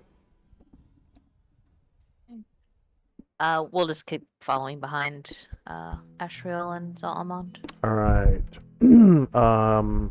Ashriel and company.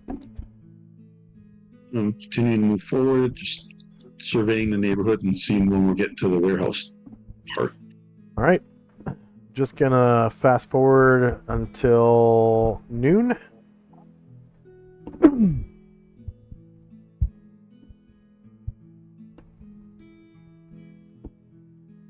And you guys get through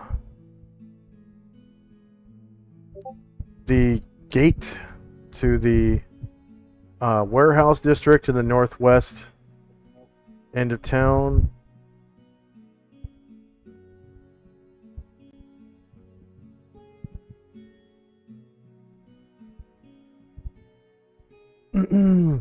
And you walk down a few city streets.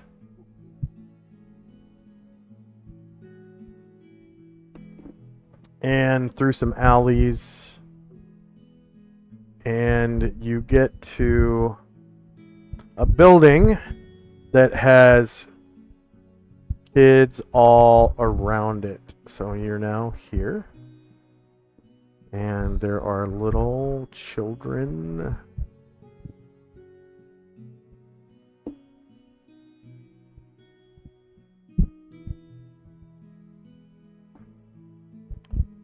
Little adorable children. There's little girls with bows in their hair. Little boys wearing vests. For the most part, their shoes are kind of beat up, if they have shoes at all. And a lot of them need like haircuts and stuff like that. And there's some boys playing like stickball, some girls playing hopscotch, like in the alley, and you can see some playing hide and seek and whatnot, and there's kids like coming in and out of the house.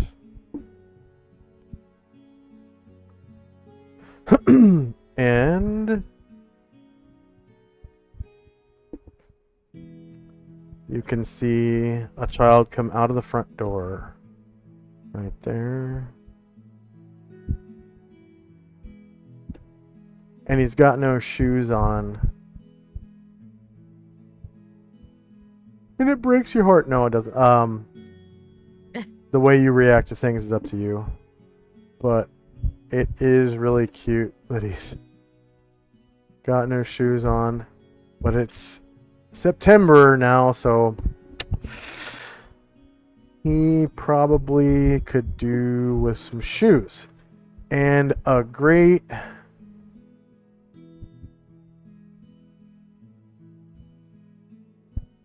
tall old woman comes out from the house.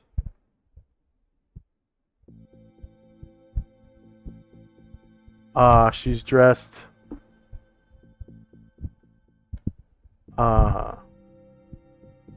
in a kind of like a hat and like a blue dress. And she says,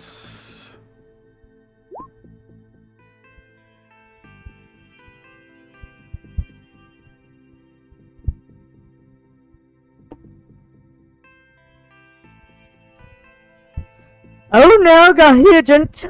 Come back inside. You need to put on your sandals first before you out to play. and she looks way too old to be this child's mother. And all of the children look different. There are some with red hair, some with blonde hair, some brunettes, some ravens. All of their family likenesses are completely different.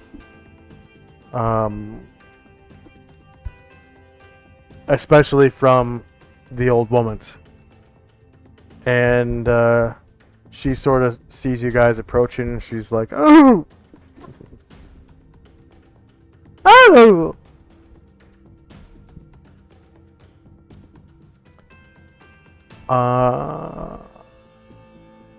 So first up is Ashriel and Company. Is there a sign or anything on the building? Yeah, it's there's no writing on the sign, but it shows like a depiction of a woman in a dress standing in a crowd of children.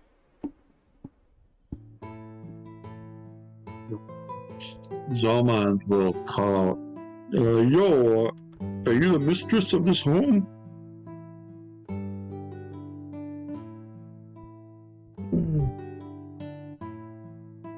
Yes, I'm Mistress Leonie. To whom do I owe the pleasure, sir? Yeah, I'm Zalman. Oh, Zalmond. What an interesting name. Yeah, I get that a lot. You seem much younger than you appear. I sense an air about you. You're not quite human, are you? No, I'm not, man. Ah. Oh. You're one of those adventurers. I've heard of a group in town called the Super Order of the Order of the Superior Star. Yes, ma'am. This is part of that group. Oh. I hear of some adventurers named Kenzie, Chandrak, and Asher. Do you adventure with them? Yeah, Tenzi's my brother. Ah, very good, very good. What brings you to this side of town? Oh, I've come to help out your orphanage here. Oh? To make a donation? Yes, ma'am. Ah. Anything will help. As you can see, these children are growing out of the shoes faster than beanstalks grow out of the ground. And Zalman reaches into his pouch, gets 2 handfuls of coins, and brings them over to her, and says, "Oh yeah, here you go," and gives her 100 platinum pieces. But this is platinum! Yeah, Good grief! I could buy shoes for 500 children with this. well, they probably need more than just shoes, man. How much was it again? 100 platinum. Okay. And she kind of like stumbles backward a second. I'm And gonna reach out to grab her if he has. puts, yeah, she puts the back of her wrist to her forehead and stumbles back a little bit. And you're able to catch her, and she kind of freaks out about the 100 platinum.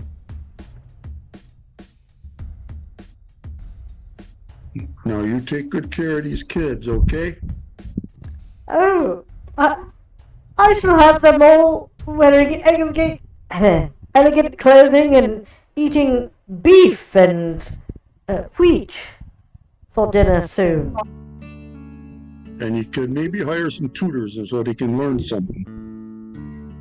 And they shall eat porridge for breakfast with fresh fruit.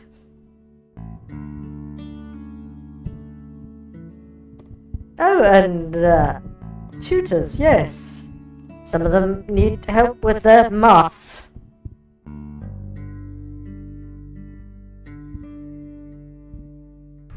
Right, And- ma'am. Well, good luck to you. She nods and she starts counting the platinum. And she keeps like repeating, "Oh my, oh my." Oh my! Oh my! Oh my! Anything else for Ashrail and Company?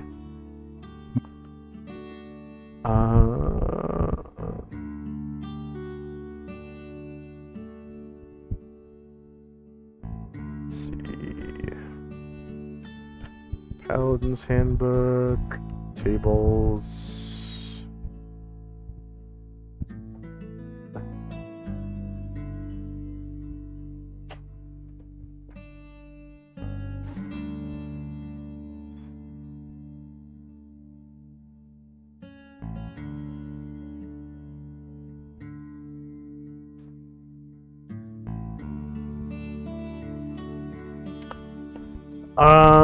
I think, let's see, Zalman gets probably about 500 experience points. Okay, thank you. And end of round. Shandrak is still casting. Next up is Shandrak.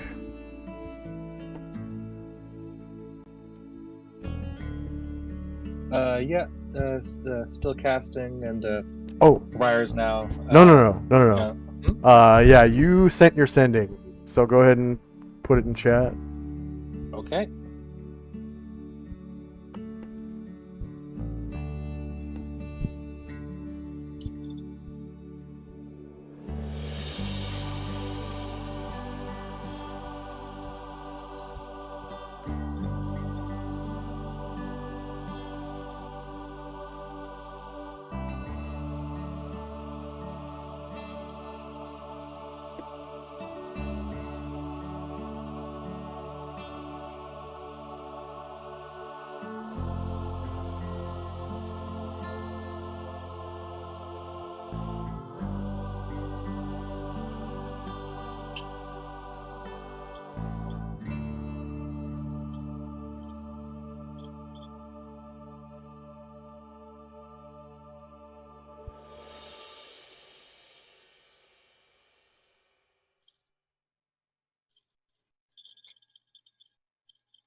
Hey, and you hear a voice in your head say, "You fool! It is my intention to assist in the return of Orcus, for I am Fizark, his servant. Okay.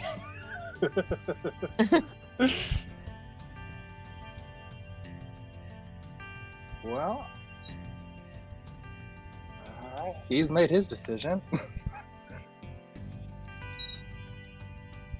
And Ugh.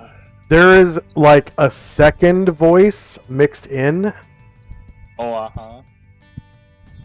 that sounds like this.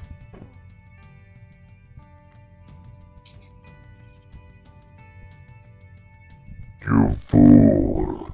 It is my intention to assist in the return of Orcus, for I am Fizark, his servant.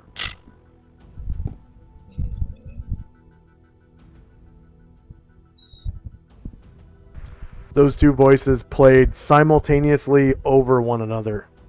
Mm-hmm.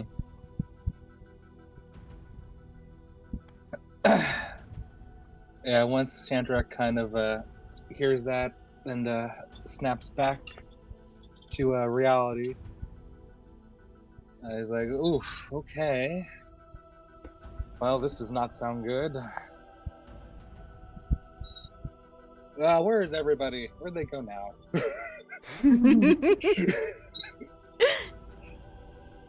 And that'll be all for me. Okay.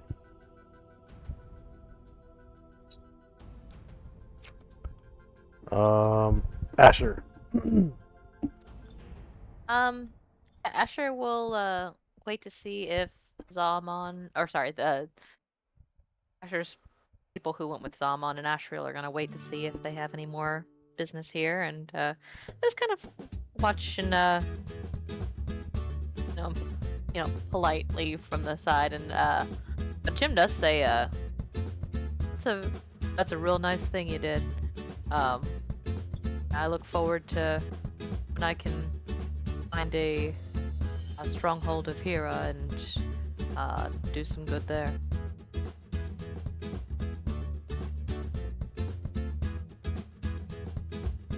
Anything else for Asher and company? Oh, that's good. Ashriel. Zalman says, "Oh yeah, before I go, what's your name, ma'am?" Let's see.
I'm Mrs. Bocus.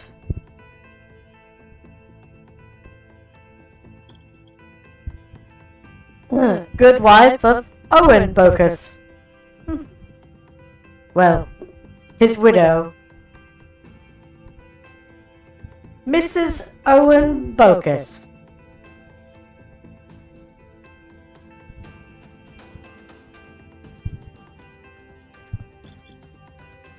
When you take care of yourself and these kids, I'll be checking up someday.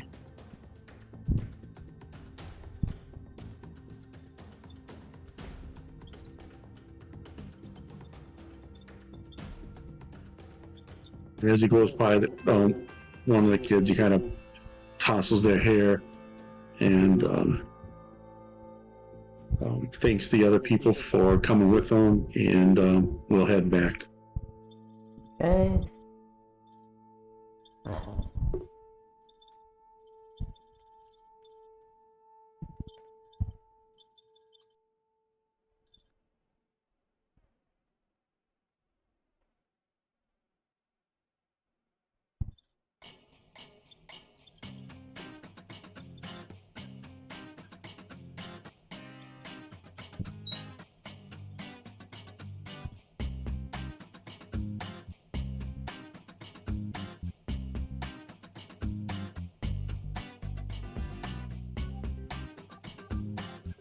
Anything else? Oops.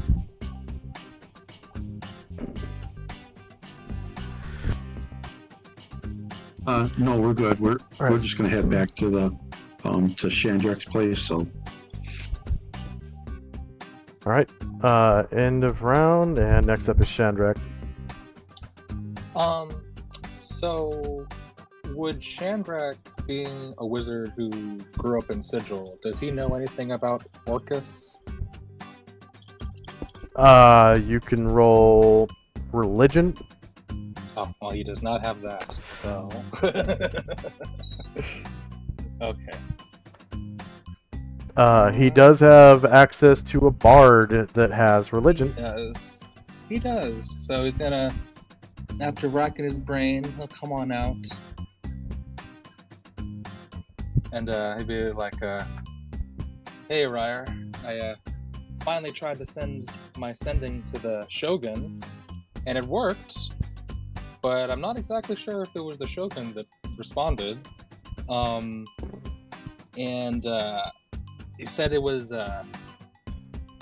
his name was Fizok, and that he served Orcus. Have you heard of either of those names before? Roll once for Fizok.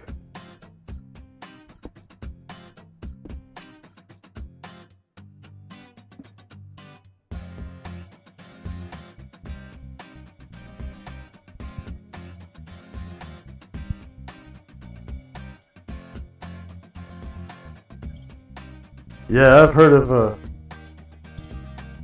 Aelor named Fizok. It's not his true name, but he goes by Fizok. And Orcus. Let me see.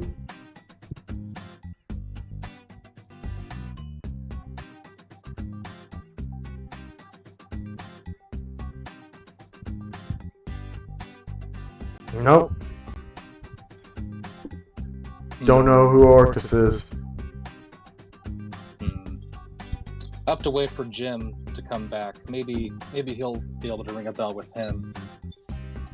Yep, maybe. This does not sound good, Ryer. Got a lot to talk about when the group comes back together.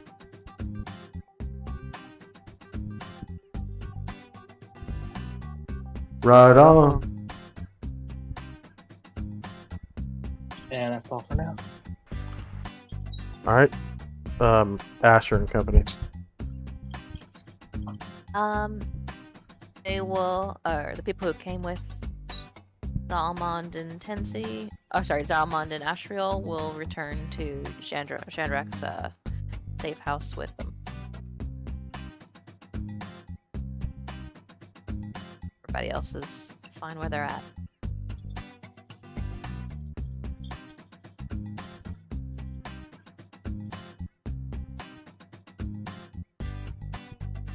Alright, Ashriel. we'll start heading towards Shandrak's place.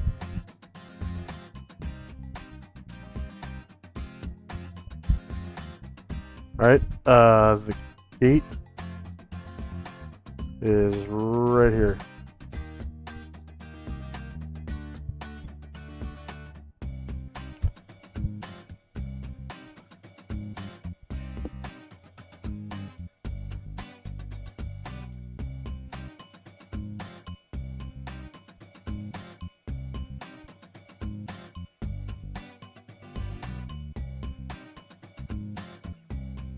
End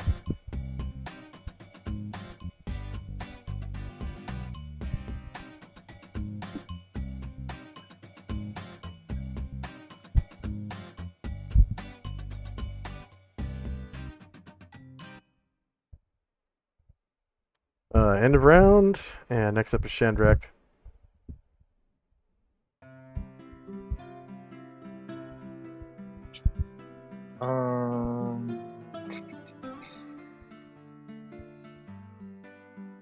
Yeah, I think Chandrak's. I think he's just trying to puzzle in his head what should we do next after that interesting conversation. And so yeah, that's all. I'm just waiting for people to come back. Okay. Asher. Heading back toward Chandrak's safe house. Oh. So they'll come up to the gate. Is it open? No. They'll look around for someone to open the gate. Yeah, there's some guards up on top of the wall. And they were the ones who let you in previously. And they open the gate.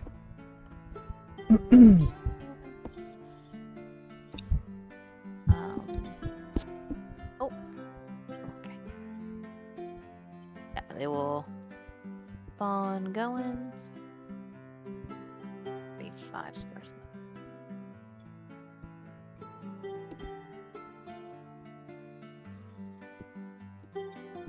And Ashriel.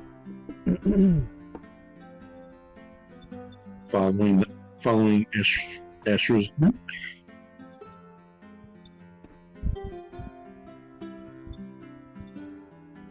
All right. And as they're going, Asheril confides to Zaltman that the reason he's in human form is not just to blend in, is because last time he was in this city, he got into a bit of trouble with the authorities. Yeah. Okay. And end of round. And I think that's the perfect spot to end the session so that we can introduce Matthias next week. All right. You were worried we'd leave without him. We're not even through the first day. Yeah. Yeah, no, I know. I had some things I wanted to do, so I was like, nah, I think we're good. It was cool stuff though. I had a good time. Yeah, lots of fun roleplay. Yeah. Some experience from roleplay. One encounter with guards that could have gone, 2 or 3 different ways. And money exchange. So you guys are increasing your solid assets. Feels so much better having that part done. Yeah. Yeah. Although, if we have time, still have a shit ton of treasure on the Ivory Dagger that I'd like to go and get. Geez. And Yeah. do